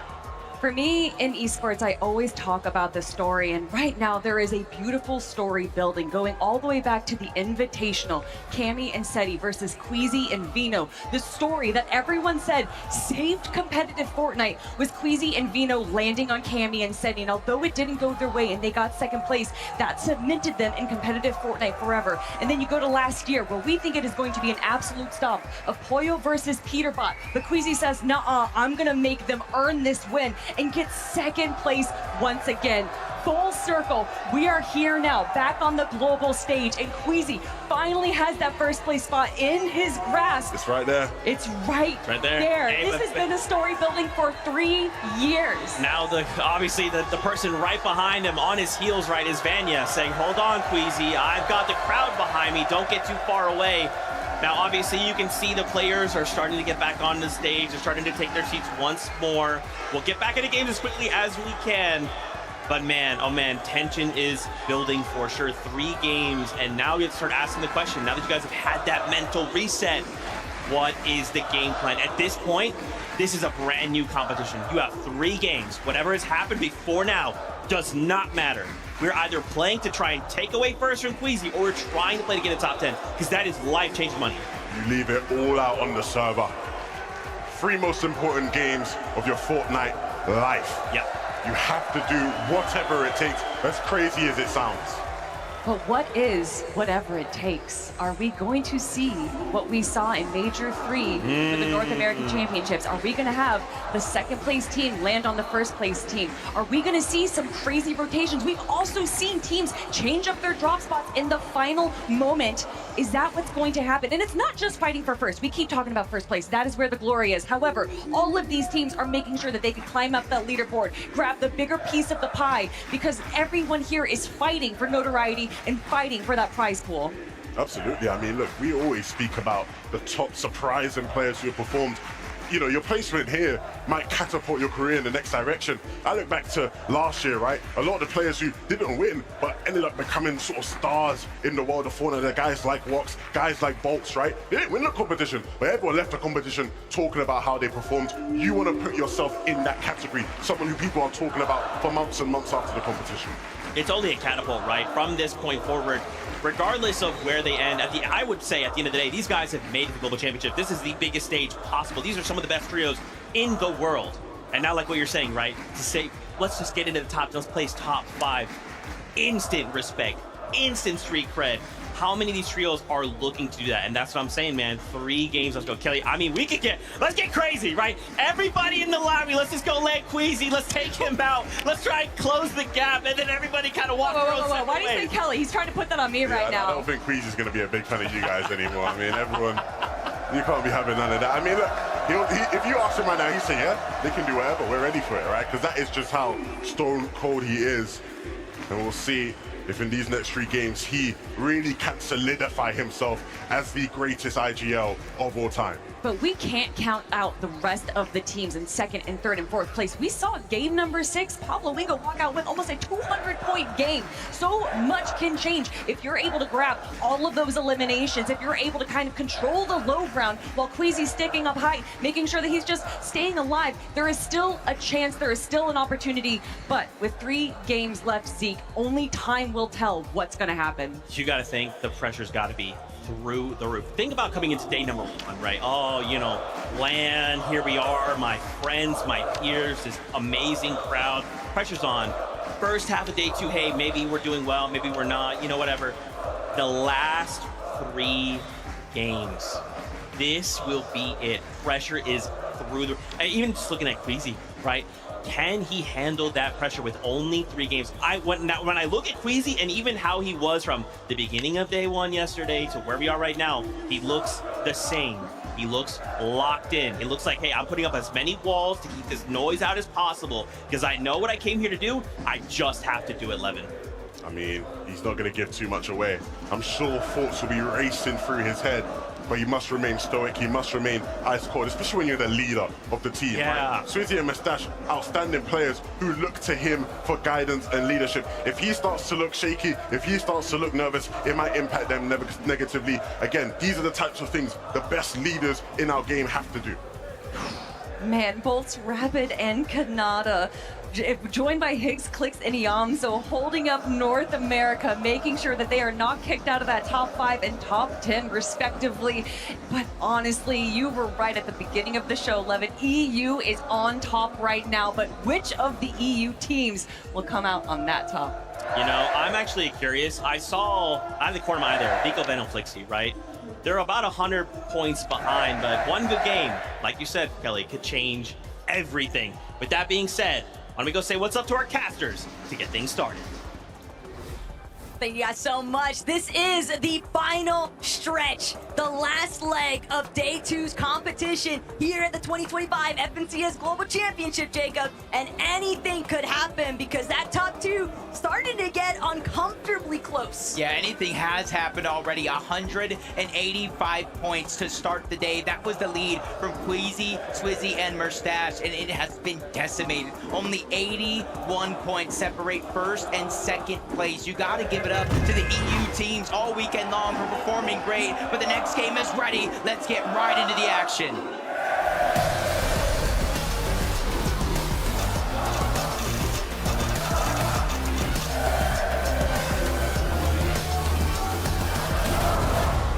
This is the starting point for where champions are really going to be tested. The battle bus taking off here in game 10. And there's one off-spawn fight that I have a feeling we're going to need to see a little bit of a resurgence from Tayson if he intends on continuing to pose a threat for that top half of the leaderboard. So far here today, it has been largely Proxy's team coming out on top, but anything could change in the blink of an eye. Wait a minute. Wait a minute, who invited Aspect to this party? A whole nother trio now joining the fun at Rangers Ruin. That just put a huge switch up on how these things have been playing out, but instead of a straight 50-50, the majority of these fights, they're trying to take 2 different sides of the POI. On the outskirts is Aspect and his trio, Tinka. They're trying to loot up. This is the team coming into the Global Championship. They were landing at the Kappa Kappa factory. SETI lands over there. They are on fire. I wouldn't want to land there either, so they're just trying to figure out something. Seems a little bit bizarre, though, that Kazi Aspect would choose to actually try and land as a third party here at Rangers Ruin. This is preposterous. Pablo, Chino, Proxy, they fully understand. We've got to create a little bit of a gap here. They're already splitting this POI slightly with Tayson, Chicho, and Atris, and Aspect Tinka. They did not get the drop they were looking for. Tayson, Chicho, and Atris, they might just be able to run the Oshi fellas out of here, if not run them down for eliminations entirely. Honestly, considering the little bit of loot that they did have, you know, Wrecker Revolver on one, Sentinel Pump on the other, and they do have some shields as well. not what I expected out of this drop, but they're figuring out a way to stay alive. Bredexi just immediately runs out of Rangers Ruin. He said, nah, I do not want to fight that triple contested drop. They immediately move towards the west and find a key elimination. Ferdoxy, Chino, and Pablo are revved up and ready to go. This is the effect of VOD Review because they completely shut out Striker and Tisco's teammate, Kadu, just nowhere left to escape. That's a really nice elimination to find too, especially considering that they were pretty much forced out of Rangers Ruin due to Kazi third partying. Now Striker and Tisco just kind of hiding. They know their teammate went down in that direction. All those builds, and he's trying to figure out, assess the situation. Can we get those revives, boots back up? But Pico, Benno, Flixie returning back to their throne. The first elimination's cleaned up. Toyota figures out a way to even the fight, even landing some crucial damage on the Flixie as he tries to run the way. Toyota finishes the job. 2 straight knocks right off the start. It's definitely going to be a bumpy road for Benno's team if this storyline just continues to hold strong here. But someone who hasn't had any issues with their early game, it's going to be Swizzy, Queasy, and Murstache just taking full advantage of everything that's provided by the Hive. And Swizzy even doing a great job scouting around, heading straight towards the top of their surge base. They're ready to start getting some tags in. Oh my, another team, Aspect, Tika, Kazi. They say, you know what? We already affected one fight at Rangers Ruin. What's the harm in going to another? They immediately make their way on over toward the top side. Tayson, Chicho, and Riz say, you know what? We're going to chase him as far as we can towards the edge of the zone. Once they reach that point, they realize they don't have the loadouts they want. 30 builds on one of those players, an empty item slot. They're immediately about face. They're trying to figure out where they can pick up the scraps from. But you don't want to be operating with scraps when players like Marius, Pixie, and Vanya just have so much at their disposal. Uncontested, Poix are headquarters. They can spend so much time here, Jacob, and they tend to more often than not. But Visuals, Bray, Diminish, they might have something to say about it. They went for an attempt at a sneak plan last game. It was delayed, but they were still able to, follow through that last lobby. But now, Bixstar and Demas, a little bit of a fickle position at Kappa Kappa Factory, no one else in sight. But I wouldn't be too worried about these guys just yet. I mean, they're rolling off that momentum from the last win. Yeah, and I know we're talking about it, but to start the year, Pigstorm and Demas haven't even played a single game in a regional FNCS final. And now you look at the end of the year, they've not only won a game on the biggest stage Fortnite has to offer, they're in contention of winning the Fortnite Global Championship.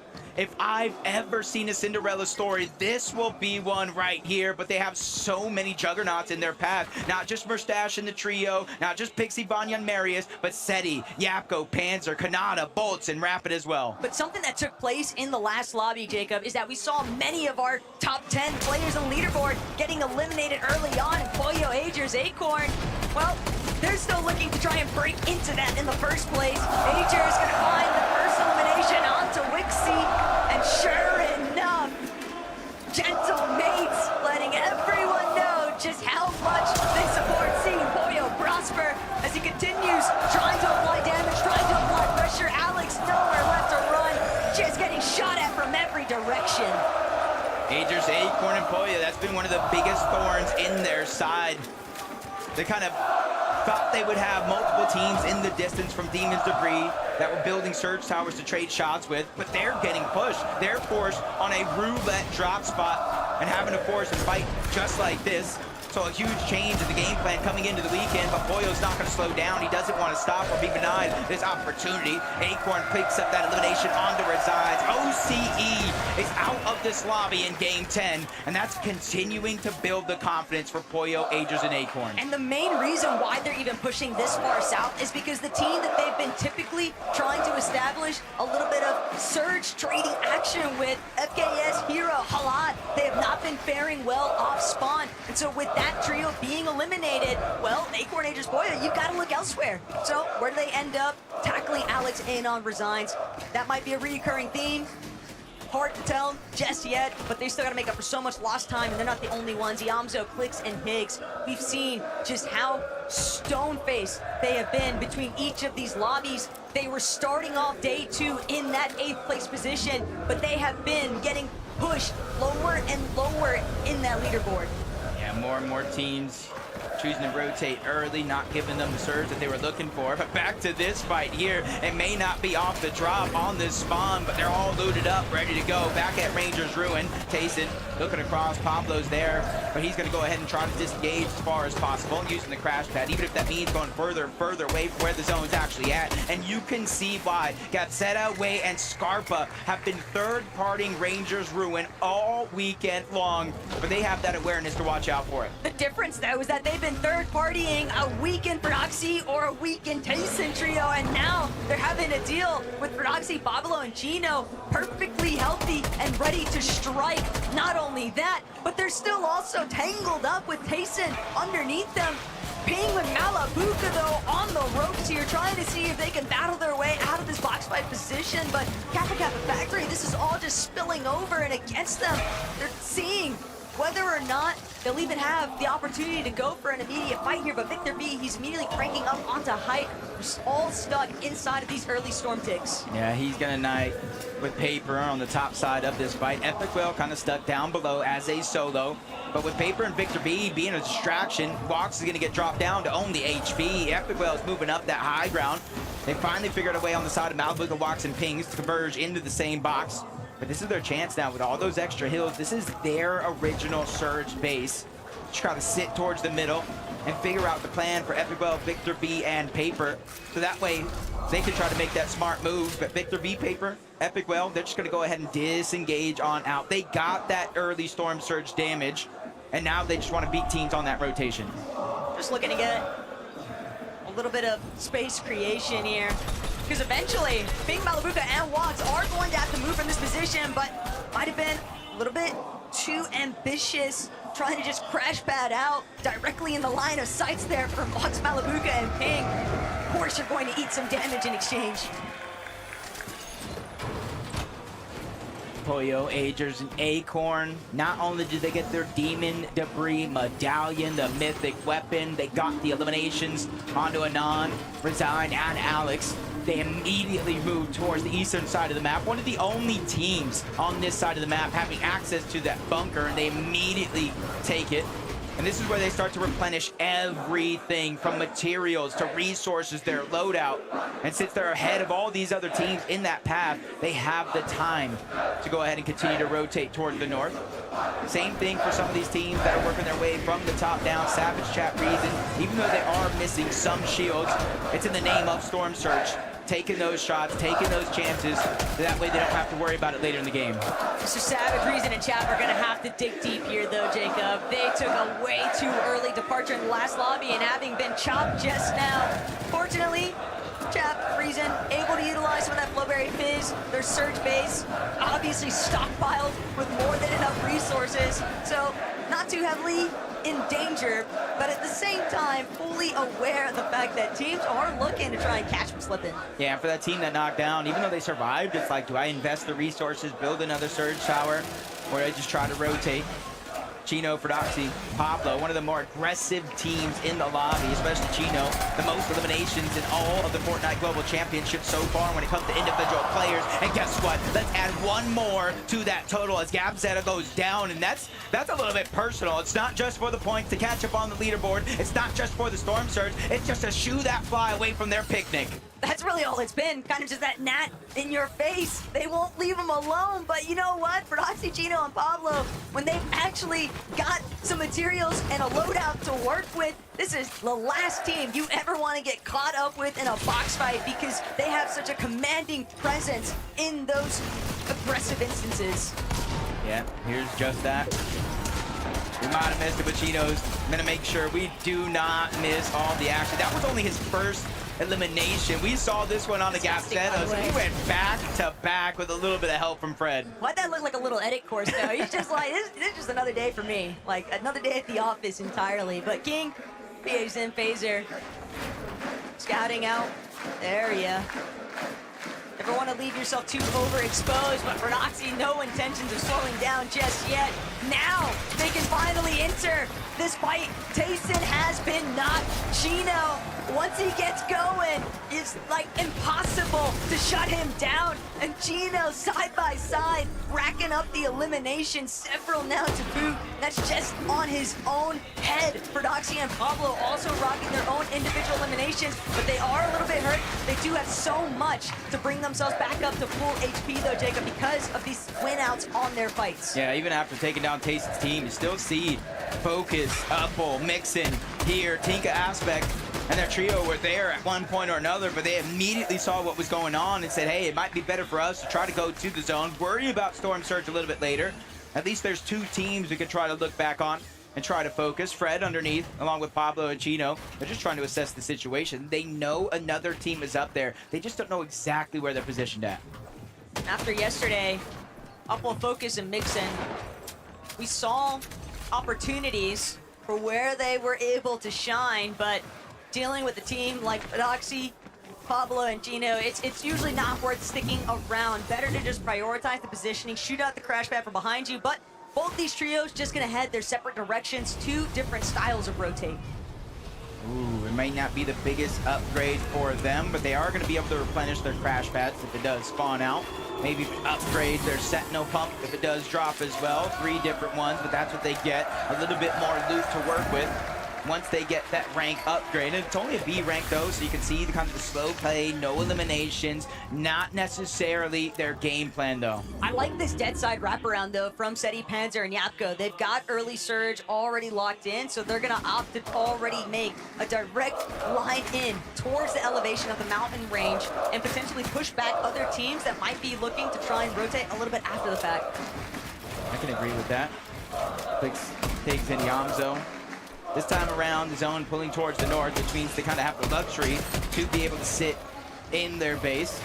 I believe this might have been the team that we saw kind of get chopped earlier on in this game, but as we tune in, Ager is feeling a little bit of struggle. That's Peterbot, Cold, and Ritual on the other side. They have to abandon ship in terms of getting Agers back into the game, so Pollo, Acorn, they're going to have to work this as a duo, and that's a huge disadvantage going against NA champs, Peterbot, Cold, and Ritual, and they're looking to get aggressive. There's only one way back into this game, and it's through eliminations itself. This is starting to feel like Major 3 and NAC all over again right now, Jacob. Peterbot, Cold, and Ritual seemingly in the driver's seat right now for this box fight. That is up until Cold loses a good chunk of his shield. He's going to retreat back towards the high ground. Pollo, Agers, side by side, holding down the slower layer. But the longer this drags out, the more time it provides for Ryu, Snowy, and Saad to move in. Yeah, just a kind of scary situation, because even with the knock on the Agers, Peterbot, Cold, and Ritual didn't play aggressive, and that's usually something you see out of this team time and time again, especially since they have a deficit that they have on the leaderboard, 14th place versus 18th. You'd expect both of these teams to try to make some sort of a play, but they also know this is the two teams we can see it all year long, essentially battle it out for 1 and 2. In terms of actual top spots and grand finals leaderboards, but in terms of the community as well.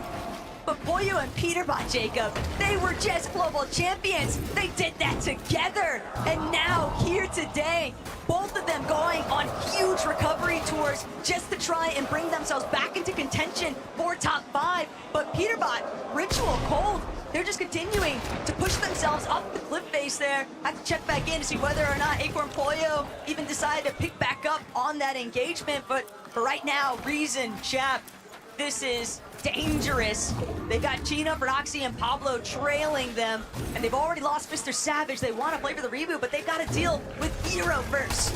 Yeah, they're kind of faking it. Faking like they were going to try to crash pad away, get somebody on the other side to make a mistake. Even though they didn't peek, they realized where they were and immediately start to put pressure down. They have the Stinger. They have the minigun. They are going to melt through these builds if they can focus all on the same target.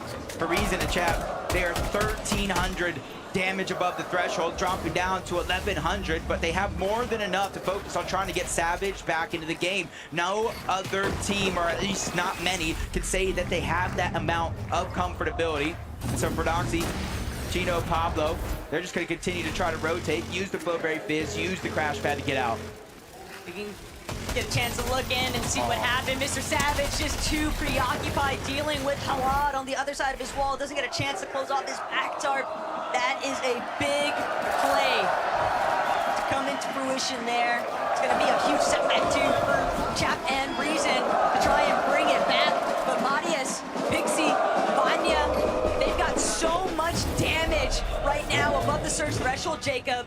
All they want to prioritize is the high ground ball. They have made that very clear here today. Yeah, and they got a smooth rotation in. Every other team in front of them is also doing the same thing, so they're not going to be contested by many up until the point where they start to hit that line on the zone. You see it's getting stacked more and more on the south side, where more and more teams are going to have to rotate into.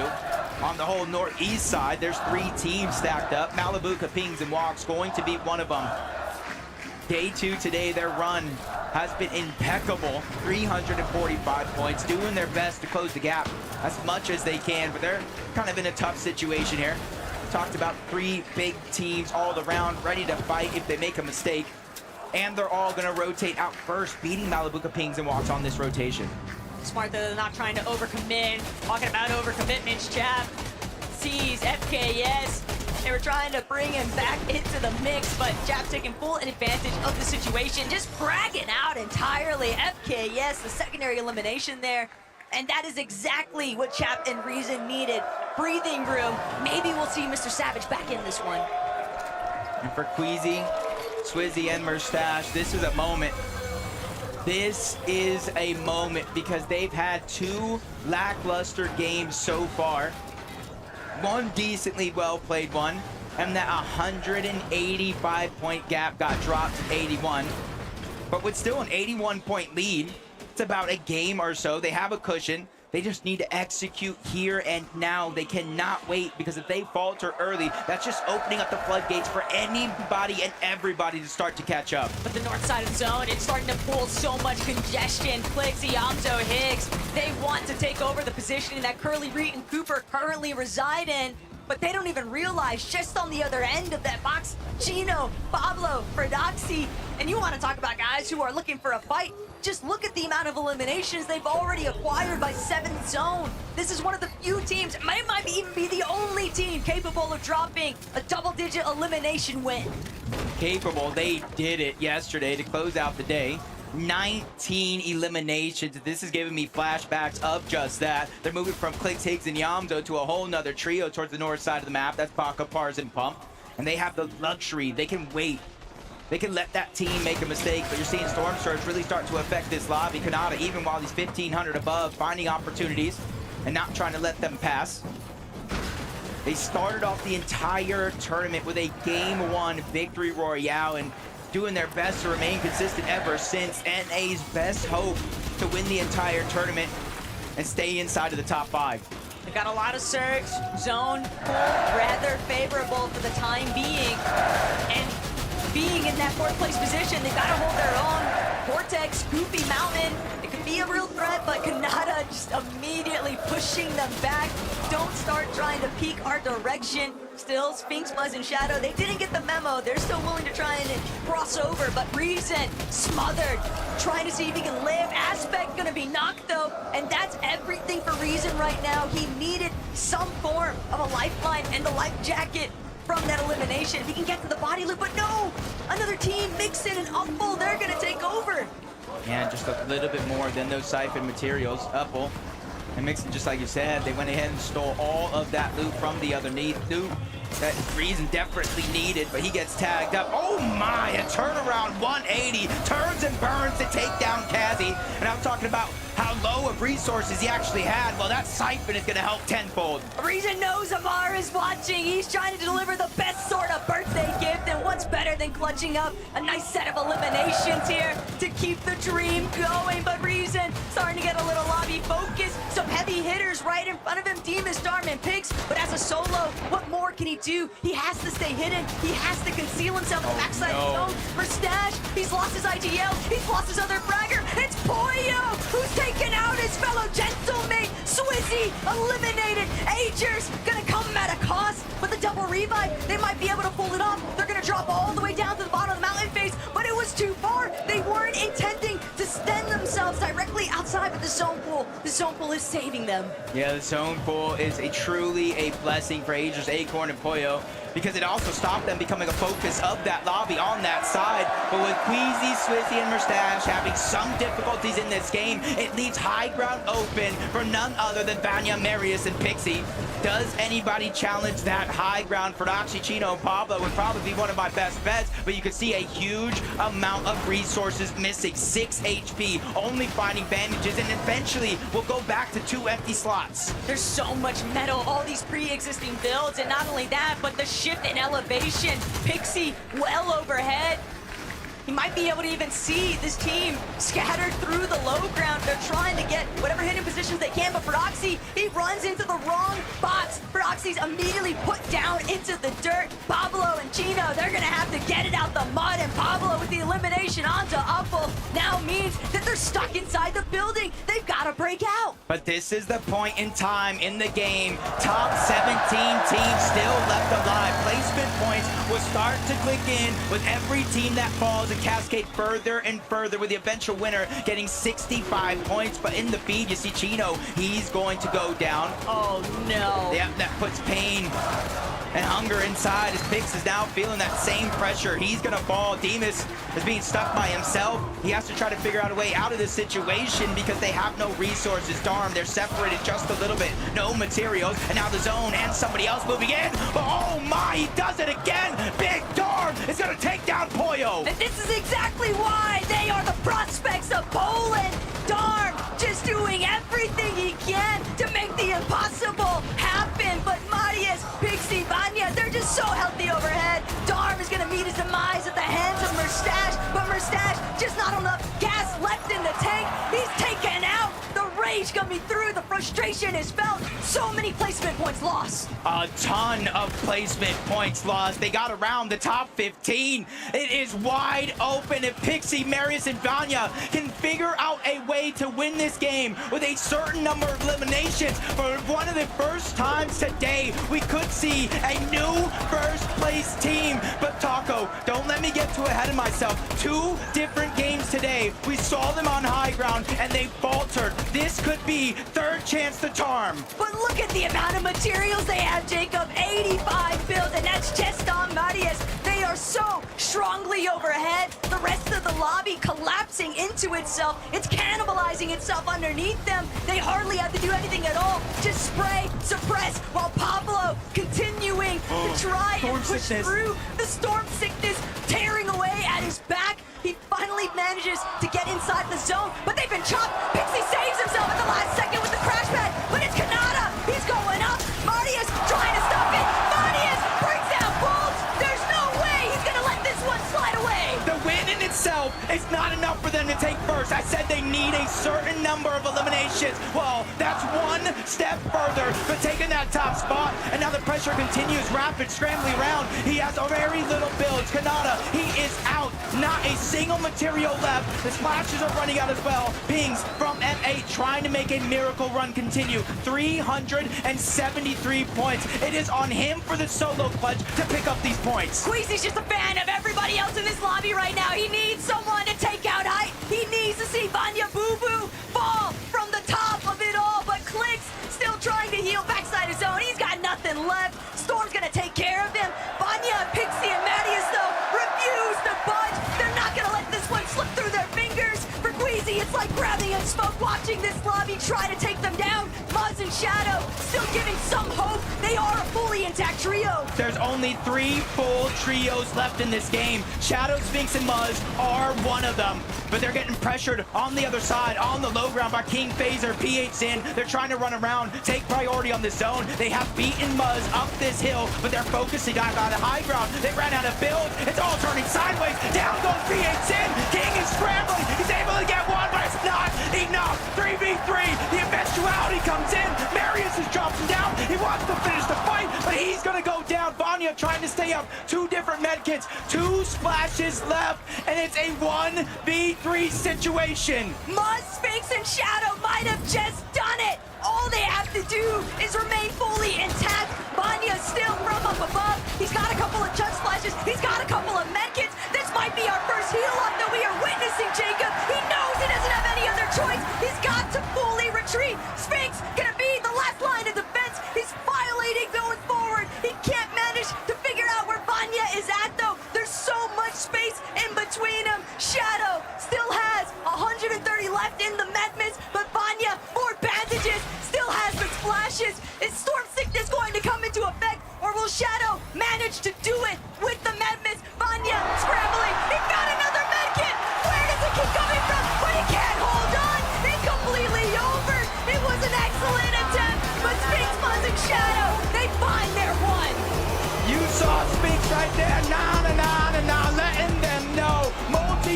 champion Muzz showing up big, and the young star Shadow has showed up to take a big win on the international stage. Frankie, I need to know how they're feeling. Guys, that was absolutely incredible. My favorite heel off I have ever watched. I know, Muzz, that you went down first, but what was it like watching these two? Wait, no, I was alive. Oh, you were alive. I'm so sorry. I was literally eyes on 3 parts of the screen there. So you were alive. Yeah. What was the heel off like? My heart was beating, I'm not gonna lie. Like, it was beating. Now, I've always wanted to win a game on LAN, and I finally did it. So, shout out to the best IG on the world. Congratulations, Muzz. I mean, Benji. Yeah, you did it, the first victory royale on this grand final for you. How do you feel, man? I feel great, you know, I'm just happy right now. My heart was beating so bad that last game, but we pulled through. Il est trop heureux, tout simplement. C'est vrai, c'est la première, il a dit, c'est que du bonheur pour lui. Première victoire royale dans ce tournoi pour ce trio.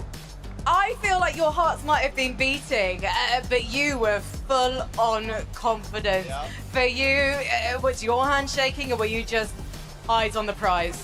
Frankie, we had this interview twice before. This ain't nothing new to me, you know what I'm saying? Sphinx, you do have form at Global Championship, but how does this one compare to Lands of the Past?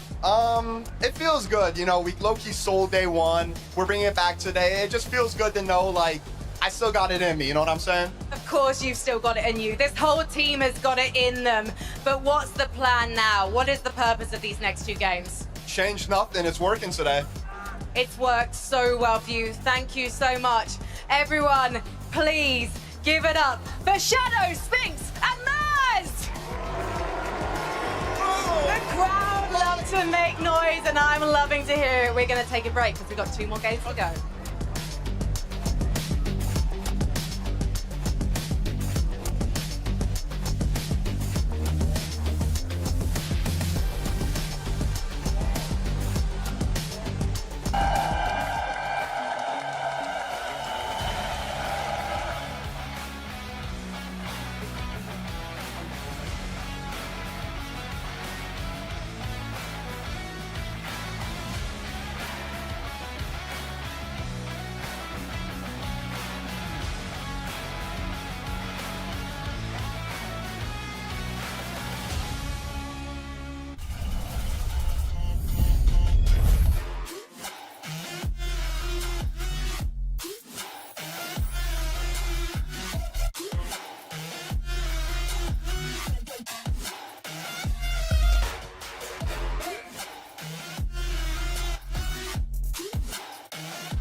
Do you get scared? Do you feel lost? I can smell fear. I've been there before, but you made it through the storm again. You did it on your own again. Goosebumps in your skin. Do you feel what I feel? I'm waiting on you to notice that you got what you wanted. We don't got time to cry right now. Only got time to focus. On a wait list, I was armed and dangerous.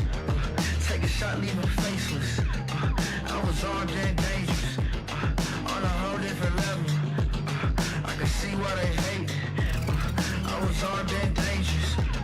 I was armed and dangerous. You should have noticed. I've been focused. You should have known I'm locked and loaded. You should have noticed.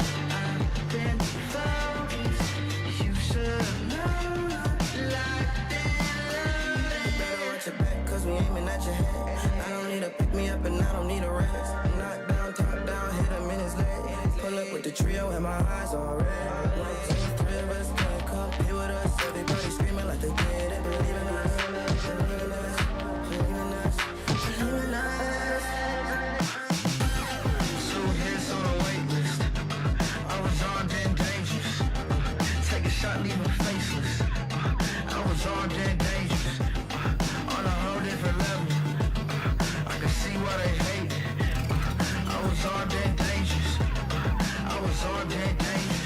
should have noticed. I've been focused.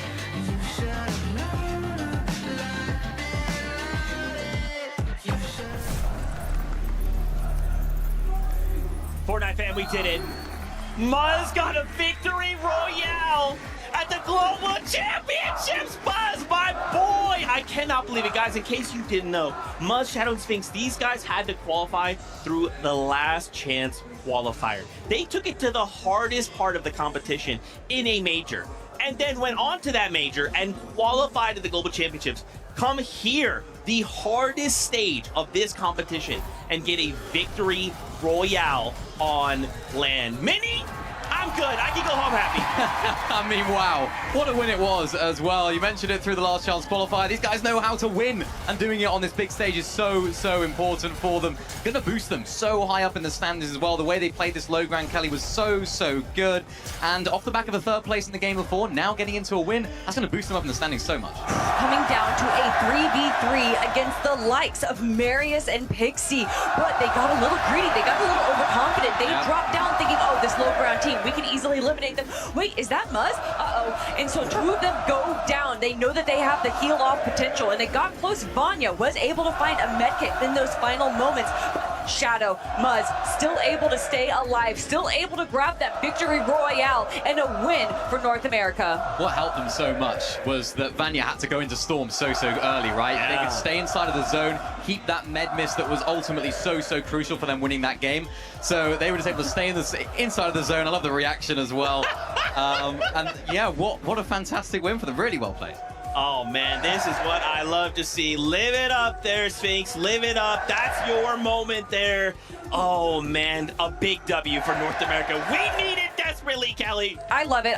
Sphinx has been such an incredible player to watch grow over the years, and something that even Cooper himself, global champion winner, said Sphinx is one of the most amazing IGLs. He really just needs to have his right time, his right moment, and that was it right there. But if we're talking about moments, we gotta talk about our top three. None of them shifting in the leaderboard right now, but what did shift, Zeke, is that lead. Look at it, first and second place. It is barely 30 points separating them. How did we get to this point, man? We were leading by 150 points, and now we find ourselves with only a 30-point lead. Mini, it's not enough. But right now as well, let's take a look there at Pixie and Marius and Vanya. What's crazy too is like these guys had high ground, they get chopped, and like at that moment your heart's got to sink, right? Yeah. This is like a major. You think that's it? They instantly recover, right? Yeah. They're falling mid-air and throw a crash pad down, and that's what saves their life. Jump back up, take back over, and though they didn't win the game, they still placed second. They didn't get a ton of eliminations,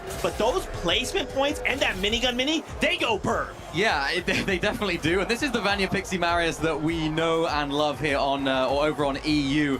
They got so close to winning it there, Kelly, as well at the end. You know, you mentioned it came to a heal off. They were trying to look, Vanny was trying to look for some heals, trying to find anything he could, and he found that loot llama of heals right there at the end. But it was just like, what, a second too late? There was a bunch of med miss, there was med kits, he had everything. Just we were freaking out for a moment. Could you imagine if they got the victory royale there, how much closer it would even be? But I do have to talk about, you already said it, they got chopped out from height, and we thought for a moment, oh no, this is it, they're gonna go down, and then the crash pad comes out, he saves himself, and then in turn of that, able to reclaim height. Cinema. Oh my gosh, you know, it's the Cinema. We have a listen in from the trio. Let's take a listen. You wanna fight? They killed one. They're fighting them. We can. Pop. If it does see the fighting. Pop.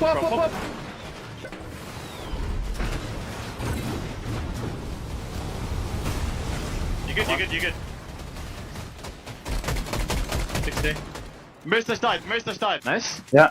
I got pumped 100. I'm low. I see. Healing. Let's break. Fuck. 180. Nice. I'm chilling it. Low. 60. My box. It's a trio. Go. No, I'm dead. I have nothing, bro. Go away. It's maybe our boxes.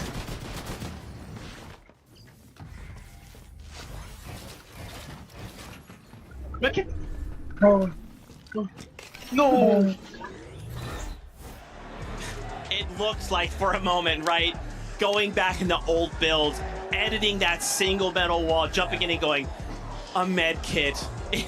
It's all saved.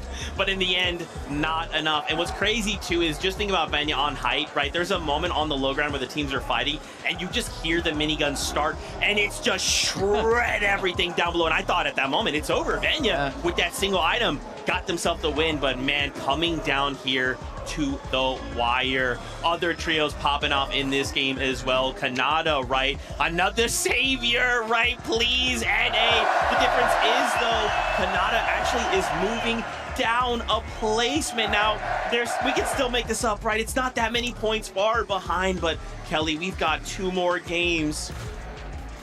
Yeah, I mean, with Rapid, Kanada, and Bolts, we already saw them grab the first victory royale of day number 1, setting the stage for everyone else. And although they hadn't had the performance they wanted throughout the rest of the games of day 1, they slowly started to be able to climb back, playing the way that they do. You see, it is low eliminations. They have never been a W key team. However, by sticking to the low ground and to the side, as you can see, they're able to just kind of last a little bit longer, maybe get a few clutch limbs at the end, and stay in that placement-heavy format we know that they like. Yeah, I like the way their strategies develop. Right, of course, day number 1, we saw them come out really, really hot, and then things look a little bit not so good for them right throughout the rest of the day. I like the way that they're playing it. Of course, their off-spawn situation was looking really good. It was just all about execution when it comes to the end game. Now they've sort of, I mean, tuned it back a little bit, right? Trying to play a little bit less aggressive, trying to play out as many placement points as they can. And now, 2 games to go, maybe they'll try and go a little bit more aggressive, try and push higher up, because they still drop down right there, right? We don't have long to go here before we jump back into the game. I wanted to highlight really quickly, Queasy, right? This is the first time we have seen him falter. 15th place in that game, a single elim. Now we only have a 30-point lead. Guys, this is uncharacteristic. Maybe that reset wasn't helpful, but listen, we still have 2 games to go. Kelly, we can still pull this off. We can still do this. Listen, everyone always talks about caster curses, and I think that's hogwash, but then I spend half of our halftime show talking about Queasy's story in 2nd place, missing out on 1st place in the Invitational, missing out on 1st place last year, and now I'm wondering, why did you do this? Are they going to get 2nd once again? What I hope is he's learned. I hope he's learned from that last time out, right, getting 2nd place. And I hope that they can now hopefully take that into a few changes now into the last couple of games. Remember, they left it all the way down to the end last year. So, you know, they had to make a decision. They decided not to land on the 1st place team.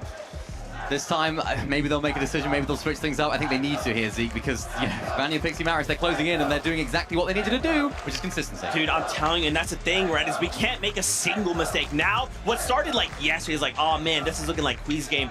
Now we could be going into game 12, super close, and that's what we live for, right? We hope we go into the last game not knowing who could walk away with the win.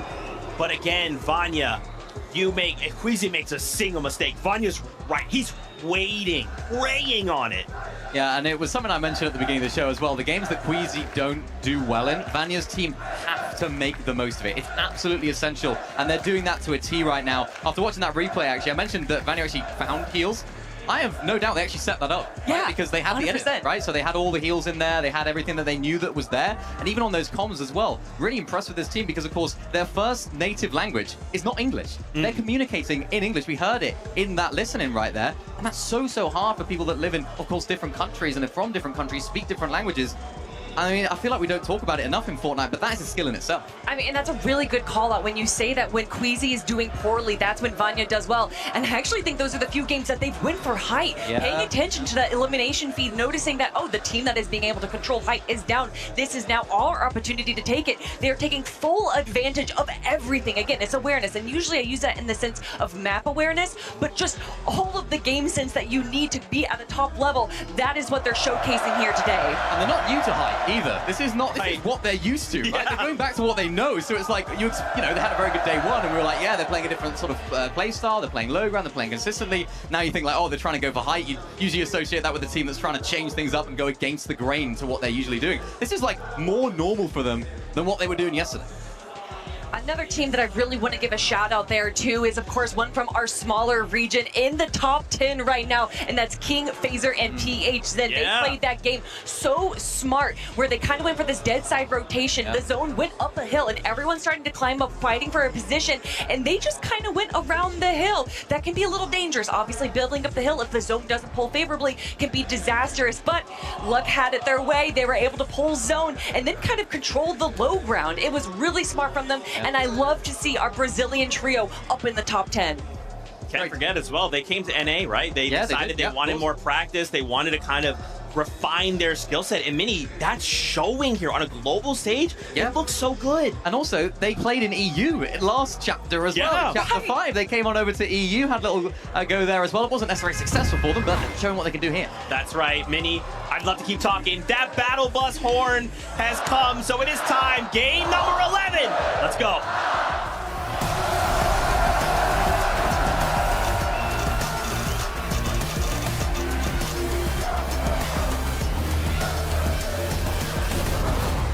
Game 11. There's only 2 chances left for every team in this lobby from around the world to get points and rise up that leaderboard. We're seeing the top 4. Anything is achievable.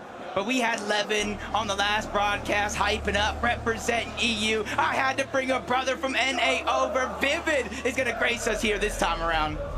Jacob, they had to bring in all the stops for this one. We've been talking about it all day. Yeah, NA's looking a little rough. We're still fighting for 3rd place right now, but we know how the fights early game are going on. It's all about Rangers ruin.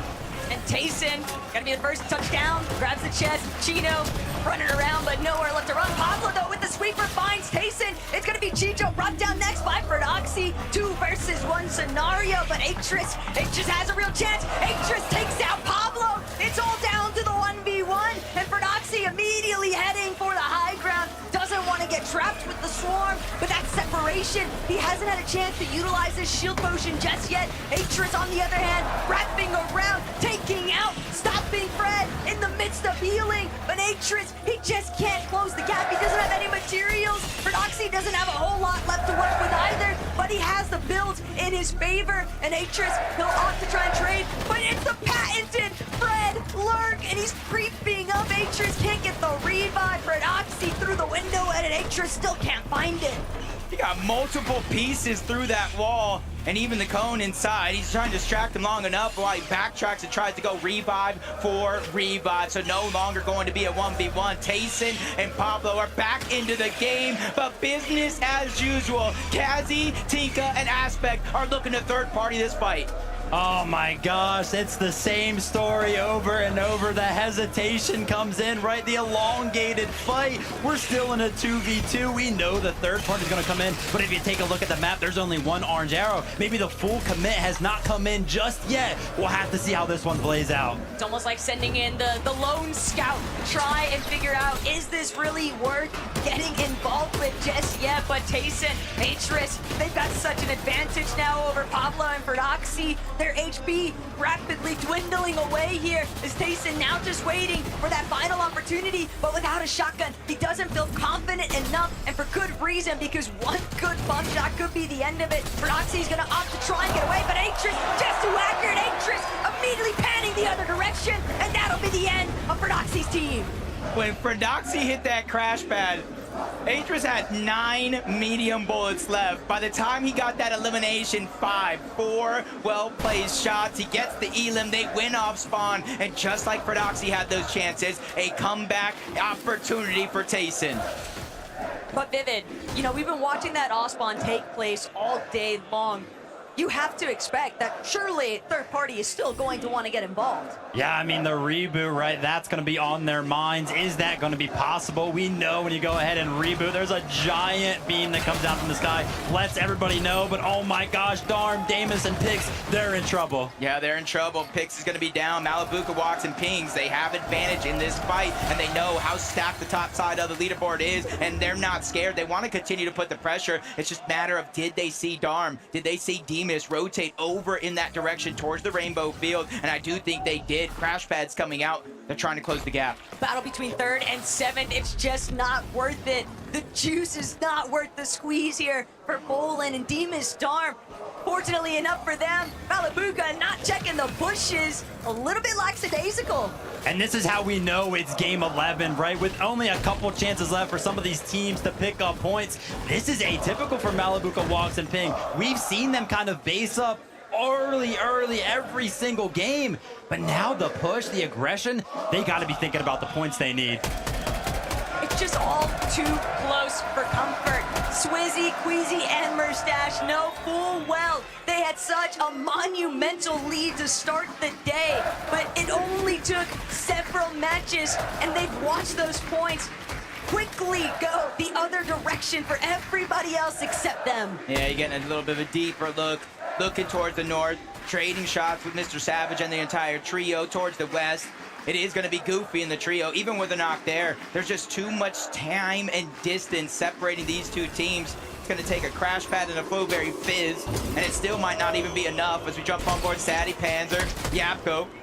The crowd just constantly letting them know how they feel, and since the zone is coming over towards the Kappa Kappa factory, you can see this is where they're going to set up to try to get that damage. I mean, yeah, this is something that we've seen across every single one of the games, right? Yapko just kind of based up early on. Sadie, you might be looking at his inventory like, why does he have nothing in there? That's because he's going around the entirety of the map, making sure that his team is going to be set up very, very nicely for the rest of the game, while they go ahead and pick up all of the damage.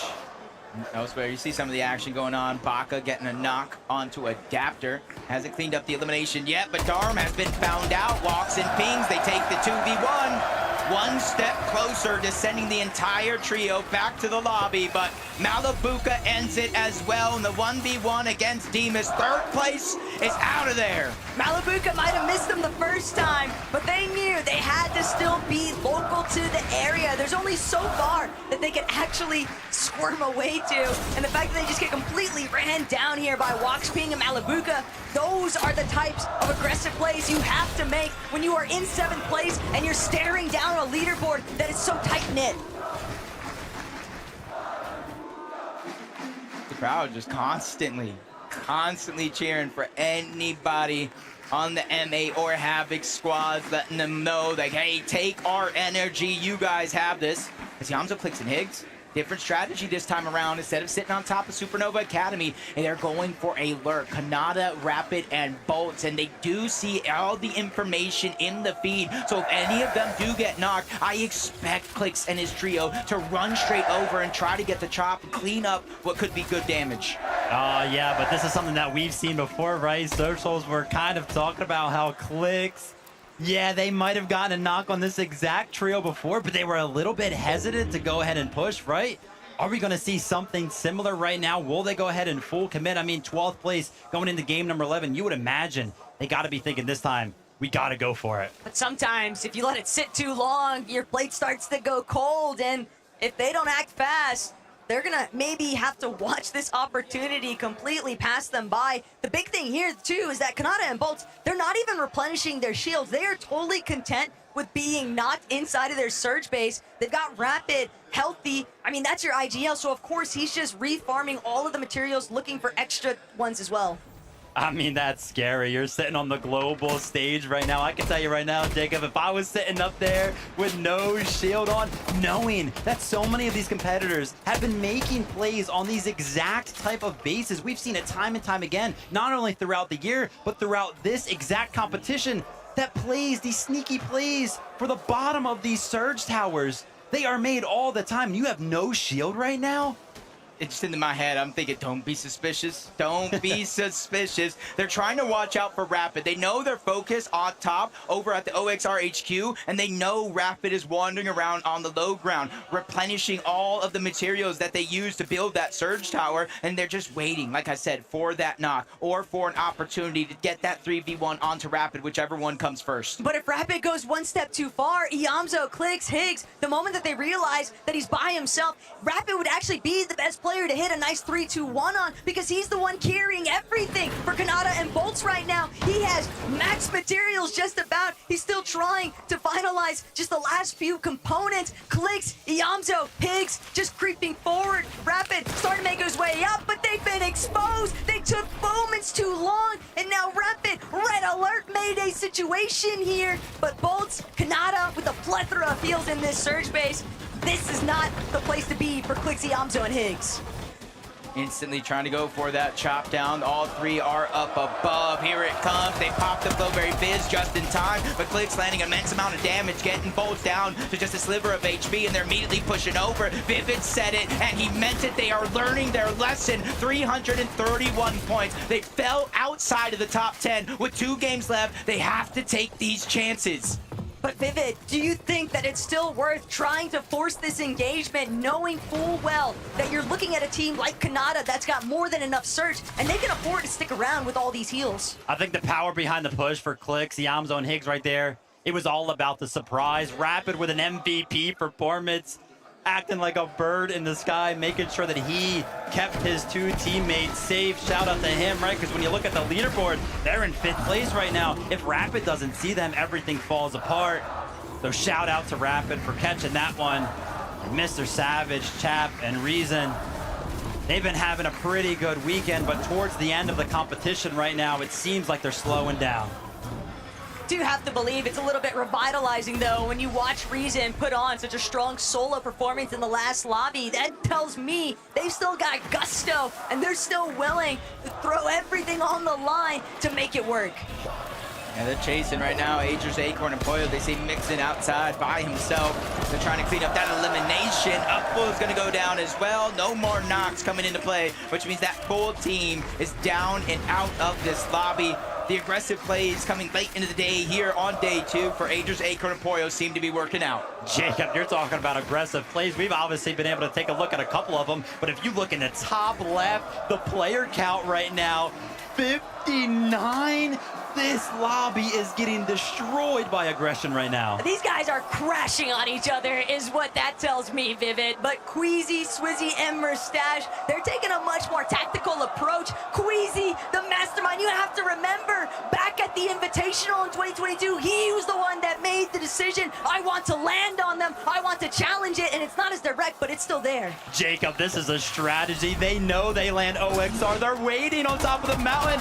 They want to rain down the shots as they fly through the sky. They crack the shields onto one. There's just so much distance before he reaches the ground. He's out of render distance overall. Instantly comes the crash pad. Mustache, Queasy, Swizzy, they're trying to rotate in that direction. Finally, they get another opportunity, and it works. Vanya goes down. Mustache, Swizzy, and Queasy are going after 2nd place. But what's going to be there faster? The double revive or Swizzy, Mustache, and Queasy? They're doing everything they can to try and collapse onto this position. Vanya's already been back up into the running, but they're going all in here. Swizzy, Queasy, Mustache, they're looking to control their own destiny. They want to take down Vanya. They want to make it so that game 12 isn't even close. But Mustache, Queasy, Swizzy, they're just not able to close the gap. And Mustache, he's lost too much HP. He's going to be forced to fall back. This is it. This is the moment. Why wait till game 12? Marius, Pixie, and Vanya, they've given an opportunity here to take down 1st place and potentially take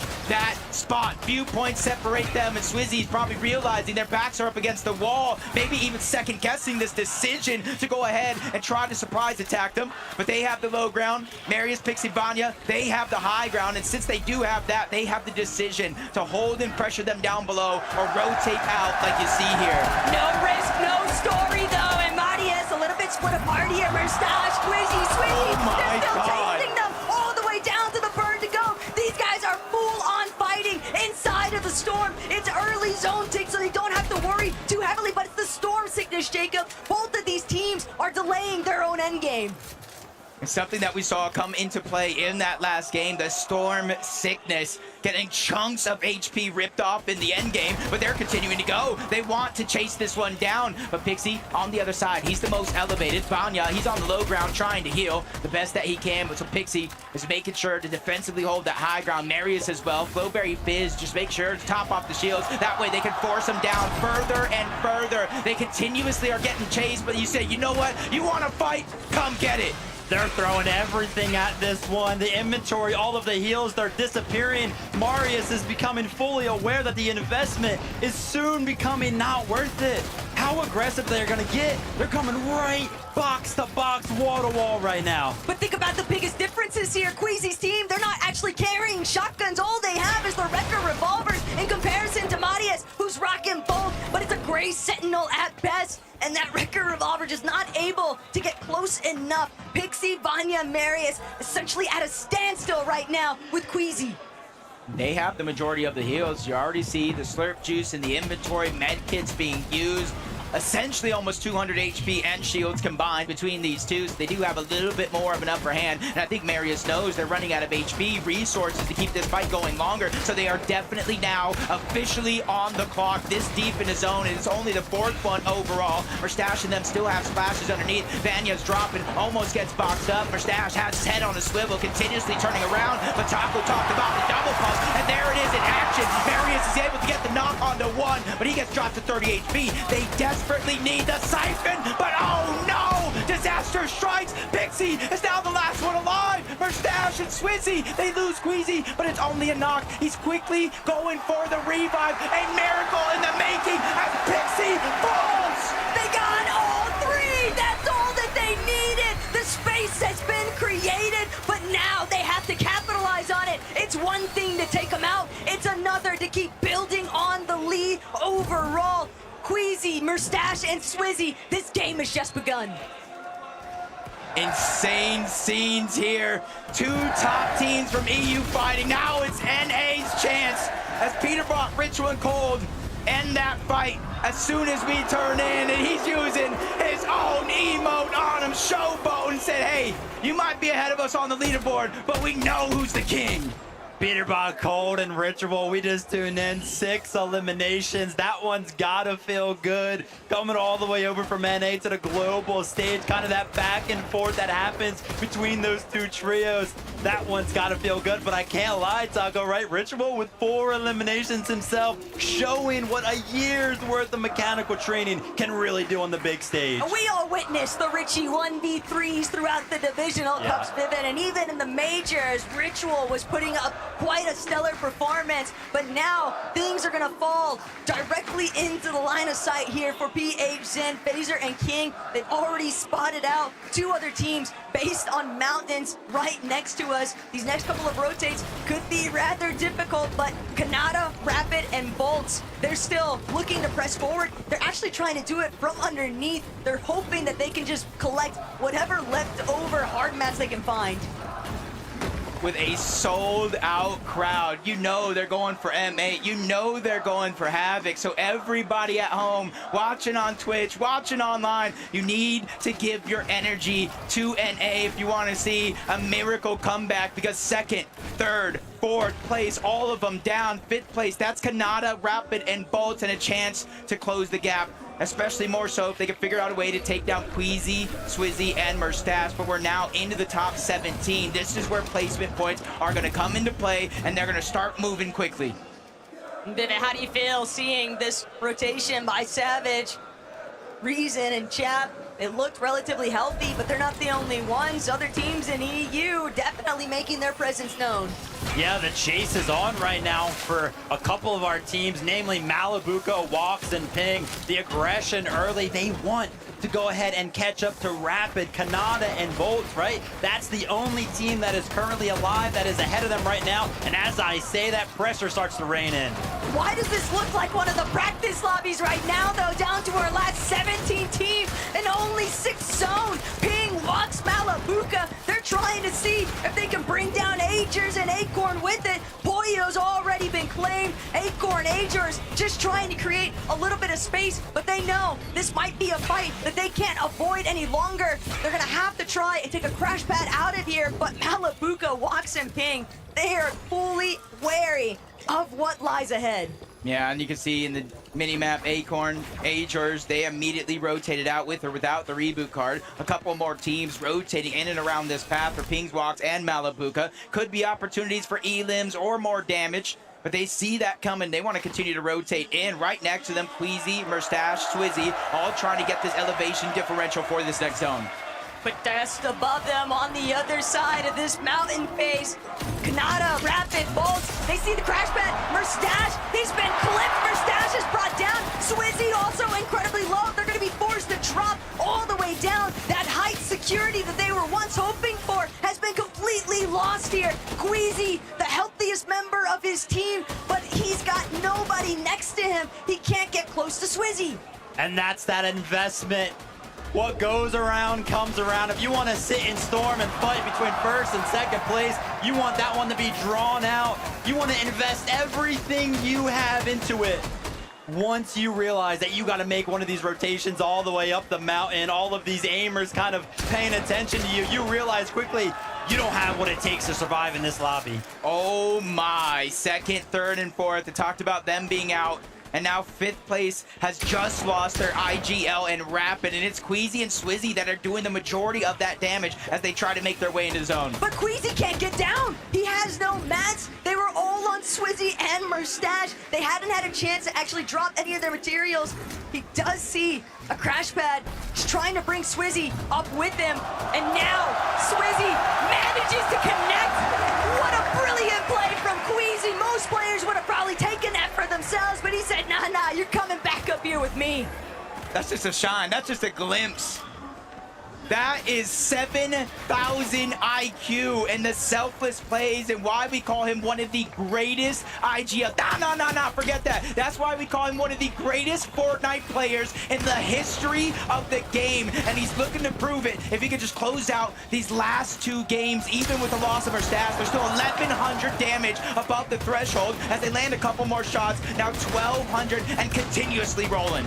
But this is a really healthy trio. Cooper, Curly, Reed. I don't know that that's what Queasy's really looking to chase up. He's not trying to bark up the wrong tree here after all. They've got to be a little bit more reserved here, Vivid. They don't want to overextend their welcome. I mean, they're in the mix of things right now. They've gotten a couple of shots on a couple of trios right there. Maybe they can make something happen. As I say that, Queasy actually gets knocked. Now it's going to be all left to Swizzy. Swizzy gets knocked down. First, second, third, fourth, all out of the competition. They at least had some eliminations to go with it, but will it really be enough?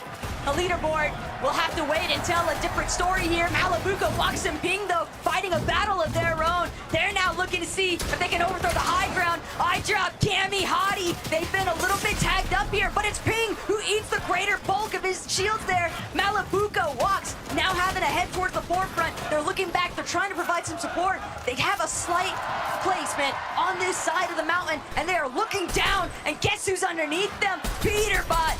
Cold, Ritual, Mr. Savage, Chapin, Reason, so many teams crashing onto this mountain base. A good chunk of the top 10 overall back into the lobby. Even our 5th place team on that leaderboard missing a player, and one of the more important ones into Rapid as Phaser, PHN, King. They know they're not in zone just yet. In fact, they might have one of the farthest pulls in the entirety of the lobby with Aspect, Tinka, Kazi in their path. They want to continue to roll through. Even with the med kits, even with the minis, they realize they are lacking materials and a ton of them.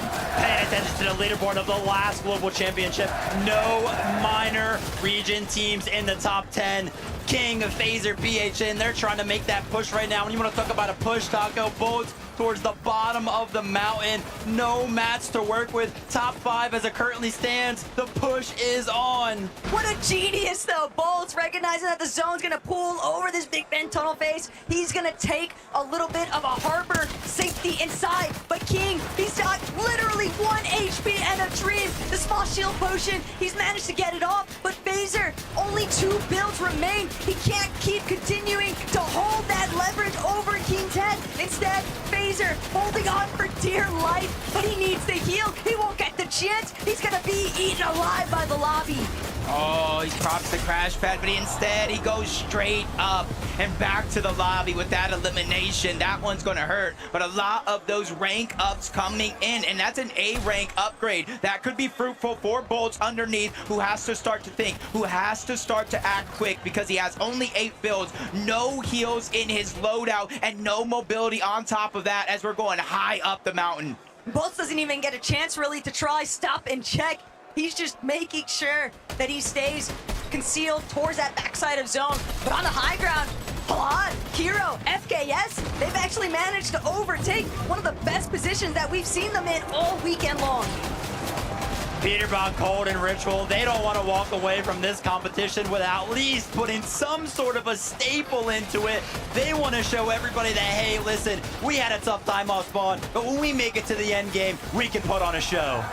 Yeah, Bolts just went down off the side of that mountain. Their run in this game has come to an end. Did they get enough to move into the top 4? But Peterbot now battling for it all, and he is by himself. Cold and Ritual are all down below, and he's done it. He's gotten the high ground. He's He's gotten an elimination. Here he is. He's finally woken up from his slumber, and he's continuing to pressure down and stealing the high ground away. He joins Ritual and Cold on the other side and takes what's theirs. Yesterday, Peterbot said, it's my day off, but today, it's a whole new beast coming alive here in the final hour. FKS gonna be taken out by Ritual. Aspect as well, claiming that series of eliminations, but Cold, Peterbot, and Ritual, they're now kings of the mountain face, and they might be kings of this lobby if everyone else isn't careful. There's still more than half of the placement points still available in this lobby, and I think Reason knows it. That's why he's moving to the outside of the zone. He saw 3 different med kits, a replenished amount of materials, and this could be the difference maker in terms of point differential as that leaderboard goes down below. Malibuca, he's struggling all around, rejoins his team. The splashes are coming out, but they're in the backside of the zone. They're sacrificing HP to try to catch any team off guard. It's because of the way that the zone is pulled over this slight bridge of elevation, though. Malibuca, Ping, they don't have a whole lot of builds. Malibuca is going to be forced to try and play heals, try and acquire whatever placement points are possible. The siphon materials going to give him a little bit of extra time and the 2 med kits, but still, he has to make his way forward,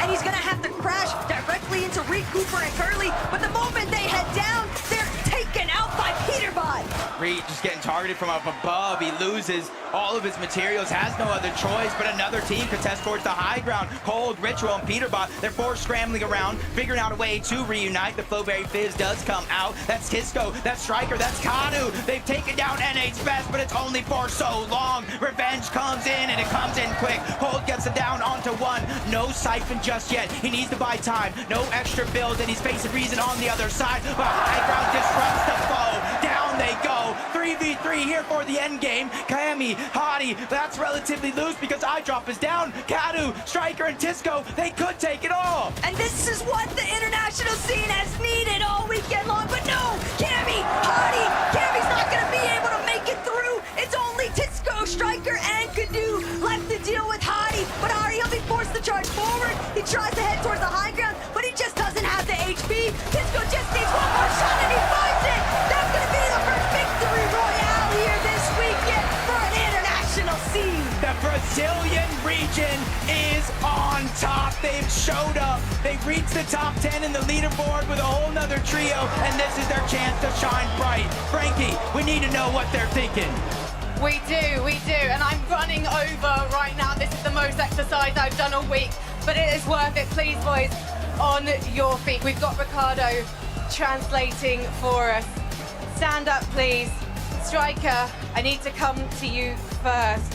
What was going through your mind during that final fight? O que você estava pensando na tela, a última batalha? Ah, a gente tinha que ganhar, né? Entrar no comeback, dar desconto para chegar no top 10 aí e subir na tabela. The only thought was they needed to win. They won the top 10, so that's everything they were talking. And that makes a lot of sense because I don't think a Brazilian team has ever placed inside the top 10 at a Fortnite Global LAN before. Do you think this could be the year? Você acha que esse é o ano que um time brasileiro pode ficar entre o top 10? Tomara que os brasileiros consigam ficar, não só nós, sino também o King, Phaser, PH, que estão perto do top 10. Então, tomara que nós dois fiquem lá e seja história.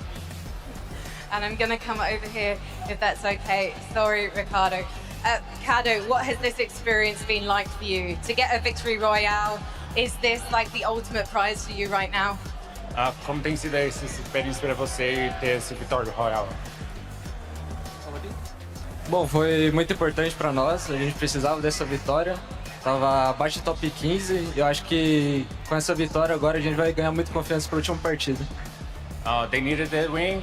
They were in top 15. That was very important here, and they can't wait for the last match. Well, guys, we cannot wait for the last match after. It has been incredible to have you guys here. Well done for doing it for Brazil. Please, Leon, faites du bruit! Now, after this last game, we're going to be crowning a world champion. So tell your friends, they're not going to want to miss this.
Do you get scared? Or do you feel lost? I can smell fear. I've been there before. But you made it through the storm again. You did it on your own again. Goosebumps in your skin. Do you feel what I feel? I'm waiting on you to notice that you got what you wanted. We don't got time to cry right now. Only got time to focus. Two hits on a wait list. I was armed and dangerous. Take a shot, leave him faceless. I was armed and dangerous. On a whole different level. I can see why they hate. I was armed and dangerous. I was armed and dangerous. You should have noticed. I've been focused. You should have known I'm locked and loaded. You should have noticed. I've been focused. You should have known I'm locked and loaded. Better watch your back, cause we aiming at your head. I don't need to pick me up and I don't need a rest. Knock down, top down, hit him in his leg. Pull up with the trio and my eyes all red. Like 2, 3 of us can't come be with us. Everybody screaming like they did and believe in us. Believe in us, believe in us, believe in us. Two hits on a wait list. I was armed and dangerous. Take a shot, leave him faceless. I was armed and dangerous. On a whole different level. I can see why they hate. I was armed and dangerous. I was armed and dangerous. You should have noticed. I've been focused. You should have known I'm locked and loaded. You should have known. Fortnite fam, I hope that you are locked and loaded because that last game, so many developments. BR coming up, massive 16 elimination victory royale on LAN. Oh yeah, Brazil, that's what I like to see. You love to see it, right? You love to see it. I always like it when the sort of smaller regions come out and, you know, come out strong in games. Of course, we didn't have as many big hitters in that game, right, in terms of the leaderboard, so perfect opportunity for them to do it. And the way they took height here, Kelly, was so good. Even towards the end, they weren't fighting against anyone any slouches. It was Cammy and Chari, right? There was a final sort of 3v2, so not easy for them whatsoever. They played really consistently, and something we haven't necessarily seen from them today. We saw it a little bit yesterday. I think they had a 5th and a 3rd in yesterday's game, so it's nice to see them finding that form right now. I think they listened to our complaints. We were asking, why is no one fighting for high ground on day 1? And then day 2, everyone is fighting for high ground right now. And they see there's all this contention going on the high ground. Why don't we third party this right now? We are a full trio. We can see that those are wood builds. Players are going down. This is our chance to steal it away from them. It looks so good. And again, you know, we might not be fighting for first place, but we are fighting for life-changing amounts of money. We're going to be sending ourselves straight up those standings. Now, of course, guys, wow, that last game, we've got to talk about the head-to-head. Wheezy, Murstache, and Swizzy versus Vanya, Murstache, and Pixie. I cannot believe Wheezy just said, you know what? It's time. It's time, Minnie. This is giving me flashbacks. Yeah, this is giving me flashbacks too, right? Think back to the Invitational. Queasy and Venno landed on Cammy and Seti. It wasn't successful. Thinking back to last year's Globals, Queasy and Thomas, they had the option to land on Peter Bottom Boy to try and disrupt them. They didn't make the decision to do so. Now they're taking matters into their own hands. And traditionally, typically, we see it in Game 12. In this game, we saw it in Game 11. They understand how strong Vanya's team is. I mean, they had a 16th in their first game, Vanya. Since then, and since, of course, this game, they hadn't placed outside of 6th. So they had to take them out and had to disrupt their game in any way they could, because if Vanya, Pixie, Marius, if they make it off spawn into the end game, they know they're going to get a good game out. Although they did grow that lead just a little bit, it's a bit of a double-edged sword landing onto Vanya or going for Vanya, because Vanya knew the equation. They knew that they just had to run away. But when you have Queasy chasing you down, there's only so much you can do. But as they are being chased down, they're using their mats, they're using their heals. Everything that they need, everything that they have had to have a successful end game is now gone. So by taking out second place a little bit early, they themselves got a little bit low on mats, a little bit low in heals, and were not able to recover. Can we just talk about how insane? Okay, this is gonna be super nerdy. Okay, super nerdy. when they fight and finally they take him out, they start to make this rotate up the mountain, right? Swizzy gets caught in the storm, makes it out with 1 HP. And you're thinking, okay, wait a minute, let's start looking at what they have. Queasy has nothing, no build. Swizzy has everything, 1 HP. Queasy turns out, throws the crash pad down to get Swizzy back in place. Are you kidding me? Queasy, that is the biggest brain play I've ever seen in my entire life. And guess what? We have a listen-in from that moment. Drop can. Follow me, okay? Everyone have OXRs, right? Yeah. Okay, follow me. We're gonna try something. But again, fizz.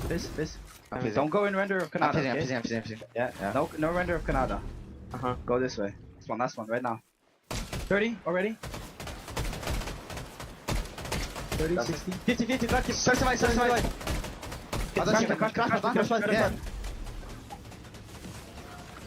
They probably don't have that much rights, by the way. We probably have more. We can play white. Yeah. Yeah, taking our back. I shot. Careful. Yeah. Took my roof. I'm dead, probably. I think I'm out. I'm out. I'm dead. Okay. Okay. Launch me, dead. Nice. I got my finish. Nice. I got my finish. Play slow. 100. Nice. Res, go bunker. Can we go bunker, you think? The crazy thing about this moment, right? Just think about it.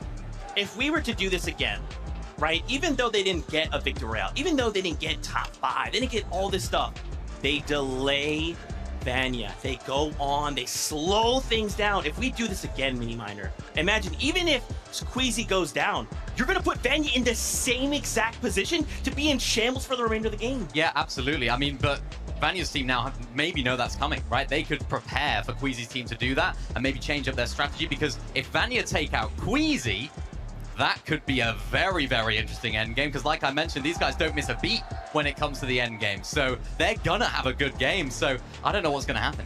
Can't believe this is it, the final game. We're gonna find out who's gonna be coming out on top, who's gonna be the 2025 global champion, and for it to come down to mate on mate hate.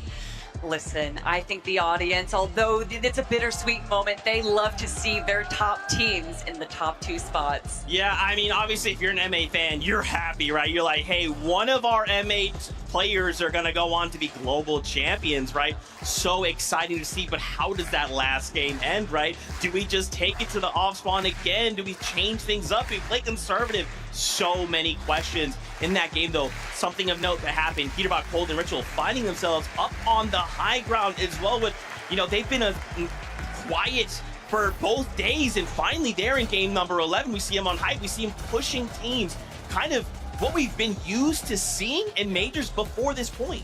Something that we don't used to see, though, is Ritual carrying the team with 5 eliminations, with Cold and Peterbot being the fraggers only with 1. And of course, as they were able to control that high ground, they do what they do best, and they just spray the lobby below them, making sure that although they might be getting low on mats, they're still going to be getting those points through eliminations. Yeah, I like the way they play this, actually. I really want to give a shout out to Ritual and Cold, the way they actually played this front side. So important right there. While Pete was sort of fragging at the back, they held down the front side, making sure that nobody else could take it. Really, really well played from those two in particular. And I think the way that these guys have gone this weekend, it hasn't gone their way necessarily. But of course, in this particular endgame, they were able to pop off. Remember, a lot of our big names that we were seeing on the leaderboard, sort of top 5, I think, were down and out in that endgame. So we didn't see our sort of hype team that we would expect to be in there. But still, a solid game from these guys is going to push them up in the standings. It's so good, guys. I'm just thinking about this, man. I gotta see those standings one more time. This is a fight for 1st and 2nd place right now. It's a fight for 1st. Everyone else is fighting for that 3rd place spot. And again, we might not be playing for 1st, but life-changing amounts of money, even flipping down to this 2nd page, right? If we could break up into that top 10, this is gonna come down to the last game. Fortnite always be doing this to me. We start day 2, it's, oh man, it's gonna wrap it up. We know how it goes. Game 12 comes around, says, Zeke, hello. We're Fortnite, you know what we do best. We save it to the very last game. Saving it for the last game is definitely something that we've seen time and time again, but to have all of our top teams, 3rd, 4th, 5th, 6th, and then 2nd place going down early there makes me a bit nervous. I want to see all of these teams up and alive in the end game. I want it to be close. I want it to come down to the final moments, and that might just happen. I hope so. I really hope so. I mean, I'm just thinking about sort of Vanya's position. What would they do in this situation? Is it for them to take it into their own hands? Do they try and outplay Queasy's team? Do they try and avoid what was going on? I know we had that in that listening right there. We listened to Queasy saying, we're going to have more whites than them. We can play the Storm, which is exactly why they won that fight. We were sort of watching it just here, and I remember saying, I was like, yeah, they're going to win the fight because they have all these whites, of course, from their drop spot. We broke it down at the beginning of the weekend, how powerful that drop spot is. They can get the slurp juices, of course, from there, all the splashes that they get from there. Super, super valuable for them. And now, maybe we're going to see a little bit of a change of strategy for Vanya's team. Do they try and stack the whites, stay back in the Storm a little bit? Not too sure how they're going to play it out, but they have to respond. They have to do something to try and stop this this push from Queasy. You know what I want to see? I want to see that victory royale turn from 0-0 to 0-1 to get practically a 5.9 average placement, but still just be so short on claiming that. Man, I mean, Minnie, what is it? What can they do? I mean, I think they just have to try and...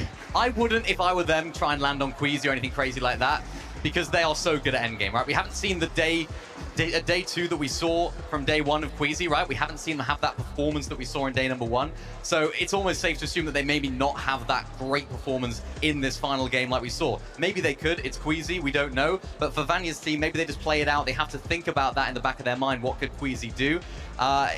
It's gonna be so close. It all comes down to that. And this is what they are fighting for, that beautiful trophy. But it is not just a physical object, it is an emotional one as well. Being able to come out on top, to be able to claim that in front of all of these incredible fans, that is a life-changing experience. You talk about life-changing. I mean, Pix, Darm, and Demus, right? Going up against Seti, Yapko, and Panzer, and even Rapid, Kanata, and Bolts. 500 points out of Rapid, Kanata, and Bolts. Up to 512 in third place, Pix, Darm, and Demus. This could very easy. I mean, guys, just look at this. Yeah. Right from 5th place all the way up to 3rd place. I cannot stress this enough. This is life-changing amounts of money. The game isn't over. Even if we're excited to see the first place team come out and win, there is still so much we are playing for. Changing a single placement, a single elimination, a single placement point could be the difference. Yeah, it really could. And a team that's no stranger to that, of course, is Kami, Chari, and iDrop. I mean, these guys had a really nice 2nd place right here. Exactly what we'd expect from this trio, sort of playing low ground really well. They did actually end up as a duo as well. It was iDrop, I think, that ended up going down, but they played it to perfection. I think they did move up a couple of places in the leaderboard as well here. So a really nice, solid performance from them. Again, we just saw the prize pool breakdown. They're not going to be getting 1st place this weekend, but every single placement counts towards such a huge chunk of that prize pool. And Cam and Kari doing what they do best, launching up, trying to take high ground as a solo, as a duo. But of course, it did not go their way. It did go to the way of the Brazilian trio right there. But you do have to give props to them making that effort, going for the 2v3. I mean, Pixstar and Demus as well, Zeke. You mentioned it right there. They're not used to the stage. It's not their environment, right? This is a team that's sort of on the come up throughout the entire year. They've been putting incredible performances, and every single time we go into a major, you know, they had an amazing major number 1, and we were like, oh, this is a new team coming into the grand finals, and you know how we expect them to do. People didn't necessarily have them up there. Then they were sort of favorites coming into major 2 and 3, and then they were sort of, you know, there were a lot of questions again. Can they do it on the global stage? Is it possible for them to continue this momentum? And it just seems like for that team, every single time a question's asked of them, they keep delivering. And they're doing it here today. To end in that 3rd place, you saw that prize money. Yeah. You saw that prize money. But again, remember, Kanata, Rapid Bolts in that 5th place, only 12 points behind. So for these top 5 from 3rd down to 5th, we're kind of fighting each other, right? We know what's happening at the top. Can I say how much I love to see Kanata's trio in this position all year long? A lot of people have just kind of been ignoring them because the story of NAC has been, oh, is it going to be Poyo or is it going to be Peterbot? Maybe Clix can finally win a victory royale, and Kanata has just kind of fallen by the wayside. That was until this most recent season where he has just been the most consistent team in NA time and time again, and then finally in week 3 winning that Div Cup, and he was so confident. I actually got to talk to him right before day 1. He's like, who do you think's winning? And I was like, well, who won the last week of the last week of tournaments? And he's like, it's me. And you know, every single time he is just so confident, and I think that really brings so much to the stage to even go down, have like a rough end of day 1, and he just doesn't let that affect him. Yeah, it's so crazy, man. Once again, here we are and getting ready for that last game. My heart is pounding. I'm sure you guys at home are going crazy as well. What are we hoping to see? All right, putting you on the spot. Okay. Final game. Give me your hopes, your dreams, your aspirations for this game. You know what I'd love to see? I'd love to see Vanya's team try and land on Queasy. Queasy's team try and land on Vanya. And we end up just having a crazy end game where they're both fighting for height, and it's like a full-on, like the excitement takes it through to the entire game. It'll be so, so exciting. That's what I'd want to see. I don't know what will happen though. Okay, I like that. I'm gonna continue off of that. Okay. They both switch drop spots. They yeah. both make it to the end game. Queasy on high ground, Vanya on low ground. 3v3. Final moment of the game to win it all. Oh my gosh, you guys have got me hyped. I mean, Leon, you guys have got to be feeling this, right? This has been so incredible to hear all of you in the stadium going crazy, getting excited with us, cheering, crying, even booing. I mean, guys, this is such an amazing time. It is so, so good. I'm just so thankful we... Oh,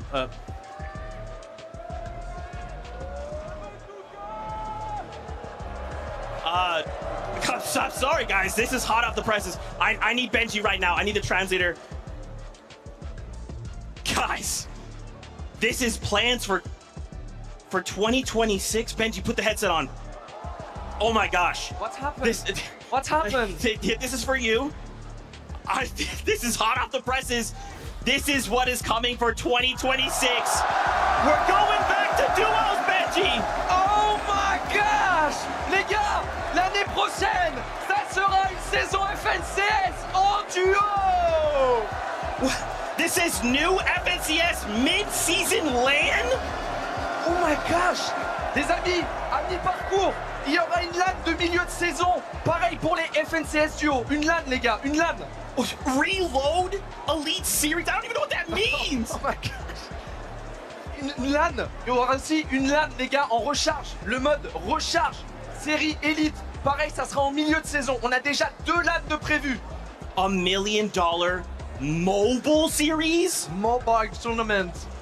Oh my gosh, les gars, un tournoi à $1 million sur mobile. Okay. Ranked 2.0. Yeah. Ranked 2.0? Classé 2.0. Les gars, il va y avoir un nouveau classé. Incroyable, un nouveau classé, Zik. We're getting another Pro-Am. Un nouveau Pro-Am aussi, regardez, tout en bas. Le Pro-Am, vous connaissez, il y en aura un aussi en 2026. Benji. Yes, the most. The LANs are returning to Europe. Les gars, on va parler français. On parle français. La LAN sera de retour en Europe. Il faut qu'on fasse en sorte que Epic choisisse la France. Epic Games, please, choice is France.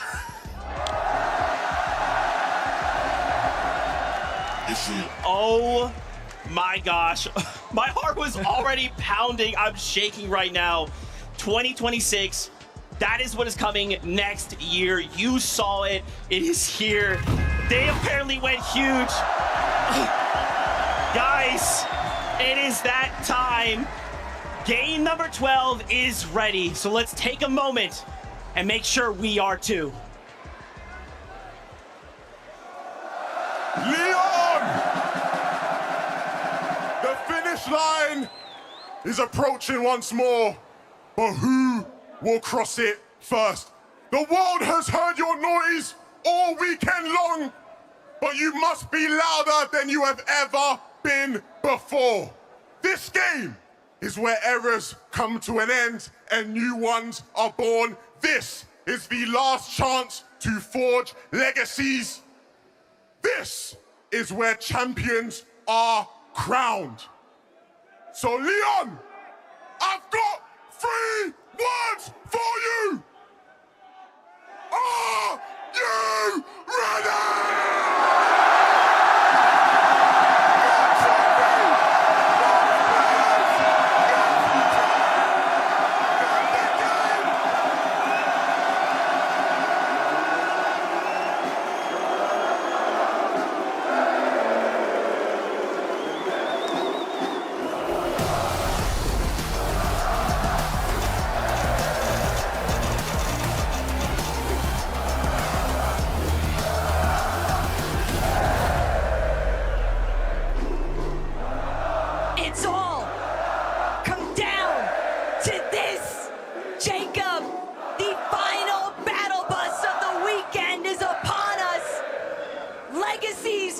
will be forged here. Levin's already called it out. I know that there's so much action that's taking place with some of these off-spawn contests, but there's only 2 teams that everybody wants to see right now. And that's Queasy, Swizzy, and Mustache. Vanya Boo Boo, Pixie, where are they at? Will they clash yet again? Not too soon. Business as usual on the north side of the map, with almost a 50-plus point lead for Queasy, Swizzy, and Mustache. Nothing changes for them. They don't even need to necessarily win this game. They just need to continue to outscore Pixie, Marius, and Vanya, who are also uncontested at the OXR HQ.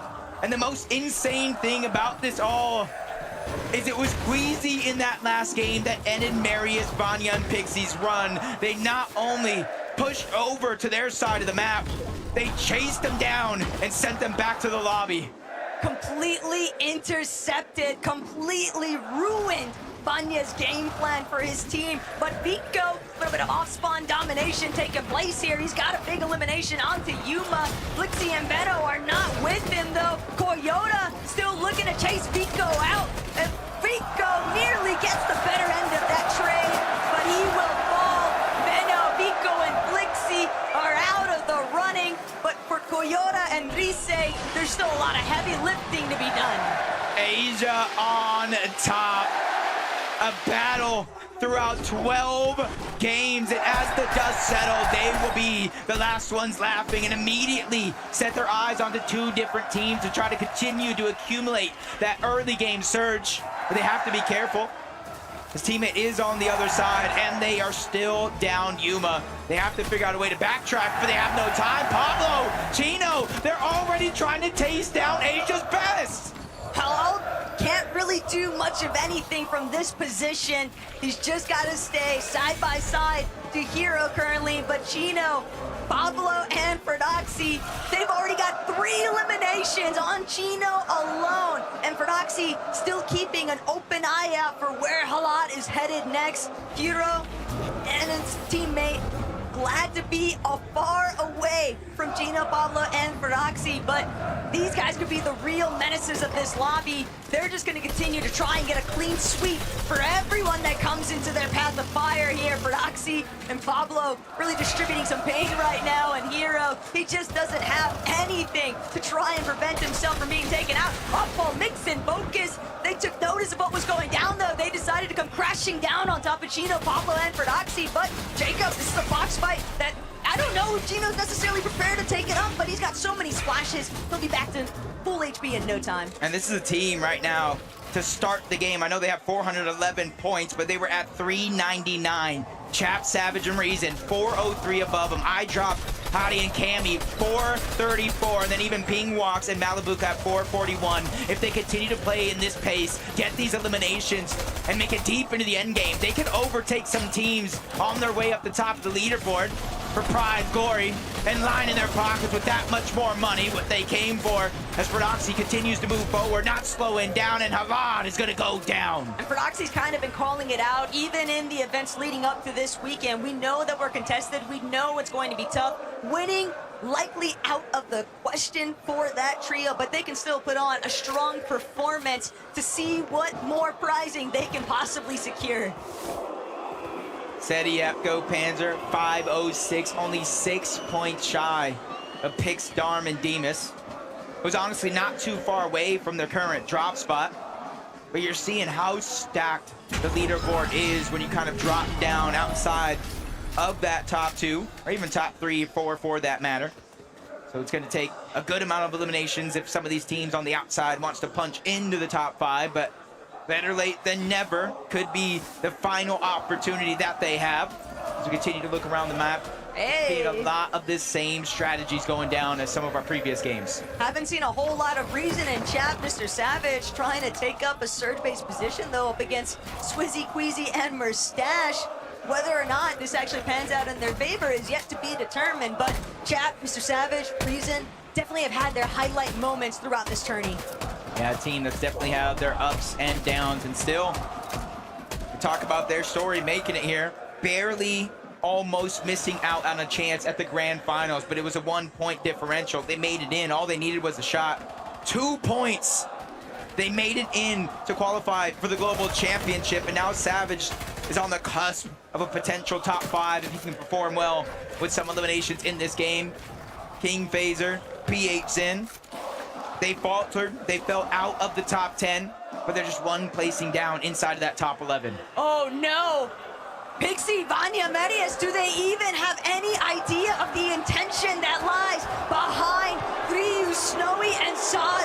They're looking to play massive spoiler here at OXR headquarters. If they catch Pixie and Vanya slipping, Marius racing across overhead. Right now, they're just trying to lock in their search. They're not really anticipating anybody to be nearby. And even with Vanya overhead, they're so preoccupied with just trading out these bloom battles. Marius, he's split apart from the rest. Ryu, Snowy, Saad, a singular 3-2-1 could be the difference here. Is Marius gonna be able to stay strong? You see, they didn't want to give up their position. We saw Clicks, Higgs, and Yamso try to do the same thing to Kanata, looking all around. Marius does not even know, and you can see his loadout. He's the one for his team that's getting all of that extra material to replenish what they use for that surge base. He's getting all of those extra heals to consolidate him inside of their tower, but he is also the one that is exposing himself the most. Snowy, Saad, Ryu, they were able to close the distance and get inside of the OXR HQ. We've got another perspective. Malabuka, Ping, and Walks here at Kappa Kappa Factory. They are just chasing down Pix, Darm, and Demas. They don't want to allow these guys the opportunity to try and maintain their position within the top 5. Malabuka, Ping, and Walks going on to the aggressive forefront here, but it's Ping who's opening up big shots here onto Demas, forcing him to pull further back inside of the box here. Malabuka, Ping from a separate direction. Demas, Darm, Pix, they're trying to keep the hopes alive for themselves. Rookies of the year, essentially, Jacob, but they still have to break through these veterans. Malabuka's using his experience not to get caught off guard in these situations, just trying to spray down a couple of their piece control, get them to expose themselves. But right now, it is going to be a 3v3, but you see at the bottom of your minimap, 2 teams from the Kappa Kappa Factory that could be looking for surge to try to interrupt this one as Demas continues to scramble around. Oh no, 17 HP, 2 builds left. Walks continues to put down the pressure. Good thing for him. I do believe it was Darm reunited in the same box trying to hold the coverage, but that leaves out Pix to go down. They isolated the 1v1. Malabuka, Pings, and Walks are hunting down 3rd place. Darm, Demas, and Pigs might be phenomenal fighters, but Malabuka, Ping, and Walks simply having the material counts in their favor. They've completely shut off Darm's entrance back towards Demas. Malabuka trying to see if he can make that wing flank approach. Malabuka, though, big tag, but an even bigger one on the Darm. Darm's gonna be put down. Elimination after elimination now as Demas meets his demise. 3rd place might be exclusively up for grabs. It definitely is with how tight that leaderboard is. Pick Darm and Demas. I just want to give them a huge pat on the back from underdogs to top dogs. These guys looking like a serious threat. Vanya, Pixie, and Marius. We saw that team floating around the OXR HQ. They did not get any opportunity to pounce onto Marius, so they're going to survive and live to tell the tale and hopefully shoot up that leaderboard. I did see Vanya at the very last moment, though. He was already setting up for the pre-edit, so if Snowy, Vrad, and Ryu aren't careful, they're going to find themselves getting caught completely off guard. Seti, he might not be a fan favorite this weekend, but he's still looking to try and take over. iDrop, Cammy, Hadi, it's teammates, or former teammates, I should say, just looking to gauge who really got the better end of the deal. Kind of decisions, crash pads, launch pads. And with Seti, Yapko, and Panzer right in front, that is the team currently in 4th place, 506 points, just shy of getting into another big money spot of the top 3. Swizzy, Mustache, Queasy, even with his own pulling so far towards the south, they know it's very, very important for them to get their Storm Surge first. And then they throw one of those upgraded launch pads down, they hit the Flowberry Fizz, and they cover over 1,000 meters quickly. But as we tune in, Cold is already down. Peterbot on on the back foot, but it's actually Ritual that fell. Him and Cold, the two best fraggers in all of NA, have a chance to fight back, but it's Malabuka, Walks and Kings on the other side. Seti, Panzer, Yapko, they're in the mix as well, and one more team towards the north. And a sandwich between some of EU's best and Peterbot Cold. They know what kind of a pickle they're truly in. Peterbot's got a couple of pre-edits set up already, but he knows he just needs to escape. Every dog has his day, and this one, he doesn't want to find himself losing the bone that was thrown him in the last lobby because they got a better placement than what they'd expected. But obviously they're gonna try to crash pad up. They just dodge disaster somehow. Peterbot, he gets the audio cue. Great damage towards the backside, just a sliver of HP remaining. But you see them kind of second guessing the decision. They don't know exactly who that is hiding there. So them being 2 versus the 3, they have to figure out if they want to push this or not. But a good opening opportunity with damage. They're creeping closer and closer. And whether the crowd likes it or not, Peterbot and Cold, Ritual, they've actually had a pretty incredible day 2 performance, Jacob. They have completely leapfrogged their way up the leaderboard, and they're clearly still intent on just trying to see how far they can really go. They've gotten so much prizing from NAC throughout the entirety of this year, but now on the global stage, Peterbot and Cold as a duo, they might still be looking to bring Ritual back into this one. Yeah, you gotta think that they do have that reboot card. They're kind of beelining it over towards Dystopia, but they have to be careful. Bakapars and Pump are already there trying to get scraps. To go back on over to Rangers Ruin. Prodoxy, Pablo, Chino. They got the boss down. The queen is no more, and you're seeing what that does. Not only do they get that OXR rank, but multiple slurp juices, splashes that they can use. They already have 419 points. They can only go up from here. But we're looking at one of the only teams in this lobby that's truly capable of finding those huge elimination wins. And still, Jacob, this is one of the best loot loadouts that we have seen Prodoxy working with. He even admitted to it yesterday on socials. He's like, look what happens when I finally get a loadout to work with. And again, even though it's the last lobby, they have 0 hopes of slowing down here. And every placing down that leaderboard just gets more and more money, I should say upside. You got 450,000 for first place, 300,000 for second, 225,000 for third, and that's just kind of a showing of like every placing you go up, even if you might not be able to win, it could be a life-changing amount of money. As Peterbot's gonna go down to Victor V yet again. Victor V, that's like his second time or even more in this tournament, taking down Pete himself, even with Ritual back, a sliver of HP, forcing out the splashes. Cold and him have to reunite and figure out a way to get their teammate back. Victor V might be the real Peterbot counter. Now that he's on 0 ping, people forget Victor V, when he's playing on West, he's tackling on 60 ping, so now we're getting to watch an elite young fragger on the come up. So excited to see where this goes next, because even though the weekend hasn't necessarily shaped up to the position they wanted to be in, they've still got a lot of fight left in them. That's kind of how they have, bro. He just trying to fire off. He's just hoping that his aim is better than the distance they can cover, but no! No! Full damage! Basically taking himself out. The full trio looking to run him down. They do have a chance, though. We saw Cold, we saw Ritual go back to Dystopia. Does he go and see Swizzy, Mustache, and Queasy yet again accessing the bunker? Not too far away from the hive, just outside of Rangers Ruin and Foxy Floodgates. And they now have the Mythic. They have the Medallion. They have the Exotic.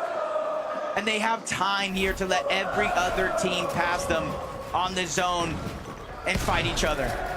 Victor V just picking up where he left off. Unfortunately, Ritual just not healthy enough to stay on both of his feet. He's just gonna be tackled. It's only Cold left alive from that trio, and now Victor V, he'll have the opportunity to heal, but not only that, 4 eliminations, it's so much surge, and Jacob, realistically, Epic, he's trying to help make the calls alongside Paper. They still want to keep pushing forward, but Ryu, he's gonna bring down Epic Will. Victor V now looking to give a little bit of backup here to a support player, but Victor V, he's stuck in 2 situation. They're trying to close in onto the primary fragger here, but Victor V, Pop's got to be going crazy, watching his son pop off in the crowd. Without any builds, I'm not too worried. He does have that medallion, the double jump. It also negates fall damage as he quickly reunites with Paper on the other side. That's what they're going to start thinking about, how many builds that they have, what do they need to get, but they don't have time. They're immediately getting jumped on 1v3, multiple angles. Victor V still making plays, slides out of those builds. Paper still stuck. He's still trying to figure out an answer to the onslaught that's thrown his way. He continues to fight back. Ryu, though, almost full HP when it comes to the shield as well. Paper, no, not Victor V is down. The full trio is out of here. A little bit of tragedy has struck there for Victor V, Paper, and Epic Whale, but they still did enough. They left Cole in such an awful position. He's still got to try and work his way out of that location. Gino, Pablo, and Fradoxy. Look at the elimination shakeup already at 8. They have won their goal in sight, and that is to jump, force their way into the top 5. There's only one way to get some points in this game. You cannot expect the teams above you on that leaderboard to go down early. The level of competition inside of the top 10, I feel like, has never been higher. So you have to start to take matters into your own hands. And this is one of those teams, for Doxy specifically, that will play to win. He will make or break himself. He's not going to go down with at least trying. And that's how they found those 8 eliminations. But Clicks and Higgs, you see them lurking around, trying to grab those extra bandages, the heals. This is going to be a 2-tick zone. Clicks, Higgs, they might just be looking to try and play for the reboot. They have no idea that Chino, Pablo, and Fradoxy have already made their way back over to Rangers Ruin. They are creeping up on them. And Higgs, Clicks, they're just so exposed. Holding my breath watching this, Jacob, because I know it's only a matter of time before 3, 2, 1 comes through, but Higgs, he nearly puts up the defense, but it's just not enough. Higgs is going to be knocked, Clicks, scattered, left to try and fend for himself, but with 3 healthy players out of EU's powerhouse, they'll be put down, and Clicks eliminated. Gino, Pablo, and Fradoxy hit their first double digit. This might be game 12, but they're not out of gas just yet. When it comes to eliminations, Taco, they have 40 points on straight eliminations alone. We haven't even touched those placement points yet. They're shooting up the leaderboard faster than ever. I talked about the prize money differential, and that's exactly what they're after. Canada Rapid and Bolts, the same thing for them. To start the game, they were in about 5th place, but hot on their heels. There's so many teams trying to get aggressive to get those points. See in the distance, 2nd place, Vanya, Marius, and Pixie. Not going for the high ground just yet. 6th zone, more than half of the game left still to play. This is where players really have to test their composure, the mental fortitude, the emotional control. It's so easy to want to hit the autopilot if you're in Queasy's position. You start to see the lights. You start to think that could be us, our name. The crowd is chanting, but the same case scenario for Vanya as well. They're still looking to try and overtake first place. And if Verstash, Swizzy, and Queasy get lobby focused, that could be the ultimate difference maker. But instead, Swizzy fires back. It's going to be a takedown. The elimination couldn't have come at a better time. And that's 4 more points for them, inching themselves closer and closer to it being mathematically impossible for anybody to catch up. But again, no placement points just yet. That can truly shake things up, especially since they have a max pull across the map and a few teams trying to make and mirror that same rotation. First comes the crash pad, then the Flowberry Fizz, and they can continue that rotation until they make the zone. But Taco, more than half of this zone is over open water. Not only that, but Swizzy, Queasy, and Verstash, they are white line crash padding straight towards the next zone. The fact that nobody has taken a shot at them along the way, it's a bold maneuver, but it pans out heavily in their favor, and they're continuing to scale their way down. We saw Ritual get eliminated yet again.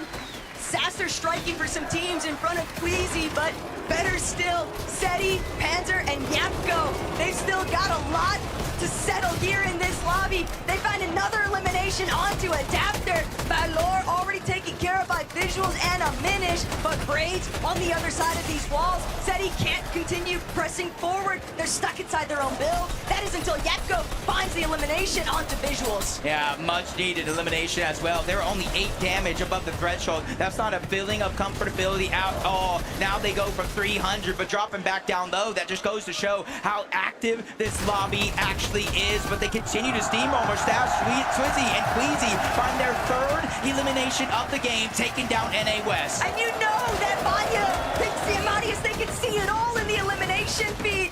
3 additional elims for Swizzy, Mustache, and Queasy. They have so much ground to cover just from placement points alone, and the elims are doing them no favors whatsoever. But Mustache, Swizzy, it's like Queasy told them, just be off the leash, do whatever you want, just find those eliminations.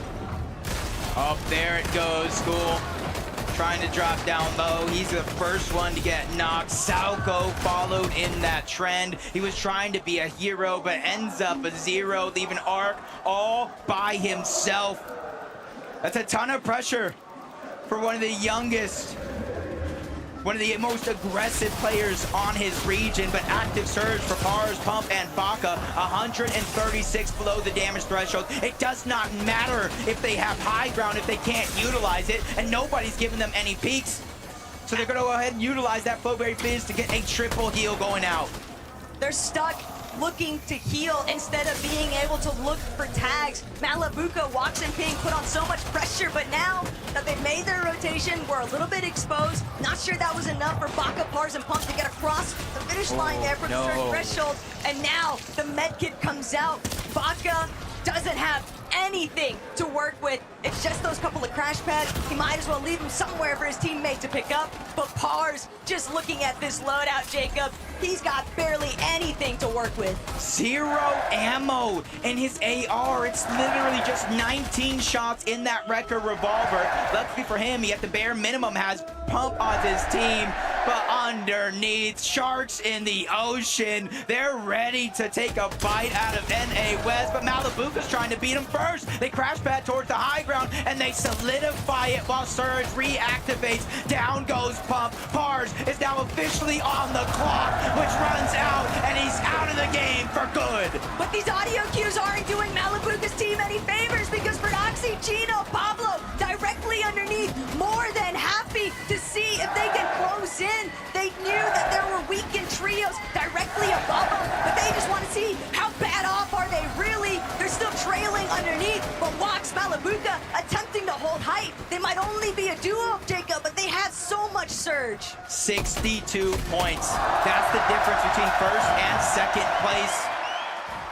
And the time is truly running out. They have to make sure Queasy, Mustache, and Swizzy somehow go down outside of the top 8 as they continue to move through. It's becoming more and more impossible. They're 600 plus damage above the threshold. They're looking down to the backside of zone, trying to figure out where the weakness is for any of these trios trying to rotate in. Even with Kanata down below, they're lurking. No visual audios, but if you look at the sky, that's Marius, Vanya, and Pixie, but they lose Vanya throughout this mix. They're on that middle ground where all the chaos ensues. Vanya just barely managing to start to get his life back up to a healthy level. Swizzy, Mustache, Queasy though, they see the high ground. They're starting to go for the chop. Malabuka gonna be forced to drop eventually, but can Malabuka even get down in the first place? I don't think so.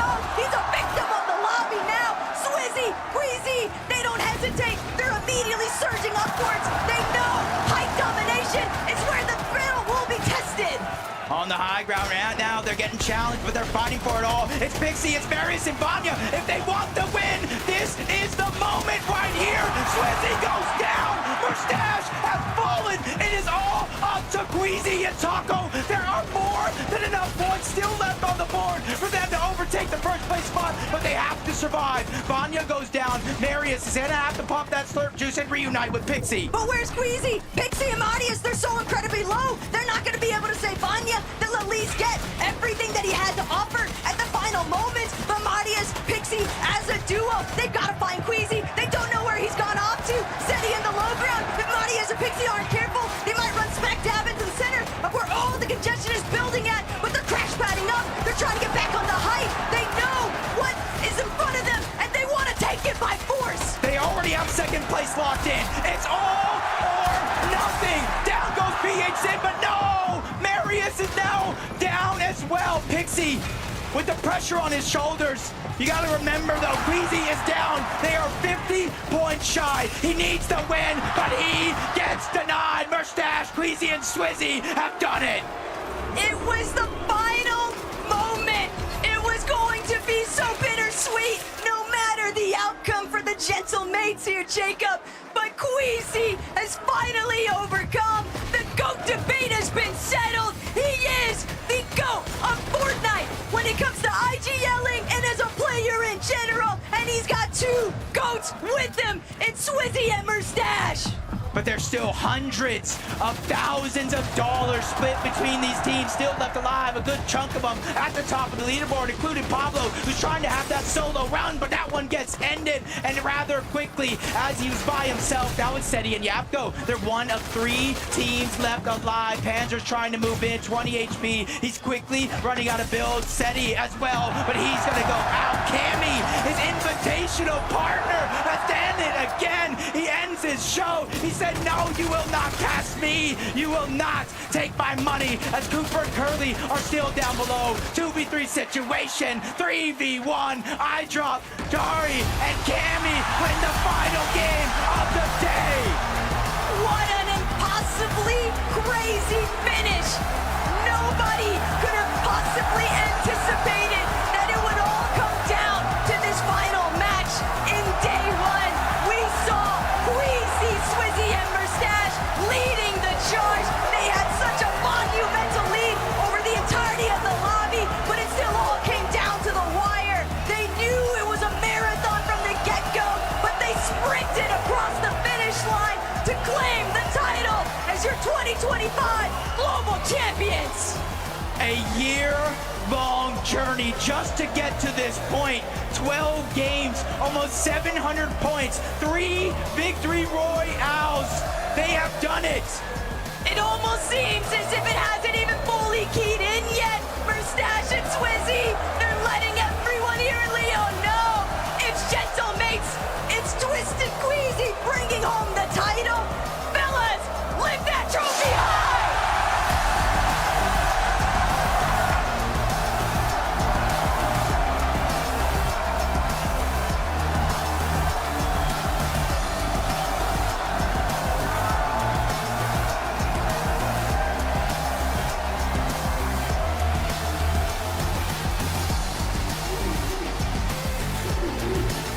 Aujourd'hui et pour l'éternité, vos champions, Queasy, Mustache and Swizzy!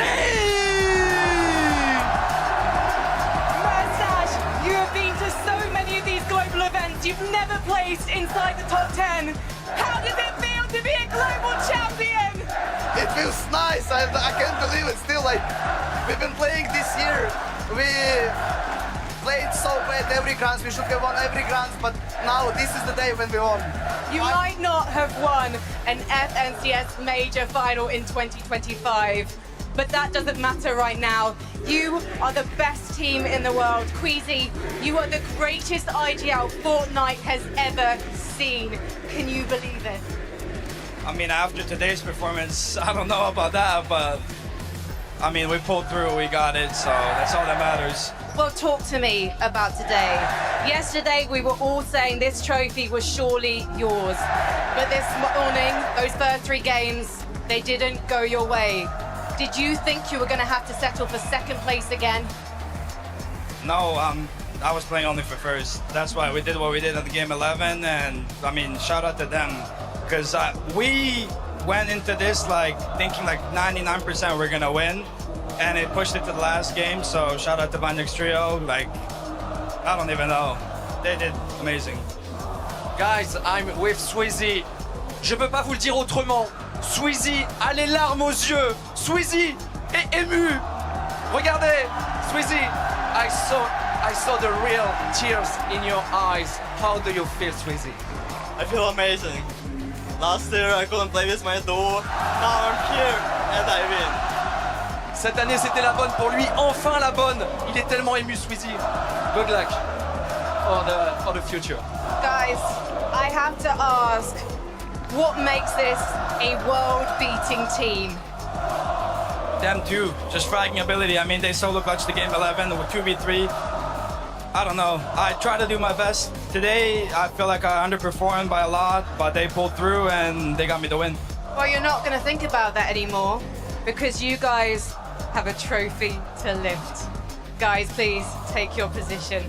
To Le Mans, please, one more time, give it up for your 2025 Fortnite Global Champions.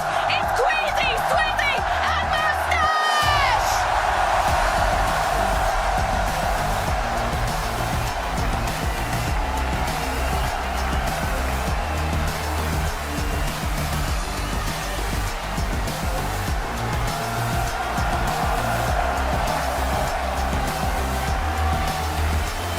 I cannot believe it. In this moment, your global champions, Queasy, Swizzy, Moustache, taking it all the way to game number 12. To think, Kelly, at the beginning of this year, this trio formed, and we thought, what the heck are you talking about? This sounds like a high-caliber trio. To qualify, to bring it here, to push everyone else on land to their very limits, and now to walk away. Global champions. Guys, how does it feel? Swizzy, I want to start with you, bro. Anytime that you guys have performed well, I mean, the camera's been on you, you feel like a guy who wears his heart on his sleeve. Those emotions flood through you, smile big. How does this moment feel right now? It's feel amazing. I think I did the most mentality in our team. Like, I saw their face our first game, and they say like, guys, lock in. Lock in. Dude, and you said yourself, right, the fact that past times you've not been able to play with your actual teammates. The moment you get to play with your actual trio, you win the global championship. Yeah. Queasy, going all the way back to the Invitational, so close to claiming that first place spot, but you walk away in second. Last year, this same situation happens, and finally, you claim your rightful spot as a global champion. What has that journey been like starting all the way back in 2022? I don't even know. I mean, from Invitational, literally like before game 12, I said, guys, please, let's not make it the same thing again. And I mean, we did it finally, so it's a crazy feeling. Moustache, brother, I mean, you've been hearing it for 2 days now. They see you on screen, this crowd goes crazy. Did that push you forward? Did that make you more nervous in any way? Not gonna lie, I want to say thanks to everyone who came here, who supported us, and because it meant so much for us, I think it gave me confidence, at least the first day. So yeah, I want to thank to everyone who came here and supported us. All right, we got to talk about essentially the winning moment for you guys in game 11. I want to know what was going through the comms, whose idea was it, and how were you able to execute it? Basically, half break, we went to VOD review, we watched zones, we were figuring out, because day one, our game plan was to get metal in bunkers. Day two, the bunkers were gone. 2 of the games we ran for it, they got taken before we could get there, and kind of messed up our game. And after I watched the VODs, we were supposed to go Foxy, but I said if it pulls the same, I saw Vanya tanking like Medmiss and Storm, and then padding. So I try to like go towards him and wait for him to pad and kill him out the air. That was the plan, but yeah. I mean, obviously it worked out in your favor going for second place right there. Queasy, that is why you are regarded as one of the best IGLs in the world. I mean, and look, Queasy, I don't know why you're down on yourself right now. I mean, Swizzy, Moustache, this guy's been your IGL, and he's not giving himself the props that he rightfully has earned. I saw you walk up to that trophy and shed a tear. I saw you smile big when you lifted it. Brother, you're a global champion, and not only that, you've got EU their first global championship title right here, right now. LYON, make some noise for Swizzy, Queasy, Moustache!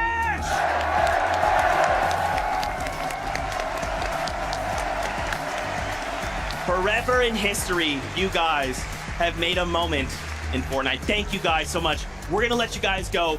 Take this trophy, get out of here, go celebrate global champions. Congratulations again. You can leave your headsets here. Get out of here, guys. Come on, Leo, make some more noise! Congratulations. Come here. Oh my God.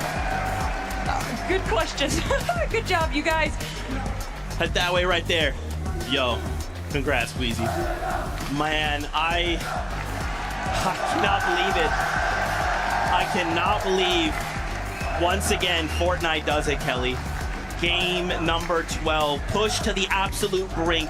It was won in game number 11, right? Taking it as far to landing on Vanya and basically putting them in a situation, hey, because you know, you think about it, right? Minnie, you would think about, okay, maybe game 12 is that time. But no, they're one step ahead. Game 11. Let's push them to the very brink.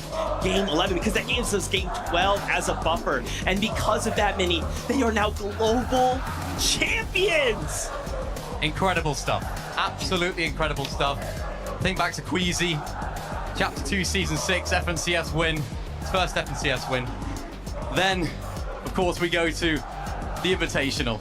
The all-important moment that we remember from that time. Second place in that tournament. Made a big play, didn't work out. Then he goes on to get 6 out of 12 wins in Grand Finals with Vino. A record-breaking performance. And then last year with Thomas HD coming so close to taking home the title. He has done it. And I couldn't be more happy for him. He deserves it so much. And it's the final thing ticked off on his list. He hasn't got the LAN win yet, Kelly. But now, he's finally done.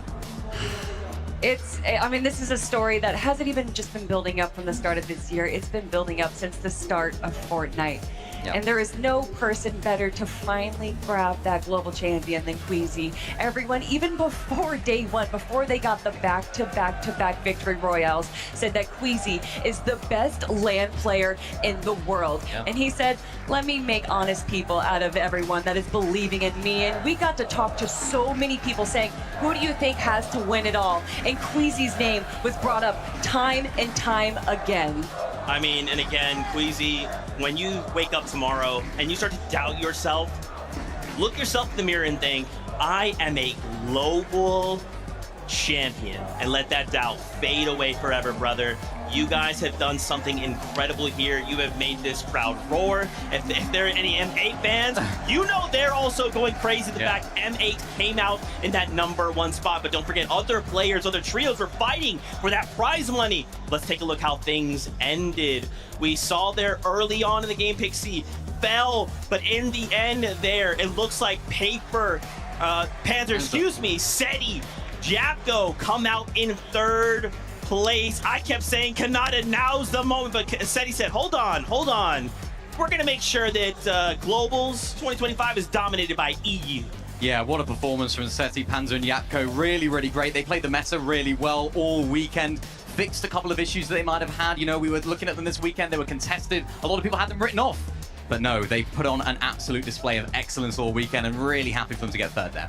Listen, as the NA representative on this desk, I do have to give a shout out to Kanata, Rapid, and Bolts holding it strong in 5th place for North America. And a lot of people said, would you have expected Kanata to be the one to represent NA on top? And I say every time, yes! He is one of the best players in the world, the only player in the world to go to every single grand finals. To see him represent his region like that, it just makes me so happy. Yeah, I mean, obviously, NA, we're gonna have to come together. Okay, group huddle after this, because 2026, we know we're making a return to Europe.